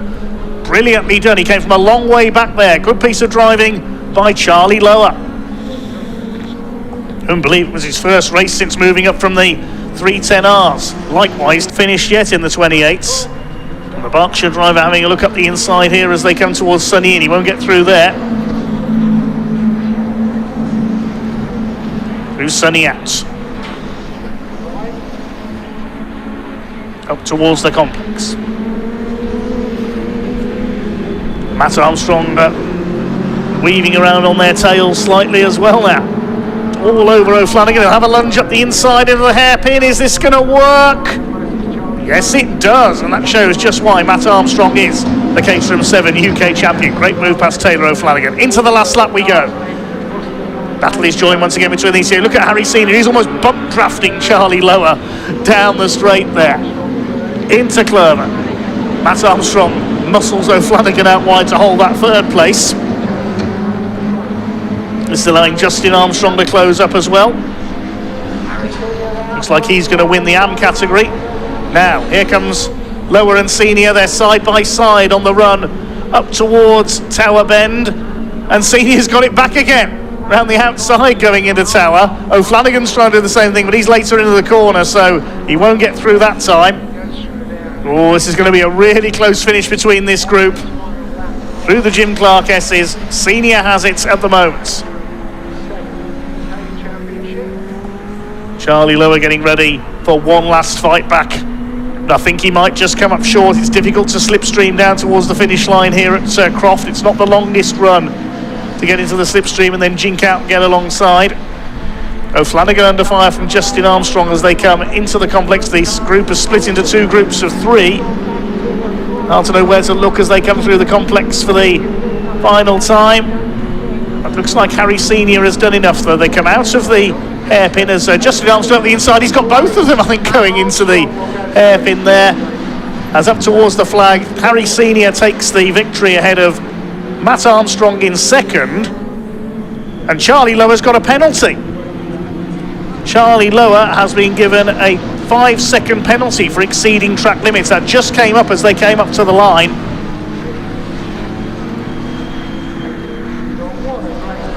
Okay, so we'll confirm the result in a second, but what a dive up the inside there. We saw into the final corner there from the 23 of Justin Armstrong, and I think that's Taylor O'Flanagan has boiled over after the race. He's come to a stop on the slowdown lap. Yes, you saw the board being displayed there as the cars crossed the line. A 5-second penalty for Charlie Lower for exceeding track limits. So we'll give you the provisional results in a moment. Harry Senior is the first winner of the season in the Motul Caterham 7 UK Championship, with Matt Armstrong number 1 in second and Justin Armstrong in third overall. So the two members of the family both on the podium. Chris Fraser in fourth place, Taylor O'Flanagan fifth. It looks like he's slow coming through the final hairpin and dropped back whatever that problem was. And Charlie Lower, that 5-second penalty drops him from second to sixth. That's how close this championship is. Further back, Stephen Nuttall in seventh ahead of Craig Story. Darren McCormack and Henry Heaton from the back of the grid made it up to 10th. Monty Hind in 11th place ahead of Dale Head. Then Mike Evans, he got a penalty as well. 5-second penalty for Mike Evans too. He was 13th ahead of Mark Kendall, and the other finisher was Chris Welch. Nick Highton we saw pulled up at the chicane, and we lost Tom Eden, Gary Curtis and Louis Darling into the pits.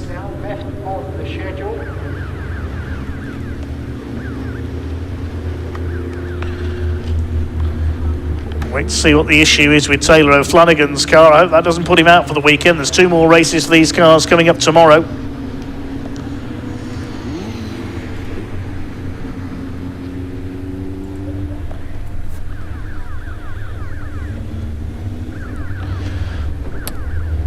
We'll shortly be handing down to Parc Ferme with Sam Parker to talk to a doubtlessly very happy Harry Senior, the first winner of the season in the Motul Caterham 7 UK Championship. Sam, in just a moment, over to you.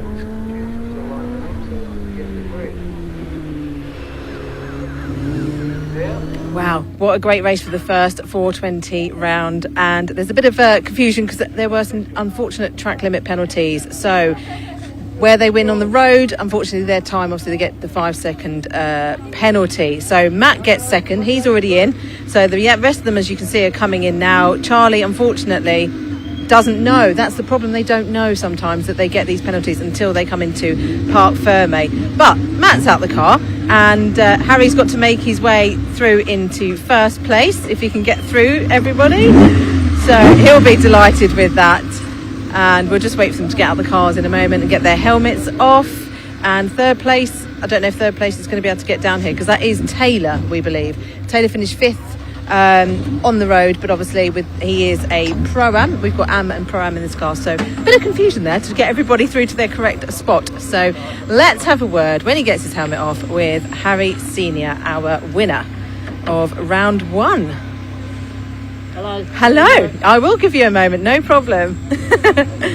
There's quite a lot to take off, and I guarantee they can't wait, because it's, like I said in the previous race, it's very hot this afternoon. So Justin's the winner of the AM class. Harry, congratulations, winner! Yeah, absolutely amazing, great race. There was 4 of you battling for that, and you were not given any respite by Charlie. Unfortunate for him, really sad for him. He got the track limits penalty. Yeah, he was a bit all over the place, so I kind of thought he might, but yeah, knackered. Yeah, I'm not surprised. Harder than I remember it being. Sometimes that gap is quite long, isn't it? And you get back in it and you think, oh my gosh, well, how did I do this all year? Yeah. First one's always hard, I think. Yeah. You get like 20 minutes through the race in your head, and you look at the board that your team's given you, and it says 14 minutes left. And you're like, oh my God, really? Yeah, brilliant. Best start you can have, I think. Pole and a win. Well, yeah, wet tomorrow, so we'll see. But pressure's off a little bit now. Yeah. So I'll enjoy it. You will. Well, it's nice to get the first one out of the way, isn't it? First race out of the way, and the first win. Yes. Nice to know I've still got it. Exactly. Definitely still got it, because you know this grid's competitive this year. Really competitive. Yeah. No. Lots of guys coming up from all sorts. Taylor done.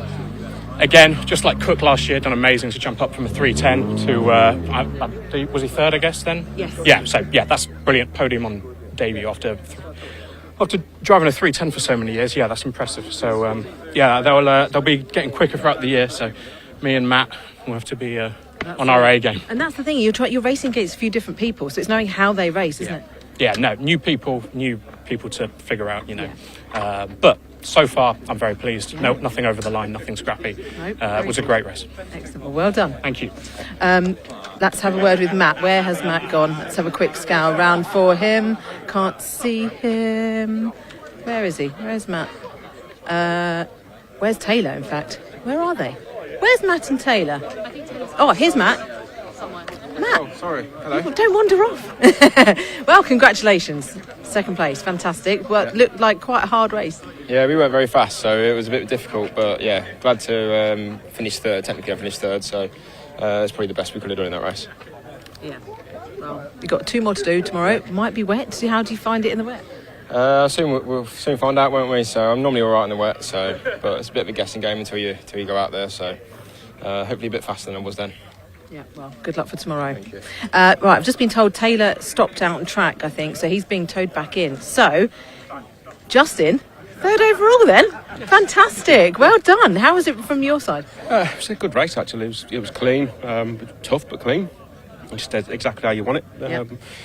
Thanks Chris got tired at the end, so he tells me, and so he decided to back off. He thought I'd got a time penalty as well, so it wasn't me. So I didn't see Charlie's time penalty, so yeah, quite happy. I think unlucky for Taylor. Oh, Taylor, yes. Yeah, cause, it sounded like his throttle stuck open on the last lap, so I could hear revs, so I thought, it's obviously got a problem. He's lost and all that. But yeah, so quite happy with that. It's a good result. Definitely. Good start for tomorrow as well. Absolutely. Yes, bring it on. Thank you very much. Thank you. Well done, Justin. Right, now we're going to head to Ian, who spoke to some of the Junior Saloon drivers just a little bit earlier.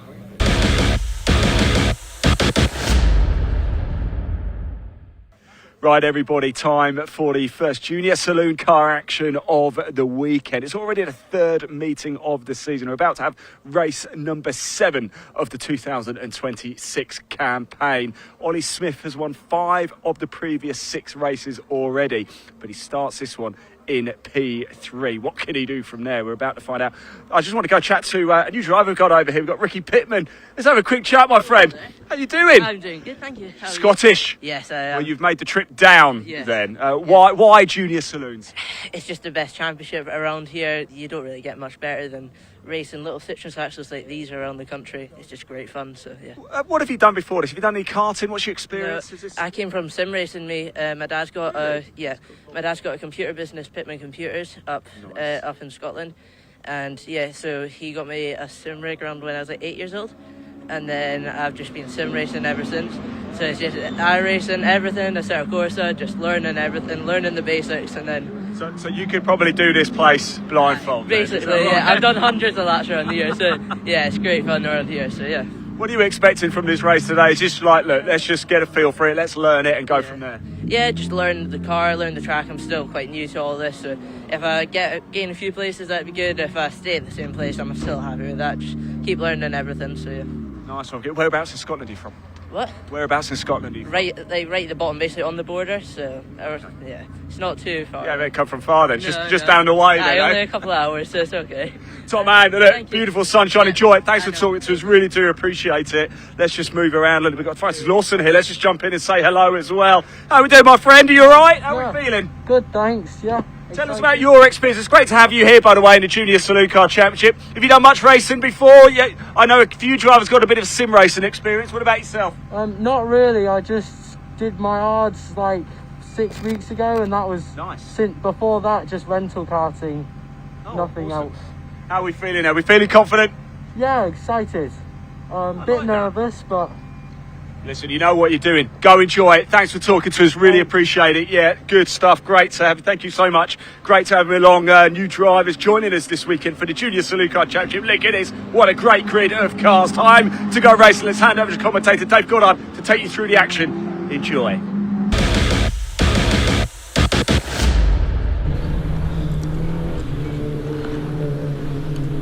Thanks, Ian. Yes, already round 7 of the Junior Saloon Car Championship coming up. A very busy season for them. First of 3 races this weekend. Qualifying took place this morning, and it was Max Scharfegger who set pole position with a 1:42.928, the only driver to get under the 1:43 bracket in qualifying. Leon Holly starts alongside him, about 0.4 of a second back, and then 5-time winner this year, Ollie Smith, will line up on the second row looking for his 6th win of the season. His unbeaten run finally ended by Max Scharfegger at Cadwell Park last time out. Lachlan Homan, number 94, lines up alongside him. Took a trip into the barriers at Cadwell, unfortunately.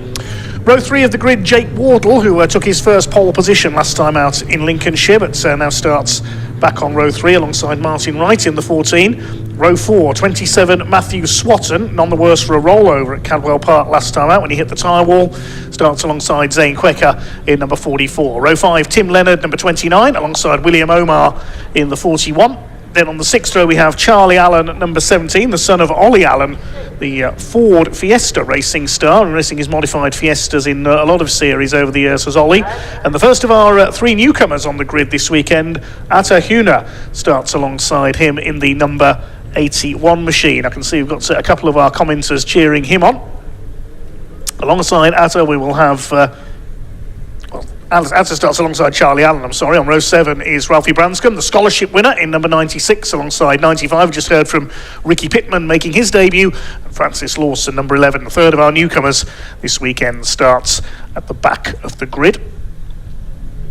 So 15 cars out there then, identical 1600cc Citroen Saxo VTRs, drivers as young as 14 competing in the Junior Saloon Car Championship. This is the training ground for the saloon car stars of tomorrow. You never know, you could be seeing a future British touring car star on this grid. Ollie Smith, rookie champion last year. His brother Harry won the title a couple of years ago. He's now moved up to the Mini Challenge. And Ollie, the man from Maidenhead in Berkshire, looking for win number 6 out of 7 this year. Scored a hat-trick at Donington Park at the season opener, then 2 out of 3 at Cadwell Park. In race 3 at Cadwell, it was Max Scharfegger who took the win, though. The race was halted early after Matthew Swatton's accident. So Matthew was fine, and the Kersley Motorsport driver is back on the grid. We won't see his teammates, though Ben Ward, he has withdrawn from his drive, unfortunately, so we wish him all the best, Ben Ward, and we'll hope to see him back out and racing again soon. There's some of our newcomers from the back. The black and red car there at the back is Francis Lawson, the grey car Ricky Pittman, and then the white and orange there is Atta Huna, our third newcomer this weekend. Lots of commenters cheering on Atta. Also Zane Quecker has lots of supporters as well. Francis Leonard says, go Tim Leonard, ducks in a row, I hope. Yes, we talked to him about that at Cadwell Park earlier this season. So here we go then, the lights go out and we're underway with the Junior Saloon Car Championship. It's the grey and yellow car of Max Scharfegger on pole. In blue, white and grey alongside him is Leon Holly. They'll lead the way down into Clervaux for the first time, and tucked in behind them is Ollie Smith, the green and blue car, number 80. As they make their way through Clervaux for the first time. Martin Wright in the blue car there on the outside line, under fire from Zane Quecker. Slightly different livery for him this weekend. We've got a bit of a contretemps there at the back. That's Atta Huna involved in the number 81. Had possibly a bit of contact there, but it's Scharfegger who leads the way as they come down the back straight for the first time. Looking for his second win in succession. Second place, Leon Holly in the 87, the man from Devon. Ollie Smith in third. Then it looks like it's Jake Wardle up into fourth place. Doubles up his Junior Saloon Car commitments with Junior Rallycross as well in Suzuki Swift. Had a big shunt in Rallycross at Liddon Hill earlier this year, unfortunately, but thankfully it was none the worse. Atta Huna's got going again at the back of the field in the number 81 of that little sort out on the first corner. So it is Max Scharfegger who leads the way, lifting a wheel. Look at that through Sunny Inn for the first time. A few of these drivers have never raced at Croft before. Horsing his way up the inside there. That's the number 29 of Tim Leonard getting past Matthew Swatton.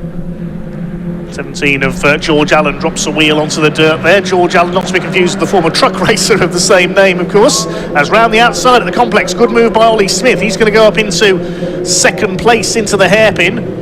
Nicely done there. You don't very often see a move around the outside on that right-hander. Past number 87, Leon Holly, who's got a new sponsor this weekend, Tool Zone, adding the blue to his grey and white livery there. Across the stripe they come for the first time. The pit boards telling the drivers their positions. Ollie Smith up the inside on Leon Holly. That's for second place. They're showing his first and second on the timing screen. That's because Max Scharfegger's transponder isn't working. So he'll have to be timed manually. He's showing his last at the moment because it hasn't triggered the timing loop as he's gone over the start-finish line. Now he goes to the top, leads the way down the back straight. Ollie Smith up into second place. Jake Wardle in fourth, the black and green car, under fire from Lachlan Homer in the white and black machine. Then they get back to Martin Wright in blue. He's got Tim Leonard and Matthew Swatton behind him. Round the outside goes Lachlan Homer, side by side for fourth position there, out of Tower. And the lead is with Max Scharfegger by 1.7 seconds, looking for win number 2 this season. He comes out to the back of the circuit towards Croft and Sunny in and out. Looking perfectly steady there into the right-hander. Change for fourth place there. Lachlan Homer has got the move done on Jake Wardle for fourth place. Bit of dust being kicked up by Leon Holly, I think that was there in third. Then behind him, Wright's Leonard Swatton. There's William Omar, the red number 41. I think that's Josh Salvadori's car from last season. Josh, another man who's moved up to the mini challenge over the winter.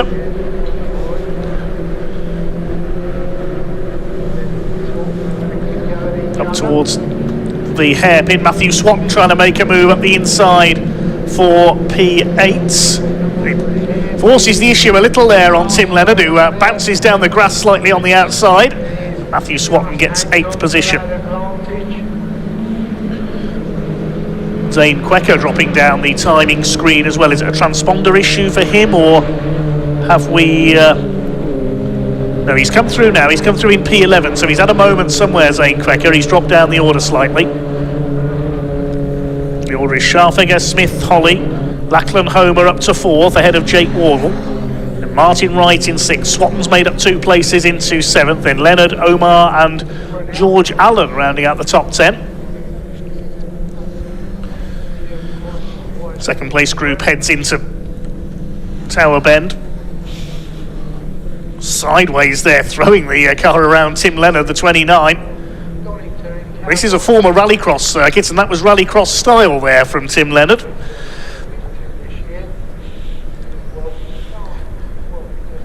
Here's our leader. Max Scharfegger has increased his lead to just over 2 seconds now, lifting that rear wheel as he throws the car through Sonny in. Ollie Smith under fire from Leon Holly. Homer trying to go after them. Then Wardle, Wright, Swan, Leonard, Omar. There's George Allen in P10, the number 17. Then a small gap to Ralphie Branscombe. He's running well in P11, the black car. Zane Kwekker's down to 12th. He's dropped back. Ricky Pittman, the first of our 3 newcomers at the back of the field. Leon Holly's dropped back slightly from Ollie Smith now into P3, and it's coming under fire from LH94, Lachlan Homer. It's bringing Jake Wardle with him. The leaders head over the line. We'll wait to see what the lead gap is through this time. We have to wait, of course, because Max Scharfegger's transponder isn't working. He's being timed manually. Third place fight, I should say, heads into Clervo. And yes, Lachlan Homer is getting closer in the 94, looking to make up for an off last time out at Cadwell Park. He's got Jake Wardle chasing him. Into the back straight go our leaders. Ollie Smith now breaking away from the third place fights. 6th place battle headed up by Martin Wrights, being chased down by Matthew Swatton. Scharfegger leads by 2.5 seconds, and he's done the fastest lap of the race, 1:43.437. So Max Scharfegger is pulling away. Just under 9 minutes of this race to go.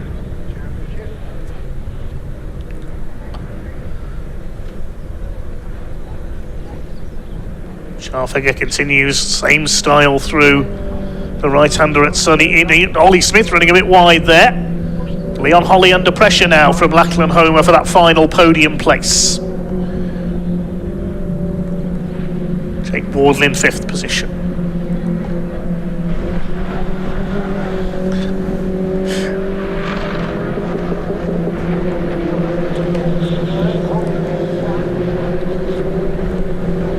Martin Wright slides his way through the complex, so does Tim Leonard. He's throwing that Oryx competition car around here. Up into the hairpin. He's in 8th position. Scharfegger completes his 4th lap.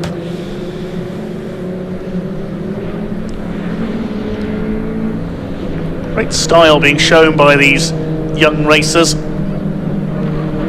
And here's the fight for 3rd. Jake Wardle's dropped back a bit this time. He's in 5th place, the black and green car there. Martin Wright under pressure from Matthew Swatton. There's Leonard, William Omar, George Allen rounding out the top 10 ahead of Zane Kwekker is next through. And we get back to the newcomers, sliding out there into the gravel. That's Francis Lawson in the number 11, mind the barriers. Oh, into the barriers he goes. Francis Lawson just too fast into Clervo. He's kept it going with a bit of bodywork damage there. He did well to keep it out of a much heavier impact there, and I suspect he's heading pitwards. Lucky escape there for Francis Lawson, the man from Macclesfield in Cheshire. That could have been a big accident. Ricky Pittman, meanwhile, has got ahead of Ralphie Branscombe. He's enjoying his debut. Scharfegger leads. He's done another fastest lap of the race, 1:43.384. He's nearly 3.5 seconds up on the rest of the field now. Matthew Swatton continuing to chase Martin Wright, the scholarship winner from 2025, for 6th position. Swatton in 7th. Let's have a look again at Francis Lawson's little moment here. Just got the back end stepped out, too quick into Clervo, over the gravel. I thought the car was going to flip into the air at one point, into the barriers, wallop straight in he goes. Managed to keep the car going, so he keeps his foot in and straightens it up. But I think there might be some suspension damage there as well as the bodywork damage, and I suspect Francis Lawson will be heading for the pits. Leaders head over the line. Still Scharfegger ahead of Smith and Holly.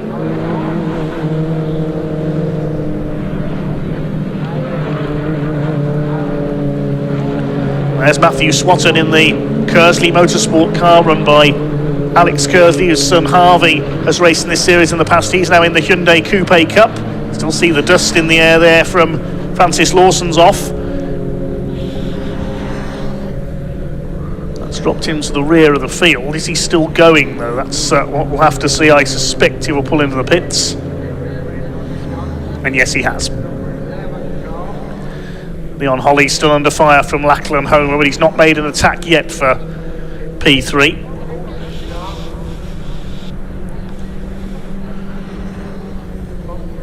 Just over 5 minutes of this race to go for the JSCC. It's the CSC racing car of Max Scharfegger who leads the way. His teammates has just gone into the barriers, unfortunately. Francis Lawson. The third car for CSC Racing is Jake Wardle in 5th position. Ollie Smith for Musketeer Motorsport in 2nd place, and his teammate Leon Holly under fire from Lachlan Homer in the MRM car for that 3rd place. Through to the complex. Lachlan Homer, now he's in attacking mode, having a go for 3rd place on the Tool Zone car of Leon Holly. Jake Wardle starting to close up as well. An interesting fight to the flag between these two for the podium.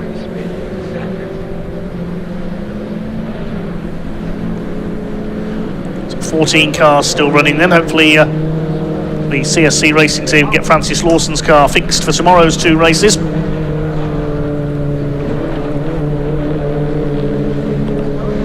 A bit of gravel on the road as a result of that as well, coming into Hawthorne.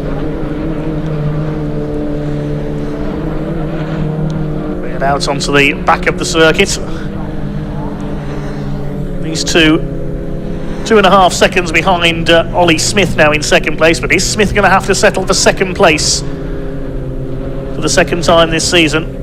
Is it going to be a 2nd win for Max Scharfegger?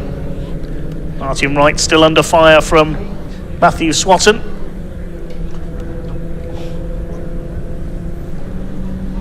And a gap back to Tim Leonard, who's about 3.4 seconds back. The lead is over 5 seconds now for Max Scharfegger. This is a great drive by the number 23, the man from Warrington in Cheshire. His family have raced in Caterhams, Citroen C1s and quite a few other forms of motorsport in their time. Lee Smith safe in 2nd place. I think he's settled for 2nd now. Ahead of Holly and Homer fighting for 3rd place. Fight it is now. Lachlan Homer is lunging at Leon Holly.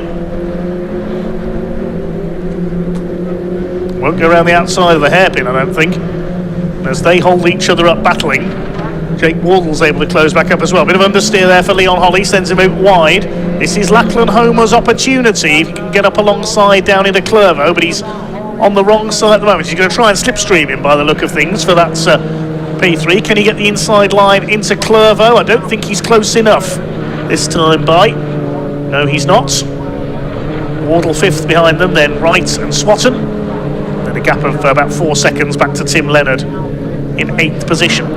Zane Kwecker continuing to recover. He's back up into 10th place ahead of George Allen now.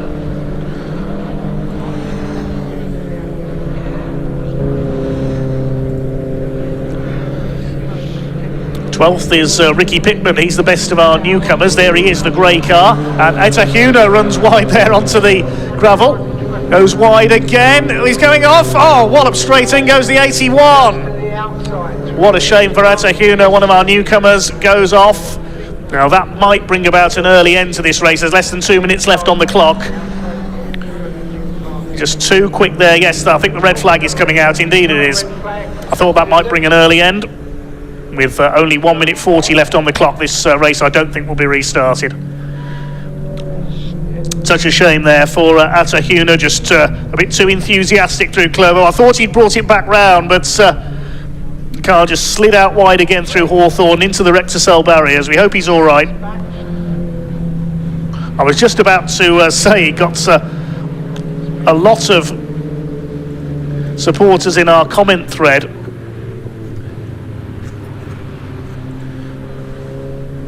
And there is Atahuna out of the car.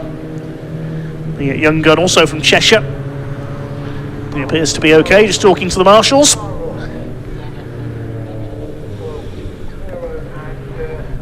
I'll just check the car is okay. Gutted there, looking at Atahuna. He ran wide, got 2 wheels into the gravel. It looked like he'd saved it. but then just couldn't slow the car for Hawthorn, slid out wide and walloped straight in. Such a shame for the newcomer, but hopefully the Oryx Competitions team will be able to repair that Saxo for race 2 tomorrow.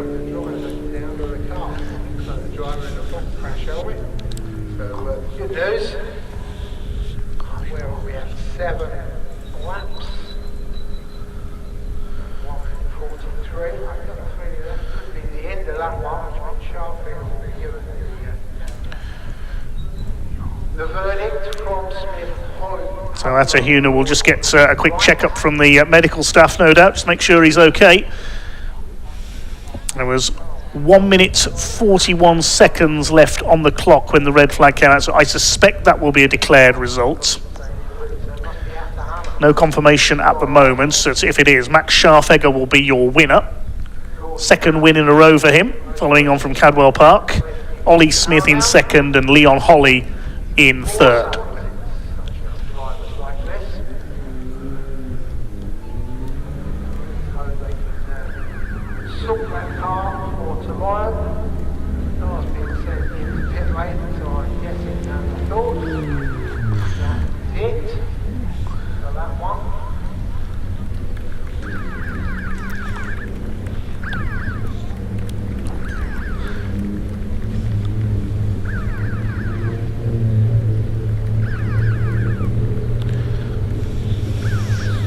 Just awaiting confirmation that the race will not be restarted. In the meantime, let's have a look at some highlights from that race. Good battle between Ollie Smith and Leon Holly. A move around the outside there into the complex. Pretty impressive from Ollie Smith. And yes, the checkered flag is now showing on the timing screen, so that will be a declared result. So Max Scharfegger provisionally takes the win ahead of Ollie Smith and Leon Holly. Lachlan Homer in 4th place ahead of Jake Wardle. Martin Wright in 6th. Matthew Swatton in 7th. 8th for Tim Leonard. 9th is William Omar. Zane Kwecker takes 10th. 11th for George Allen. Then 12th will be Ricky Pittman, our top newcomer. Ralphie Branscombe 13th. Atahuna probably won't be classified as the cause of the red flag. And I think Francis Lawson rejoined from the pits there possibly, and so might be classified in 14th. That's to be confirmed. The results are taken back to the end of lap 6, the last completed lap by the full field. Let's in the meantime head down to Parc Fermé.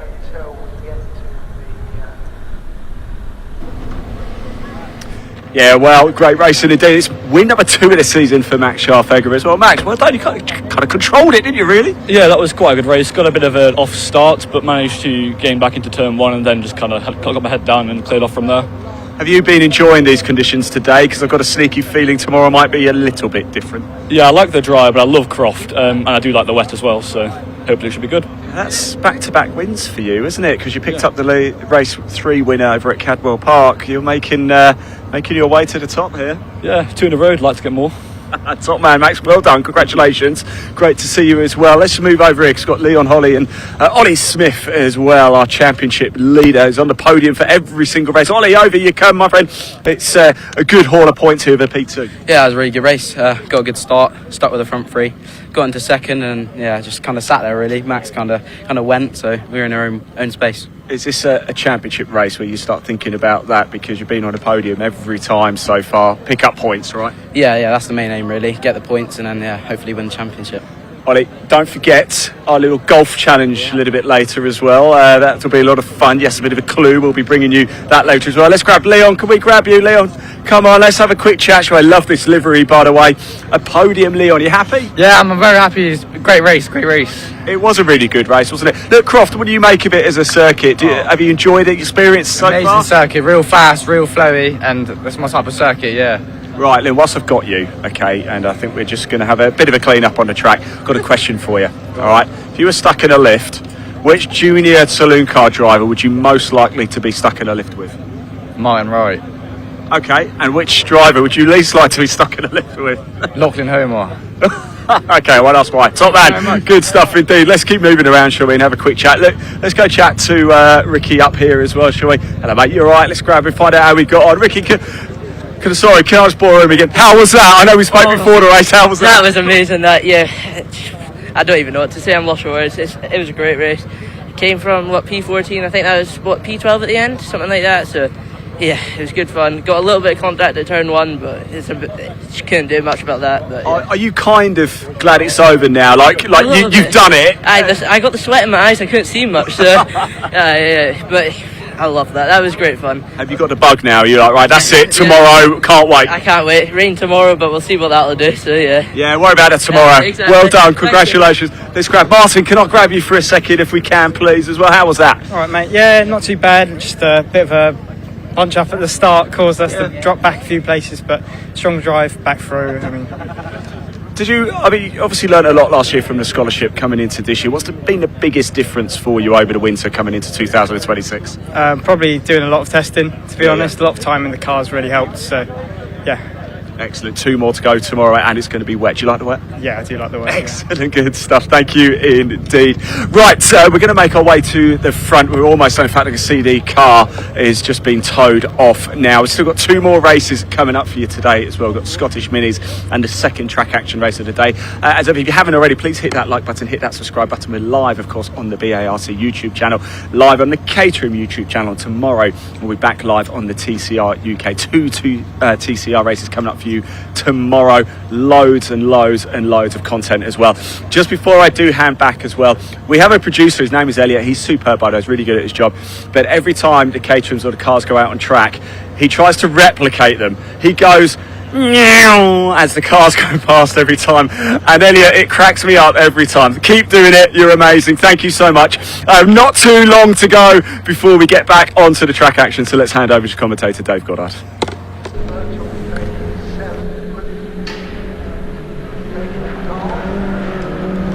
Cracks you up. It puts me off my commentary.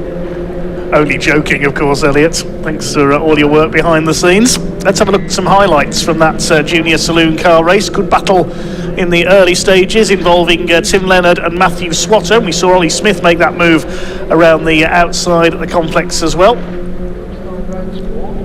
Sideways style from Tim Leonard as he tried to recover, almost rallycross style here at this former rallycross venue. Francis Lawson, meanwhile, his debut didn't end as he'd hoped. Sliding off over the gravel at Clervaux and clouting the Armco barriers. Did well to keep the car going. That could have been a much bigger accident for the young newcomer in the 11. Made it back to the pits. Bit of bodywork damage, possibly some suspension damage as well. But the race ended early because of this incident for Atta Huna. Bit of gravel bashing, and then couldn't slow the car down in time for Hawthorne Bend. Into the barriers he went, and that was the end of his race. Bit more saloon car action next then, and we welcome the Scottish Motor Racing Club's Mini Cooper Cup next up. The Scottish Minis, we've already seen them on BARC TV this year at Cadwell Park. It's another of their away rounds, and normally based up at Knock Hill, of course. But they're with us again here this weekend for a cross-border raid into England here at Croft. Identical BMW Mini R50 Coopers for this championship. We had 11 cars out at their opening rounds at Cadwell Park. The second race was turned into a bit of a crazy affair by wet conditions.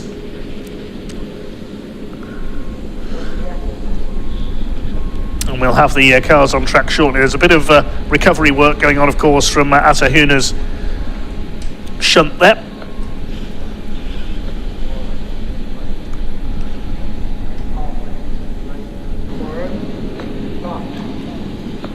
Got a bit of sweeping up as well. Quite a lot of gravel on the road too, so the road sweeper is out on circuit.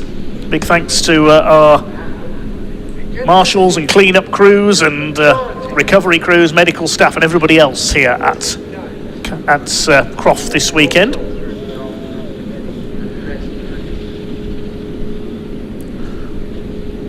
They're just checking the barriers as well. The marks of the course have just told us here at Croft. So the Scottish Minis will be out on track as soon as that is done. Ian caught up with some of the drivers earlier on.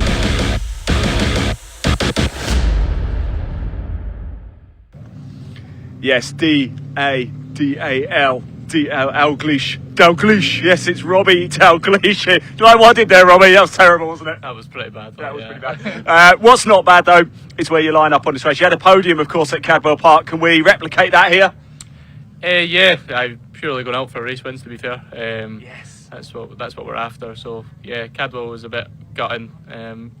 Was feeling pretty confident I had that one in the bag, race 2, and then just unfortunate spin of events that happened in front of me and it caused me to crash out and not finish the race. So yeah, try to get some revenge in this one for sure. So redemption is on the cards then. Croft, what do you make of it? Do you like Croft? Yeah, been here a good few times now. Always enjoyed it. Good fast circuit. I mean, the grid, sometimes there can be a big difference throughout, but I think even from first to last, it really is quite a small margin. So it just shows that you get good close racing on here. This will be a mega good race for sure. Excellent, Robbie. Best of luck. I think you're going to give us plenty of entertainment indeed. Actually, let's just go over here. He's in the car because I was just having a bit of a giggle with Jack Irvine off camera. Let's have a quick chat now. Jack, do you have any pre-race rituals? I'll put my helmet on. What are we thinking about tyres? I think it's going to get warm here, so yeah, round ones as well, yeah? Oh, well, they're black, right? Look, you're on pole position, bit of a target on your back here, but you know what you're doing, don't you? Oh yeah, I'm the best. Just, I know Robbie Dalglish, he's keen on the victory. You're not going to let that happen, are we? You maybe drive into the side of us here. I don't know what will happen here after Caldwell. Jack, best of luck. Jack Irvine there, a confident man indeed. Time to go racing for the Scottish Minis. Dave, over to you, my friend.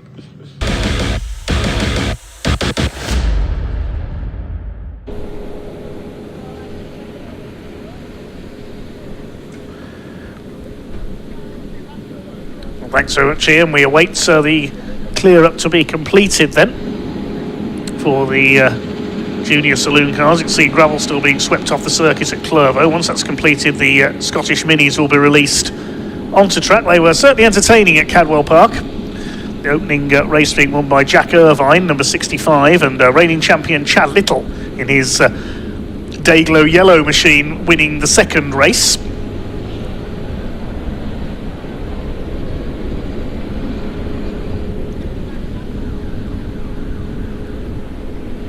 .11 cars here. I think it's the same 11 drivers that we had at the Cadwell Park round that's here this weekend. There's that runoff area I talked about earlier on the outside of Tower Bend. That's where you end up if you go straight on in that field. See, no barrier on the outside of that section. And there's some of the Orange family, our volunteer marshals this weekend. If you'd like to become a volunteer marshal, then look on the website at barc.net or the British Motorsport Marshals Club online to find out how you can join up.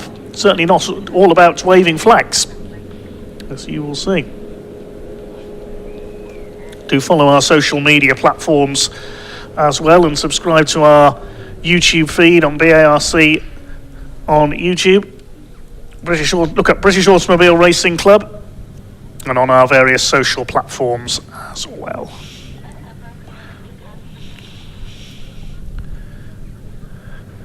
Slightly windy conditions here at Croft today. It can be a bit windswept. It is a former airfield, as we mentioned earlier, near to the town of Darlington, near Dalton-on-Tees.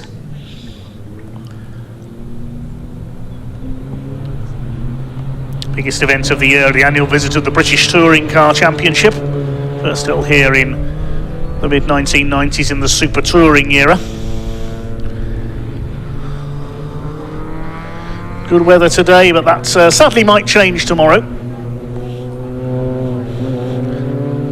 Let's make things a little bit more interesting, as it did for the Scottish Mini Cooper Cup at Cadwell. They make their way onto track, then round to the grid before they'll have their green flag lap. It'll be a 15-minute race. They have a second race tomorrow just before the second TCR race. No lunch break tomorrow, incidentally. The action doesn't get underway here until midday tomorrow at Croft. Local restrictions prevent any running before midday at this circuit on Sundays.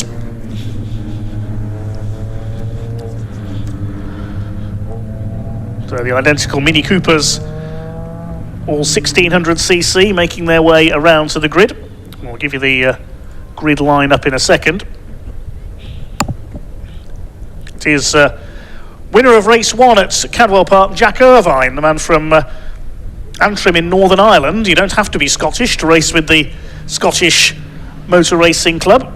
This is the Northern Irishman who will line up on pole position in the 65 car. Looking at the standings, he's second in the points, 8 points behind Chad Little after the opening weekend of the season. He had a first and a fourth at Cadwell Park. Alongside him will be number 52, Michael Williams. Now, he's only 5th in the points at the moment, based near Edinburgh, in the blue car there. He had a 7th and a 5th at the season opener. Second row, we heard from Robbie Dalgleish, number 91. He starts alongside Chris Coburn in the 17. Robbie Dalgleish failed to finish one of the races at Cadwell, got into some contact at the hairpin. But drivers can drop their 3 worst scores over the course of a season in the Scottish Mini Cooper Cup, so he'll count that as one of his dropped scores. Reigning champion Chad Little on row 3 alongside Martin Viatunga, of Sri Lankan descent, I believe is where his name comes from, on row 3. Row 4, James Hitchin, number 271, the man from Cumbria, graduating from Citroen C1s this season to race in the Minis, alongside Presley Barrett in 47. Row 5, Barry Holmes, number 88, and 59, Liam Kelso. And at the back of the grid will be number 15, that's Campbell Scott. So 11 cars out there, 15 minutes of racing to come. There is a separate Newcomers Cup in this series as well. That's led after the opening weekend of the season by Presley Barrett. He took the Newcomers Championship wins in the first weekend of the year. Campbell Scott and Liam Kelso a joint second. They had a second and a third each. It is Chad Little who leads the points. He's on 47. There he is, the second of those Dayglow yellow cars, number 25. 8 points clear of Jack Irvine. A further 8 points behind is James Hitchin. First season in the Minis, but not a complete newcomer, so not fighting for the Newcomers Award this year. There's Liam Kelso, the number 59. Comes from Kinross-shire, up near Perth. Presley Barrett, he's from London. One driver from Northern Ireland and one from just below the English-Scottish border from Cumbria, James Hitchin.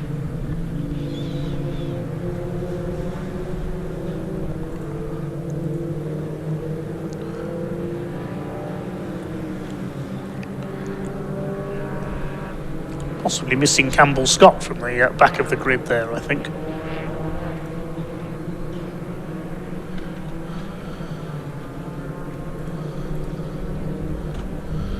It's the blue and red number 65. Similar livery, I've noticed, to Matt Armstrong's Caterham at the front of the grid.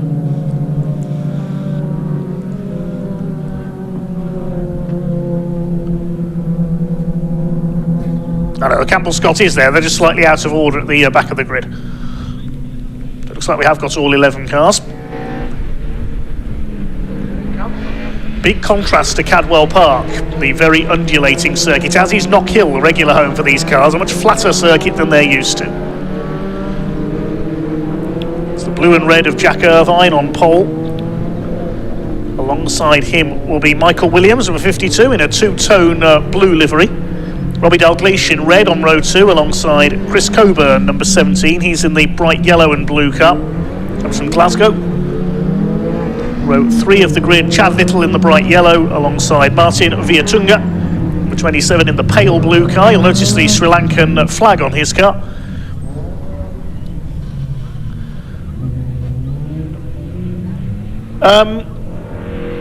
Where's Jack Irvine going? The race hasn't started yet, Jack. He's just taken straight off at the end of the green flag lap. I'm not sure what's going on here. I'm not quite sure what's going on there. Well, the rest of the field have lined up on the grid, but Jack Irvine seems to have decided that the race has already begun. I've never seen that before.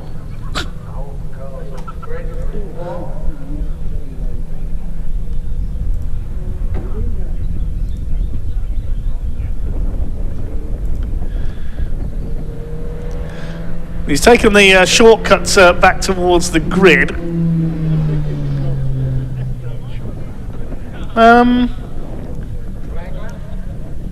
Now, I'm not sure after that he's allowed to come straight back round and take his pole position.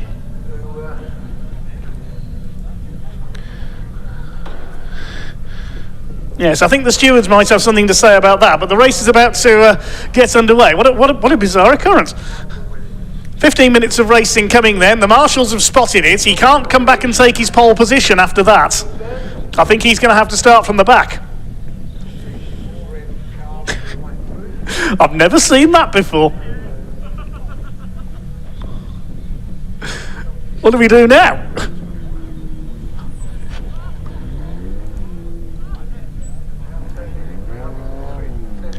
Now he's doing a three-point turn.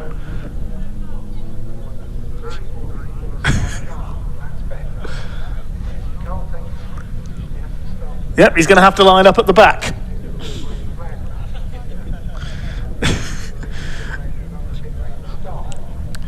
Well, he's on slightly warmer tyres now than the others, isn't he? Because he's done that extra distance. So watch for Jack Irvine coming through from the back of the field. It's Michael Williams in the two-tone blue car on his own on the front row. I certainly can't remember ever seeing that before.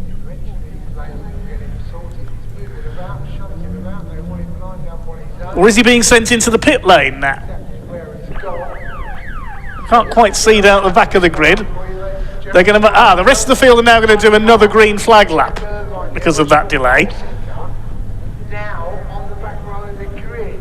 Remember, the man alongside him on the front row of the grid was only a couple of... So we now do a further green flag lap to compensate for the delay. Another green flag lap in here.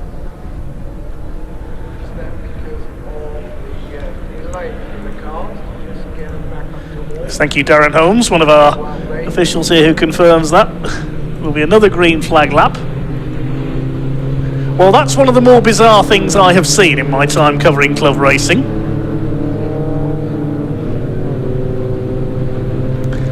I wonder if Jack Irvine thought it was going to be a rolling start.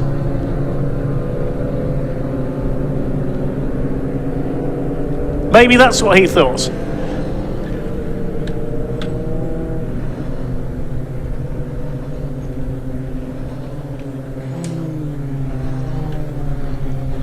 I'm wondering if Jack Irvine thought that was going to be a rolling start.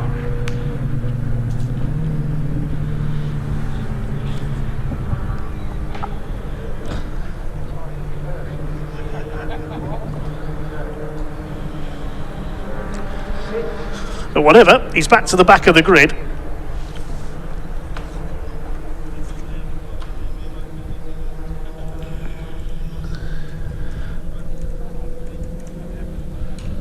So Michael Williams will lead the field away in the 52, looking for his first win of the season. The best he had at Cadwell was 5th. Robbie Dalgleish won 3rd place to show for his efforts in Lincolnshire. Taken out in some contact in the second race in the rain. But the track at that stage was like a skating rink, to be fair.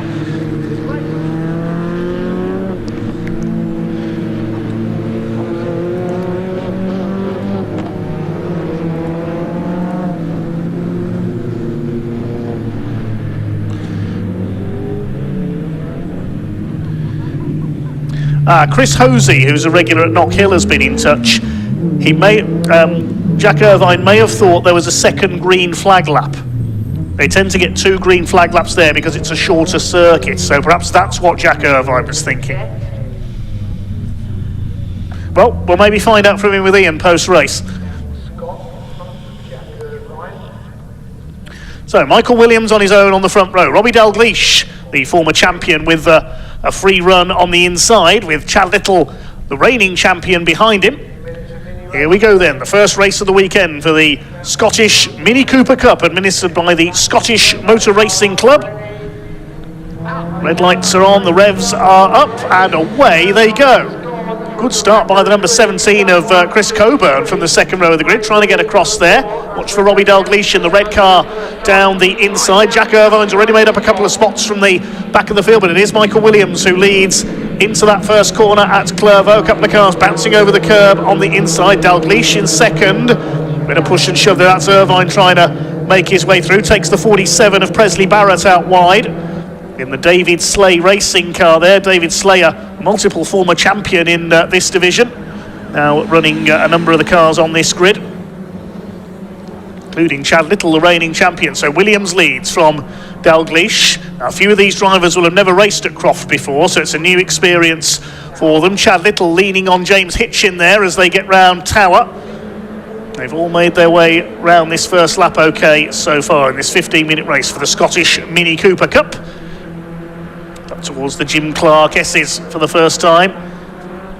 Quite fitting they're racing on this circuit with a corner named after one of Scotland's greatest ever racing drivers. Robbie Dalgleish has taken the lead from Michael Williams, who's holding off Chris Coburn for that second place. Martin Viertunga is up into fourth, and James Hitchin runs a bit wide at sunny outs. Jack Irvine is already up into sixth position in the 65. Great run through the field after that initial confusion. It's Robbie Dalgleish into the complex. So this time Michael Williams diving up the inside, bash, they go out wide, goodness me. Well, that was never really on there for Michael Williams. They've both gone out wide. They're still going, but they've lost the advantage to Chris Coburn as a result. That's caused a bottleneck in the field as well. Pushing, shoving all over the place. There's Irvine up behind them. He could be leading this by the end of the second lap, the way he's carving through the field. So, what's the order as they cross the line then? Chris Coburn's got the lead. Michael Williams is still there in second place after trying to force the issue on Robbie Dalgleish, who's at the back of this group. Now Williams goes rally crossing and Martin Viertunga goes up into second. This lot are picking up exactly where they left off at Cadwell a few weeks ago. Viertunga now goes wide at Hawthorne. Jack Irvine's in second place from the back of the grid. How's he done that? Keeping his head while all around him are seemingly losing theirs, I think. Coburn leads it then. Everybody's bottling up behind Michael Williams here. Here's Viertunga to the inside with the eyes on the headlamps of his car. Dalgleish up there behind them. There's James Hitchin again, has Chad Little leading on him in the 25. Then the 47 of Presley Barrett. The 88 is Barry Holmes. And then Liam Kelso, the 59. So the car that's dropped back there is Campbell Scott in the 15 at the tail of the field, one of our newcomers. Presley Barrett, the leader of the Newcomers' Cup at the moment. So Chris Coburn leads in the number 17, the man from Glasgow. But for how much longer? Because Jack Irvine has carved his way through the field. Everybody else is trying to be third. Michael Williams is getting shuffled back down the order. There's Chad Little going through in the high-vis jacket liveried car. This is great stuff. Through the complex. They're still at it further back. Up on the curb there, that's Presley Barrett bouncing into the air. He's under fire from Liam Kelso. That's for the lead of the Newcomers' Cup, I think. Yes, Kelso in the blue car going through on the inside of the red machine. And Liam Kelso could take the lead of the Newcomers' Cup. Jack Irvine, not surprisingly, has done the fastest lap of the race, 1:42.059. Chasing Chris Coburn for the lead. Those two go a couple of seconds clear of Martin Viertunga in third. Robbie Dalgleish is back up into fourth place. They spray a bit more gravel onto the tarmac at Clervaux. There's Presley Barrett attacking Michael Williams. And here comes Liam Kelso. You can't go side by side through there. That was close. I thought Kelso was going to smash into the tyres. That's for the lead of the Newcomers' Cup. Third in the Newcomers is Campbell Scott. He's further back. And into Tower, Jack Irvine takes the lead. So Jack Irvine now takes it up. It's only a matter of time before he dove past Coburn into the lead. Well, things starting to settle down a little in this frantic race for the Scottish Mini Coopers. Chris Coburn looking to attack back again into Sunny Inn. Martin Viertunga loses it nearly there going into Sunny Inn. And Sunny out, he stops Robbie Dalgleish from getting through. Yes, he saved that very nicely. I thought he was heading off into the grass. Up towards the complex once again. The battle for third place intensifying. Robbie Dalgleish could get through here. Yes, he's got at the inside. Chad Little trying to do the same. Up to the hairpin. Viertunga in the pale blue car will have the inside on the reigning champion though, and he holds fourth position, but Robbie Dalgleish in the red number 91 is through into third. The black car is James Hitchin, the 271. He's going to get up alongside Little here. Four of them together for third. Irvine leads from Coburn. They're 3 seconds ahead now thanks to this squabbling behind them. James Hitchin looking to be later on the brakes for Clervo. There's contact between Chad Little and James Hitchin. I thought they were going to go charging off into the gravel, but they somehow keep it on the island. And behind them, Michael Williams recovering after dropping back early on from the front row of the grid.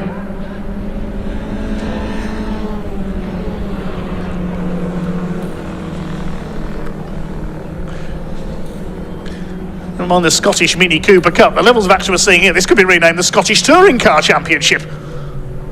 This is brilliant stuff. Michael Williams up the inside, nearly gets a bash up the back from James Hitchin. Now he gets a bash in the side from James Hitchin. Get off, says Michael Williams. This is allowing Presley Barrett up the inside as well, the leader of the newcomers division. Jack Irvine, the Northern Irishman, continues to lead, having come through from the back of the grid. Chris Coburn goes wide onto the grass. That's what Martin Viertunga nearly did last time through, but he saved it. Let's drop Coburn back into second. There's the fight for third, three of them together now, because James Hitchin is back in the clutches of Michael Williams, Presley Barrett and Liam Kelso. This is brilliant. Lifting the wheels as they come on the inside as they come into the left-hander at the convex. You can see how close to the edge of adhesion they are. Now Chad Little's going to maybe try a dive up the inside. No, Martin Viertunga tries a dive up the inside of Robbie Dalgleish. He's going off. Off goes Viertunga. He's on the rallycross course. Chad Little's tangled with Dalgleish. He goes off as well. Oh my goodness. Now they've got it going again. Viertunga trailing some bodywork. Chad Little's near the back of the field.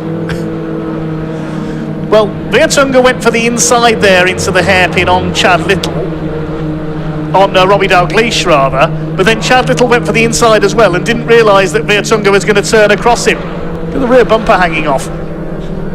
He'll get the black and orange flag for that, I would think. The technical disqualification flag, and have to call into the pits. Talking of into the pits, Barry Holmes has pulled in the 88s. Take a look at that again if we can into the hairpin. I couldn't keep up with that. Michael Williams battling with Presley Barrett and Liam Kelso.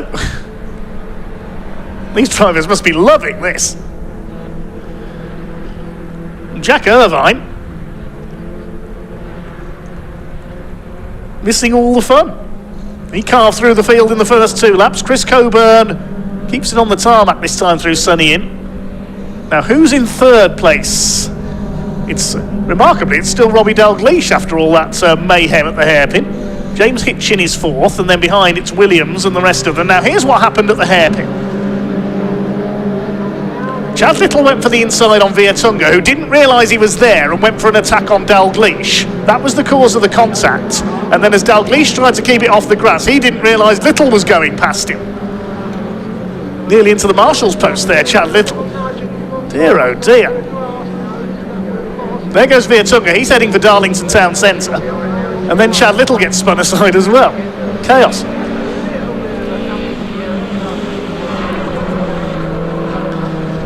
So things calm down again a little. 6 minutes of this race to go.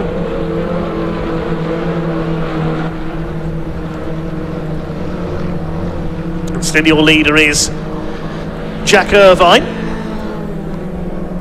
2.2 seconds up on Chris Coburn now as they head up towards Tower. Robbie Dalgleish still third, then James Hitchin. Williams is fifth in the 52. There he is, the two-tone blue car, ahead of Liam Kelso, who's now got ahead of Presley Barrett, and that's for the lead of the Newcomers Cup. 6th and 7th. Viertunga is still going, I think, for the light blue car. Yes, there he is, so he's still in there. Chad Little's down to 9th, and Campbell Scott rounding out the top 10. Barry Holmes has rejoined from the pits in the 88 car. He made a stop earlier on.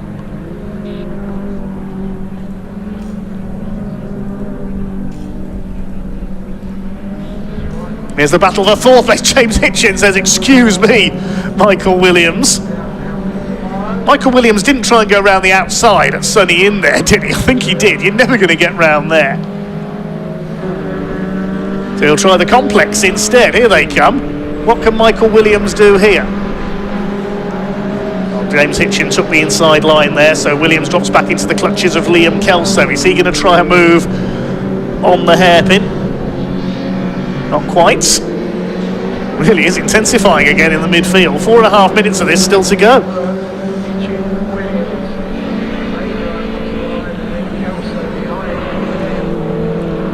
271 James Hitchin, the only English-based driver in this Scottish Championship, based up near Carlisle, so probably closer to Knockhill than most of the UK circuits, except for England circuits, sorry, except for Croft. And there's Martin Viertunga. He shed that bit of bodywork. He didn't need to be flagged into the pits, and he's still going.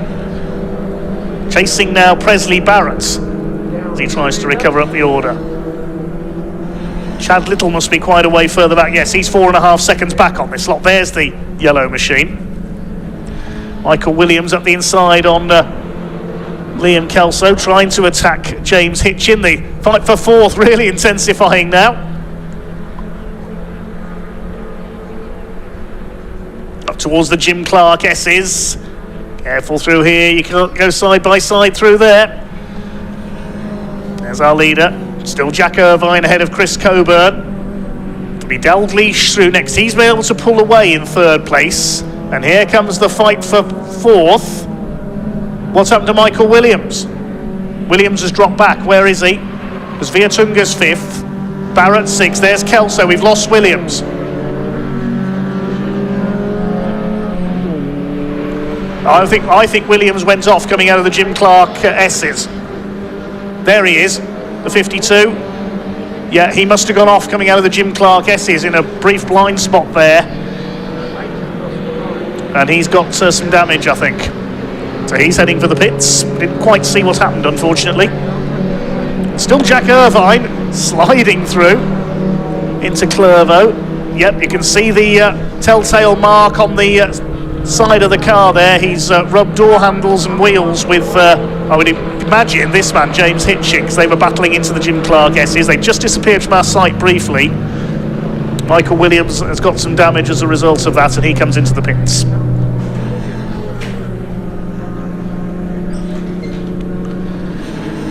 Irvine leads by 4 seconds ahead of Chris Coburn. Martin Viertunga's not finished yet. He's going for fourth place up towards Tower.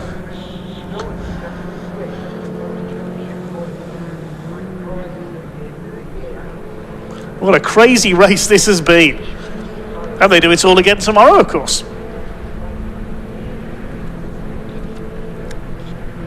Here's our leader.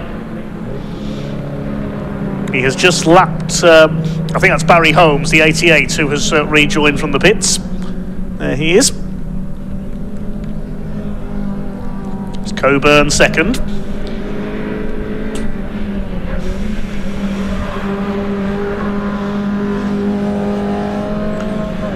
Chris Coburn flashing the headlights at the back marker there. Barry Holmes gets him out of the way at the complex. Dalgleish still third, and then this fight for fourth. James Hitchin must feel like he has a magnet in his car. There's always somebody stuck to the back or the side of him. Presley Barrett up there in sixth behind them. He's back in the lead of the Newcomers' Cup ahead of Liam Kelso. Over the line they go to start their last lap. Barry Holmes slows up and pulls over to let the quicker runners through. And here comes Martin Viertunga up the inside into Clervaux. Will he get the car stopped in time? James Hitchin back up the inside. He's got him. Good move, Martin Viertunga.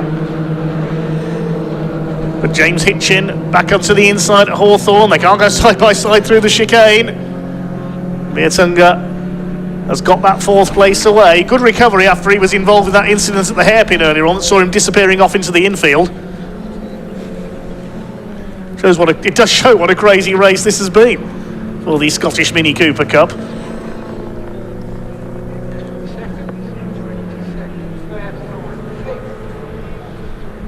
So I agree with our producer's comments. The eyes on the headlights we certainly like on Martin Viertunga's car. We need that on more cars. But the clock is about to count down to 0, and Jack Irvine, who threw away his pole position with a bit of a faux pas at the start, as Campbell Scott comes into the pits in number 15, has come back through the field and is heading for victory. There's Michael Williams, who's rejoined a lap down after his pit visit. And it's going to be a win for Jack Irvine. He's into the hairpin now. Still this fight going on for 4th, 5th and 6th, but the checkered flag is at the ready. And it is dropped on Jack Irvine, who takes a last to first victory. Chris Coburn comes over in 2nd, just ahead of Michael Williams, who's a lap down. 3rd place goes to Robbie Dalgleish. Martin Viertunga, I don't know how, has somehow got home in 4th. James Hitchin 5th. Presley Barrett wins the Newcomers' Cup in 6th. Liam Kelso is 7th. Chad Little back in 8th, the reigning champion.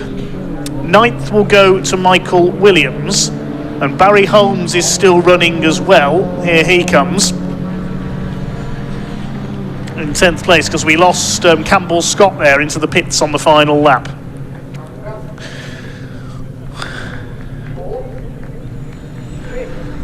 How do you sum up a race like that? That was absolute madness. Well done to the Scottish Mini Cooper Cup for entertainment value, certainly. Provisional result then as follows. Jack Irvine coming through the field to take the win ahead of Chris Coburn by just over 4.5 seconds. Robbie Dalgleish and Martin Viertunga, they may have been involved in that tangle at the hairpin, but they still finished 3rd and 4th. James Hitchin takes 5th. Presley Barrett 6th, wins the Newcomers' Cup ahead of Liam Kelso. Good scrap between those two further back. Chad Little, after being spun out, and ended up down in 8th place. And Campbell Scott's pulled into the pits on the final lap, so may not be classified. Michael Williams and Barry Holmes rejoined after their pit visits to finish a lap down. Martin Viertunga also got the fastest lap, 1:41.716. Only a couple of other cars got into the 1:41 brackets.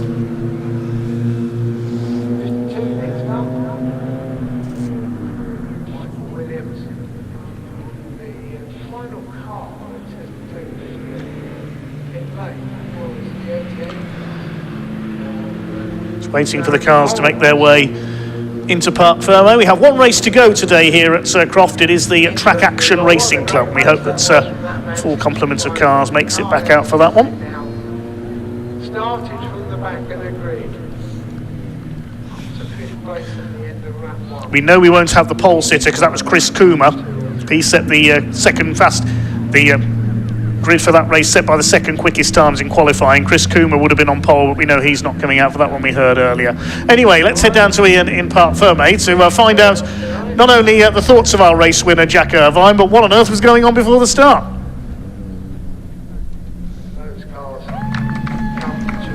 Well, here we are down in Parc Fermé, and Jack Irvine, shaking her head there.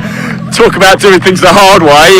Well, to grab a word of him as soon as he gets his head on. Congratulations to Chris Coburn and, of course, Robbie Dalgleish coming home in P3. Jack, don't like making things easy for yourself, do you? What happened at the start there? Oh, I don't know. I got mixed up. I thought we maybe had another lap, but all the hard work we've done in qualifying was sort of a waste of time.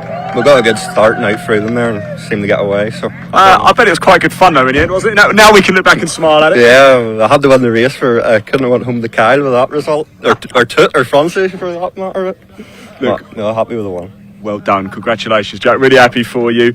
We've got Chris Coburn over here as well. Yes, Chris, come on. Are you happy with that? Oh, that was so much fun. You're very red in the face. I thought it might be, yeah.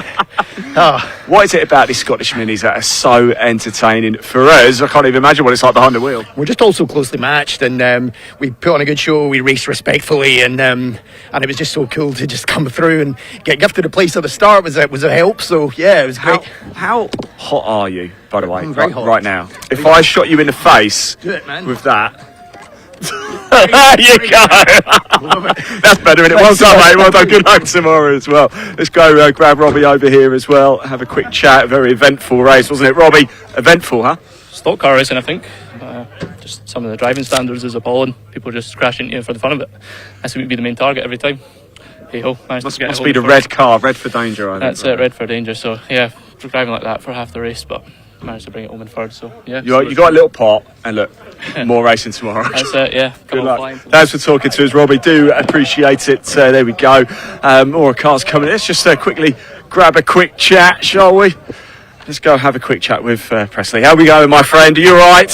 How was that out there? You all right? I'm absolutely wrecked after that one. Are you? It was just, everyone was trying so hard, and then eventually I think I bumped into someone, as you can see, and before I knew it, my steering's not quite right, and it can mess stuff up when I've been practicing all day on Friday, and it happens. I mean, am I happy I got the result I did? I suppose I am. I just wanted to get more on myself, but unfortunately... You look a bit red in the face. Are you hot? Are you really hot? Really hot. Are you? There we go. There you go. Just doing my bit to help. Well done, mate. Right, track action are heading out on circuit already, so let's get going for our final race of the day. Dave Goddard, over to you. Is that right?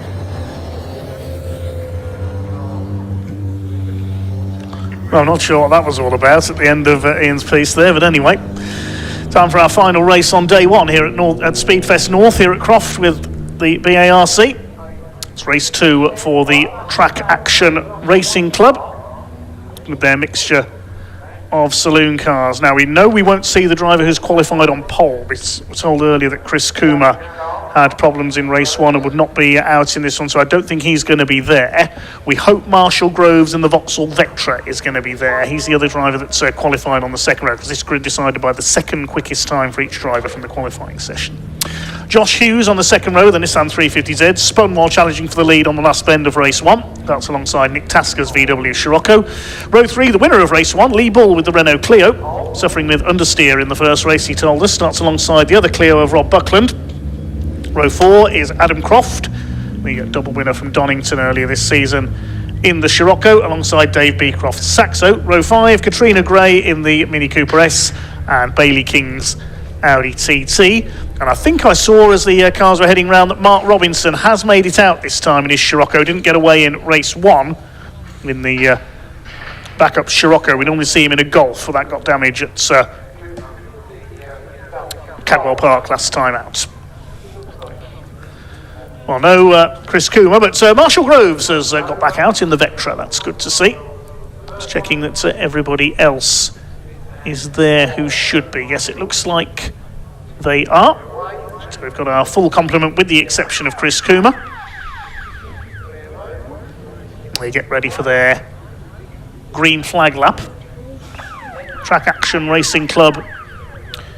Ideal for any saloon car racer, really. We've got some smaller sports cars out there as well. I've seen Mazda MX-5s with the series, the 350Z as well. When the Nippon Challenge was more popular, we used to see the likes of Toyota Celica GT4s, Nissan 200 SXs, even a couple of Skylines used to be out in this series.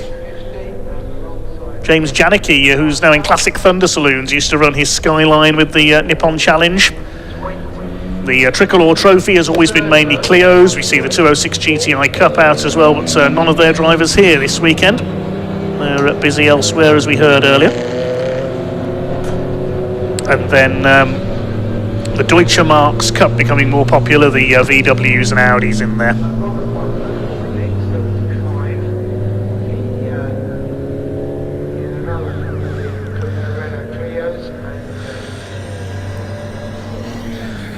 I love this from J2K7 in our comments, said it's a mini adventure. It certainly was a mini adventure for quite a few drivers, that race earlier. We've got a mini out in this one as well. Katrina Gray, let's see how she gets on from towards the back of this grid.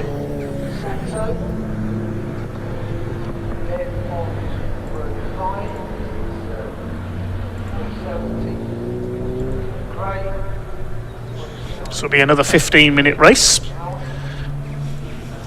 Thanks again for all your comments today. We haven't been able to bring you quite as many as we used to.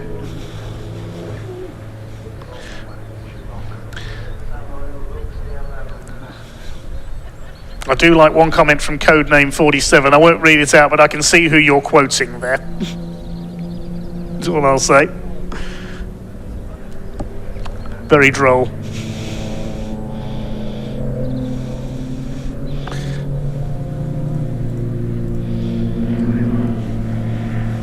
There's Mark Robinson towards the back in the Scirocco.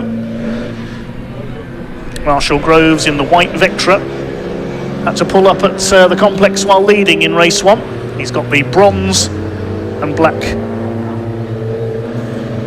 350Z of Josh Hughes. Nick Tasker in the black Scirocco with the orange bonnet.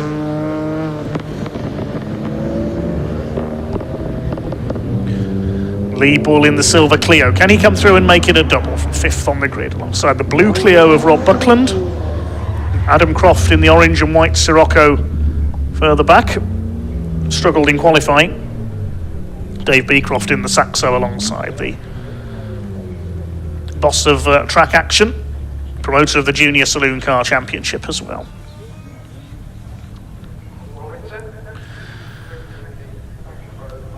Green flag waves at the back. It's time for our final race on day one here at Speedfest North. A Track Action Racing Club race number 2 over 15 minutes. Marshall Groves alone on the front row in the Vectra will lead them away. Off they go. Not the best of starts by Josh Hughes in the Nissan. Good start by Mark Robinson in the white Scirocco from the back of the grid, but it is Groves who leads from Nick Tasker in the Scirocco up into second. 3 wide further back. Adam Croft coming up on the outside. Something's got to give here. Nick Tasker goes through the gravel. Goodness me, that was a bit leery. They've made it round though, and it's Groves who leads. Lee Bull up into second place. He profited from all of that. He's charged through from 5th to 2nd in the Clio. 3rd place Nick Tasker, despite having done a bit of rally crossing there, ahead of Josh Hughes in the 350Z. Then it's the blue Clio of Rob Buckland. Adam Croft up the inside. Puff of smoke there. I think that was Mark Robinson locking up in the 3rd of the VW Scirocco, as he's ahead of Dave Beecroft, Katrina Gray and Bailey King at the back of the field there in the Mini and the Audi TT. But it's Groves who leads the way in the Vauxhall Vectra Challenge car. Up towards Sunny Inn for the first time. See the CNC head sticker on the windscreen of that car. Competes with the CNC Heads Northwest Sports and Saloons as well. A championship where you really can use anything you like. As the field heads through into the complex, and Lee Bull, a much quicker start from the Clio this time, is right up with the Vectra already. Has he cured that understeer problem from earlier on? Lee Bull, the man from near Manchester, right on the tail of Marshall Groves. They head out of the hairpin to complete lap number 1. Josh Hughes in 3rd place. It's Buckland's Clio up into 4th ahead of Adam Croft, I think. Correction, Nick Tasker is there in 3rd. His transponder isn't working. Apologies there. There's Adam Croft on the tail of the Clio. As a look to the inside at Hawthorn, the 2 leaders are pulled clear of Tasker in P3 with his VW. Puts a wheel onto the grass as Josh Hughes tries to close up. But Lee Bull, is he thinking about a move for the lead there? Maybe, but not close enough as they go into Tower Bend. Round the right-hander, there's Hughes up into 3rd place. He's got ahead of Nick Tasker. Nissan against Volkswagen for 3rd. It's Renault against Volkswagen for 5th. Adam Croft all over the back of Rob Buckland. And Volkswagen against Citroën further back with Robinson ahead of Beecroft. It's Vauxhall that leads the way. Here's the fight for 3rd. Rob Buckland closing up on these 2 as well now. Bruce Sunny out for the 2nd time. Bailey King has pulled into the pits, I can tell you. Problems with the Audi TT. 4 cars together as they head through the complex. Josh Hughes trying to move into a podium position. He's got to be wary that Sir Buckland, the runner-up in race 1, is behind him. In turn behind him as Tasker runs a bit wide there is Adam Croft in the 2nd of the VWs. Rob Buckland's got the Clio well wound up here, trying to move up on Josh Hughes, trying to go around the outside as they head down towards Clervaux. But the 350Z better on the brakes. Oh, he hits the curb and slides out wide. He's fishtailing one way, then the other. That slowed Buckland down, who now gets up the inside into Hawthorn. What a save by Josh Hughes. He was sliding about all over the place there. He's lost another place because Adam Croft has come through. Goodness me. How Josh Hughes did not spin into the gravel there, I do not know.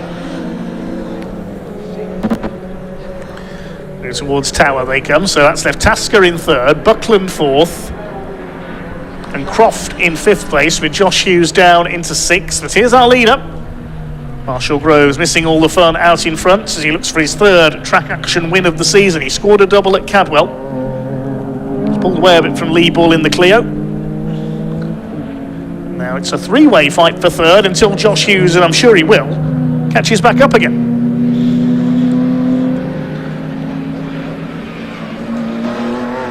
Behind them, a gap back to Dave Beecroft and Mark Robinson. Going up the inside there, Buckland gets past Nick Tasker into the complex. That's for P3. Now Hughes has caught them back up. It's once again a four-way fight for third. Tasker will try and fight back. Over the line they go. Let's have a look again. This is that three-wide moment at the start, which saw Nick Tasker go flying through the goal. That's how Lee Bull got past three cars up into second. When Tasker ran wide on the hairpin, which effectively backed the other cars up slightly behind him. Josh Hughes trying to defend from Ron Buckland, but he bounced over the curb and then went one way, then the other. Then the other, continued sliding about all over the place. Managed to gather up the fishtail, but he lost a couple of spots as a result. Can he win them back again when he's on the tail of the two Scirocco's here?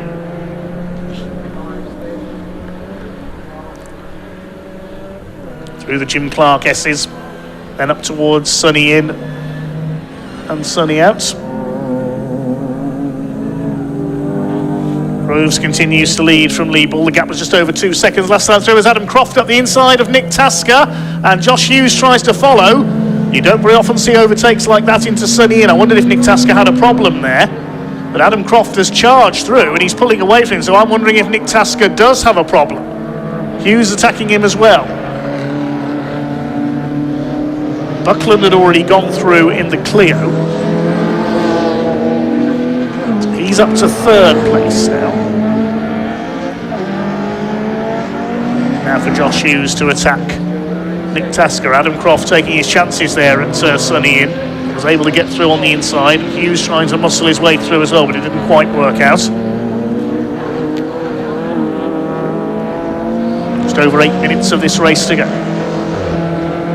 Final race of day one. Here at Speedfest North, here at Croft.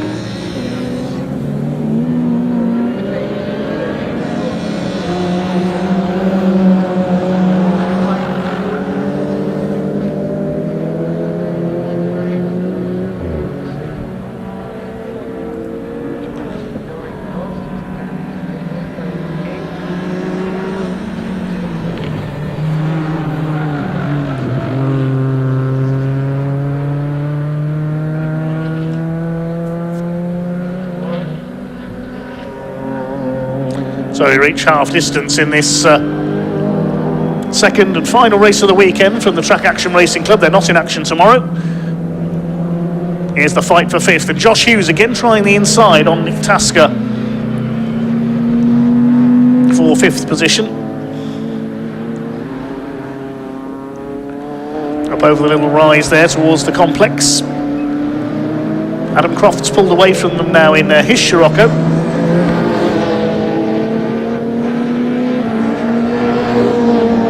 The hairpin.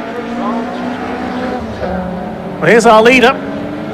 It's still Marshall Groves. What's his margin now? Nearly 4 seconds ahead of Lee Bull.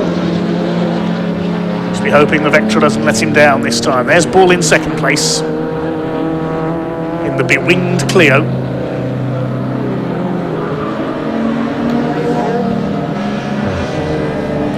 Flings it through the chicane.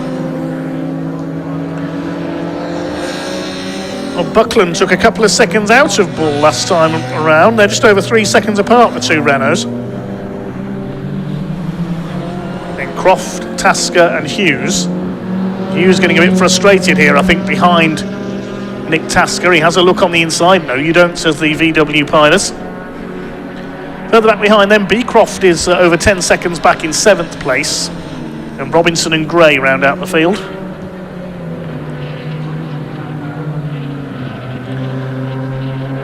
The main battle on track at the moment is for that 5th place between these two. Josh Hughes up the inside, and Tasker runs wide.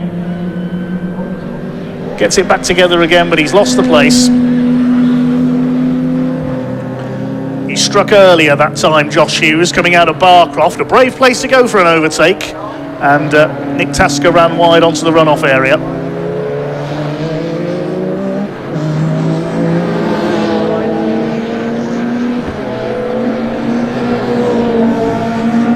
So now Hughes will set his sights on another Scirocco, that of Adam Croft. We'll see what the gap is as they come across the line between those two as they complete 6 laps in this Track Action Racing Club event. Croft and Hughes separated by just under 5 seconds, so comparing the lap times, they're about the same, so I don't think we'll see Josh Hughes make any further progress up the order.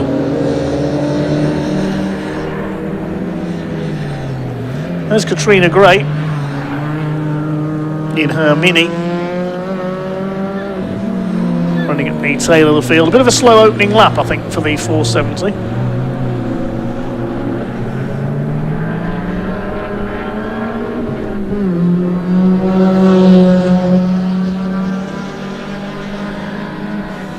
Katrina Gray currently just over 20 seconds behind 8th placed Mark Robinson in the Scirocco. Meanwhile, 75 of Buckley is slowly but surely reeling in Lee Bull for 2nd place. And Adam Croft is slowly but surely reeling in the Clios as well. He's just done a personal best, 1:35.1, over a second quicker than Lee Bull on that last lap. Just under 4 minutes of the race to go. Marshall Groves continues to set the pace. Across the line he goes. What's the gap going to be between the 2nd and 3rd place? Well, Rob Buckland does the fastest lap of the race, 1:34.324. And he's less than a second behind Lee Bull now. We're having a battle joined for 2nd place now.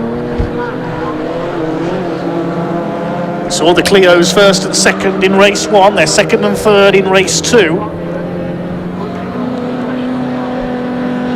Rob Buckland is after the winged version of Lee Bull ahead of him. And Adam Croft's not far away either. His last lap was a 1:34.6. So personal bests for all 3 of them, and for Josh Hughes. A little bit of smoke there from Lee Bull. Did he lock up there? Or is he developing a problem? Further back in the order, here's another battle. Dave Beecroft in the Saxo being reeled in by Mark Robinson, who started at the back in his Scirocco. Didn't make it out in race 1. Problems in qualifying. This is for 7th place. And here comes the VW. But the tenacious little Citroen holds him off. Comes out a bit wide over the curb. Here come the Clios into the complex meanwhile, and Rob Buckland is ready to make his move. He'll have the inside line if he keeps his foot in here into the hairpin. No, Lee Bull cuts across and takes the line and holds P2. Adam Croft's closing up as well. The gap to Croft was 2.3 seconds. It's less than that now, 1.8 seconds. He's gained half a second on these two. Lee Bull defending. Buckland, he's never going to go around the outside at Clervo, surely. No, he won't get through there. It's a Hawthorne. Just under 4 seconds down on Marshall Groves. I can see him ahead. There's the Vectra. Vauxhall, Renault, Volkswagen, your top 4. 90 seconds left on the clock. Through tower go the 2nd and 3rd place cars. Still that little bit of smoke trailing from Lee Bull's machine. Adam Croft tries to close them down. Josh Hughes still there in 5th in the 350Z, but his lap times have dropped off slightly.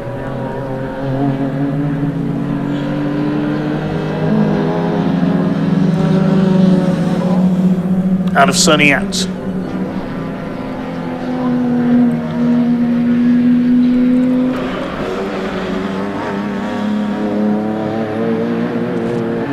They come through the complex, just a car length in it between the two Clios. Can Rob Buckland get himself into a position to make a move into the hairpin? He won't get past there. They're coming up to start the final lap. Last lap of day one here at Speedfest North.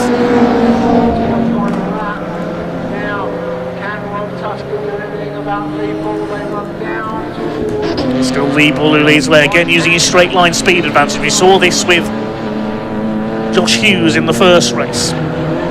They're 4 seconds off Marshall Groves. He's heading for victory this time in the Vectra.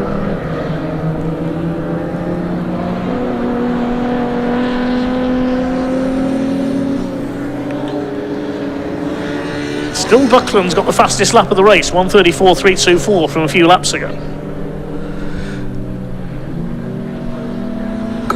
Croft still 2 seconds back on this pairing. Buckland trying his hardest to close up on Lee Bull.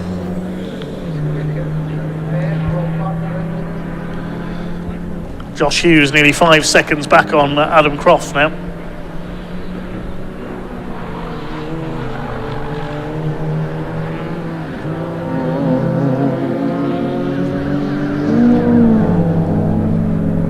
Just heard the pit lane hooter go off as well. Somebody has pulled in. It's Dave Beecroft. The Saxo has pulled off, unfortunately.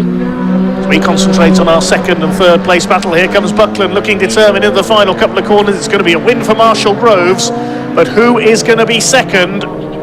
Here they come into the hairpin for the last time. Croft's up with them as well. Out of the hairpin. I think Lee Bull has just about done enough as Marshall Groves comes over to take the checkered flag, flashes his lights. Lee Bull will hang on for second ahead of Buckland. Adam Croft in fourth. Josh Hughes further back in fifth in the Nissan, seeming a little bit off the boil in that one. Marshall Groves certainly wasn't though. His repairs justified as he takes the win. Nick Tasker dropping back to sixth in the end. And the other finishers should be Mark Robinson in his Scirocco and Katrina Gray in her Mini. Here comes Robinson through the complex. Quiet weekend for him. At least he gets one race finish.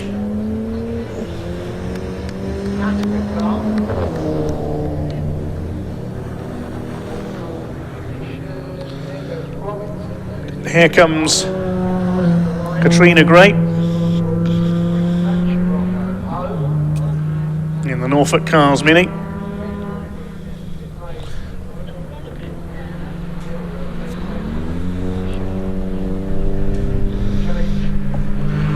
Into the complex, our last race finisher of the day. Big thank you to the Track Action Race Club. As you say, they are only with us today, they won't see them tomorrow. Out of the hairpin, Katrina Gray, our last race finisher of the day.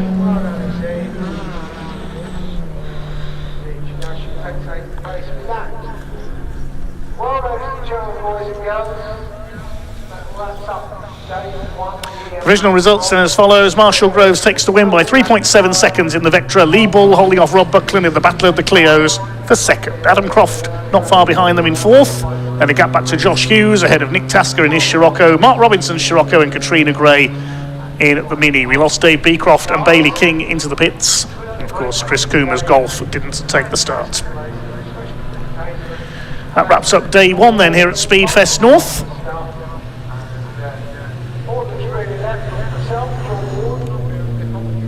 We're back with you from midday tomorrow when we open with the TCR UK Championship.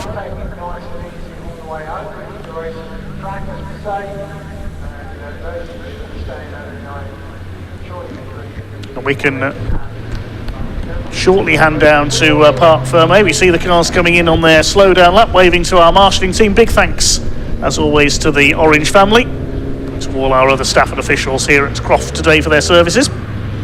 Big thanks to our camera crews as well for capturing the action.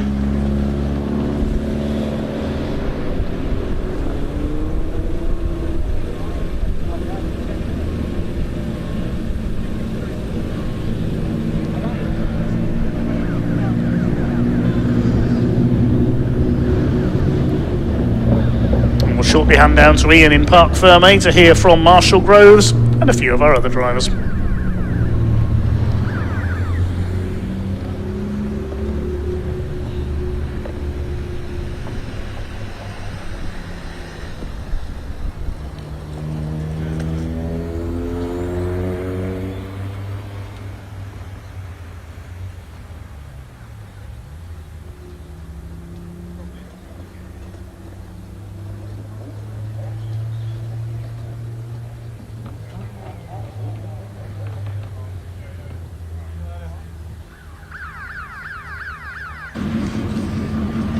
Well, we spoke to Marshall Groves before, doing a little bit unsure as to whether the car might finish, but it has, and in P1 as well. That's what we like. Yes, Marshall Groves taking the win. Lee Ball in second place and Rob Buckland in third. It's a pair of podiums for the Clios today, and this is actually it for track action this weekend. Just like that, we'll let Marshall get out of the car. We'll have a quick chat with him as well. Marshall, yeah, a perfect race, wasn't it? Yeah, I had braking problems all the way round. Oh no. My rotor and caliper are a bit second-hand from what happened earlier. There's metal and things everywhere, and I just got the angle grinders cleaned up. I was like, that'll be all right. And went out on the grid, and I thought, my brakes were rather long here, so it's sort of 2 or 3 pumps for every braking zone. It's a bit exciting down the bottom at Tower, but discovered some novel lines, but yeah, kept it on the black stuff. So that's 3 wins for you this season. That's more than anybody else. Yeah, it's been a long time coming. I was quite upset about the miss earlier, but the master was like, well, I'm sure you can sort that out. I was looking at the damage thinking there's no way that's going to get out, but like I say, thanks to all the guys in the paddock, thanks to Lee, he's got his gear oil in my gearbox, and the lads in the paddock, one of the Scottish lads who jumped straight on it and helped me out. Amazing. And the guy in the machine shop round the corner who just dropped what he was doing and pressed my bearing in for me, and yeah, all the lads who helped me out in the paddock, because that's what it's about really, club racing, so we all come here for a good time. Well, don't drink too much of the champagne, it's got to go round. That's it, I got early start back tomorrow, so say hello to my family and my beautiful Mrs. Tiana, my kids and that, my mum, hi mum, and all my mates back home. Thanks guys. Well Cheers, worth it. Ian. Marshall, I'm so happy for you, mate. Yeah. Well done, top Cheers, man. mate. Have a safe Thank you. journey home, indeed, won't you? Yeah, here we go, Lee and Rob again. Let's grab them both together, shall we? Psych about these Clios, isn't there? Oh, they're just fantastic to drive. Just so much fun. As I say, what a race, what a race. A couple more laps, I think I would have had him. I was going to say, you're right there. You're right. That first race took it out of me, to be fair. But no, it's good. I had braking issues in the first race, and I thought it was a master cylinder issue. But I had some wafer thin old pads, and I thought I'm just going to stick them in and see. Yeah. And they were incredible. Nice. But they got hot too fast. So yeah, tailed onto Marsh and pulled the biggest gap that I think I've had round here. Yeah. And then 3 laps later, Bob's there in the mirror, just gaining and gaining and gaining. I know. Every tactic, isn't it? Yeah. But really good. Managed to keep him behind me just. As I say, another lap. I think he was going to be sailing past because I was struggling a lot there. But she's still running. Happy days, eh? Happy Yeah, days. I enjoyed that. Great circuit. I love coming Well here. done. Same again next year, hopefully. Same again next year. Yeah, big thank you to Track Action there. Weekend is actually done, but plenty more coming up tomorrow. Don't forget 2 TCR UK races, more Caterhams and Scottish Minis, Junior Saloons as well. Right, that is it from us today. I'm going to hand back to Dave Goddard for the final word. Thanks for watching.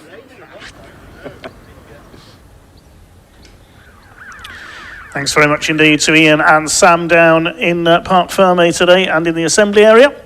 That does wrap up day 1 here at Croft, here at Speedfest North. We kick off again at midday tomorrow with the first race of the weekend for the TCR UK Championship. We saw them qualifying earlier. Andy and Henry will be here to take you through that one. We have our 3 Caterham Championships back out as well. A couple more races for the Motul Caterham 7 UK Championship and the FanDrive Caterham 270R Championship, and another race for the Bilstein Caterham Roadsport Championship. That was a highlight of today for me certainly. 2 more races for the Junior Saloon Car Championship as well, and another race for the Scottish Mini Cooper Cup. Absolute madness from them earlier today, and that really was something special. They do it all again tomorrow. So we kick off with TCR just after 12 midday. Slightly later start than usual, of course, as we said, local restrictions prevent any running before midday on Sundays here at Croft. So a more condensed programme, racing all the way through, right up to 10 past 5. The last race is due off, which is the Motul Caterham 7 UK Championship. But thank you to everyone here at Croft, particularly our volunteer marshals, the medical staff, recovery crews and so on for their services today. They do it all again tomorrow, as do our camera crews and our producers behind the scenes. So a big thank you to them for their hard work. So we'll see you tomorrow at midday then. But now time for some dinner up here in the northeast of England. That's day 1 of Speedfest North done. We'll see you for day 2 at midday tomorrow. Goodbye till then.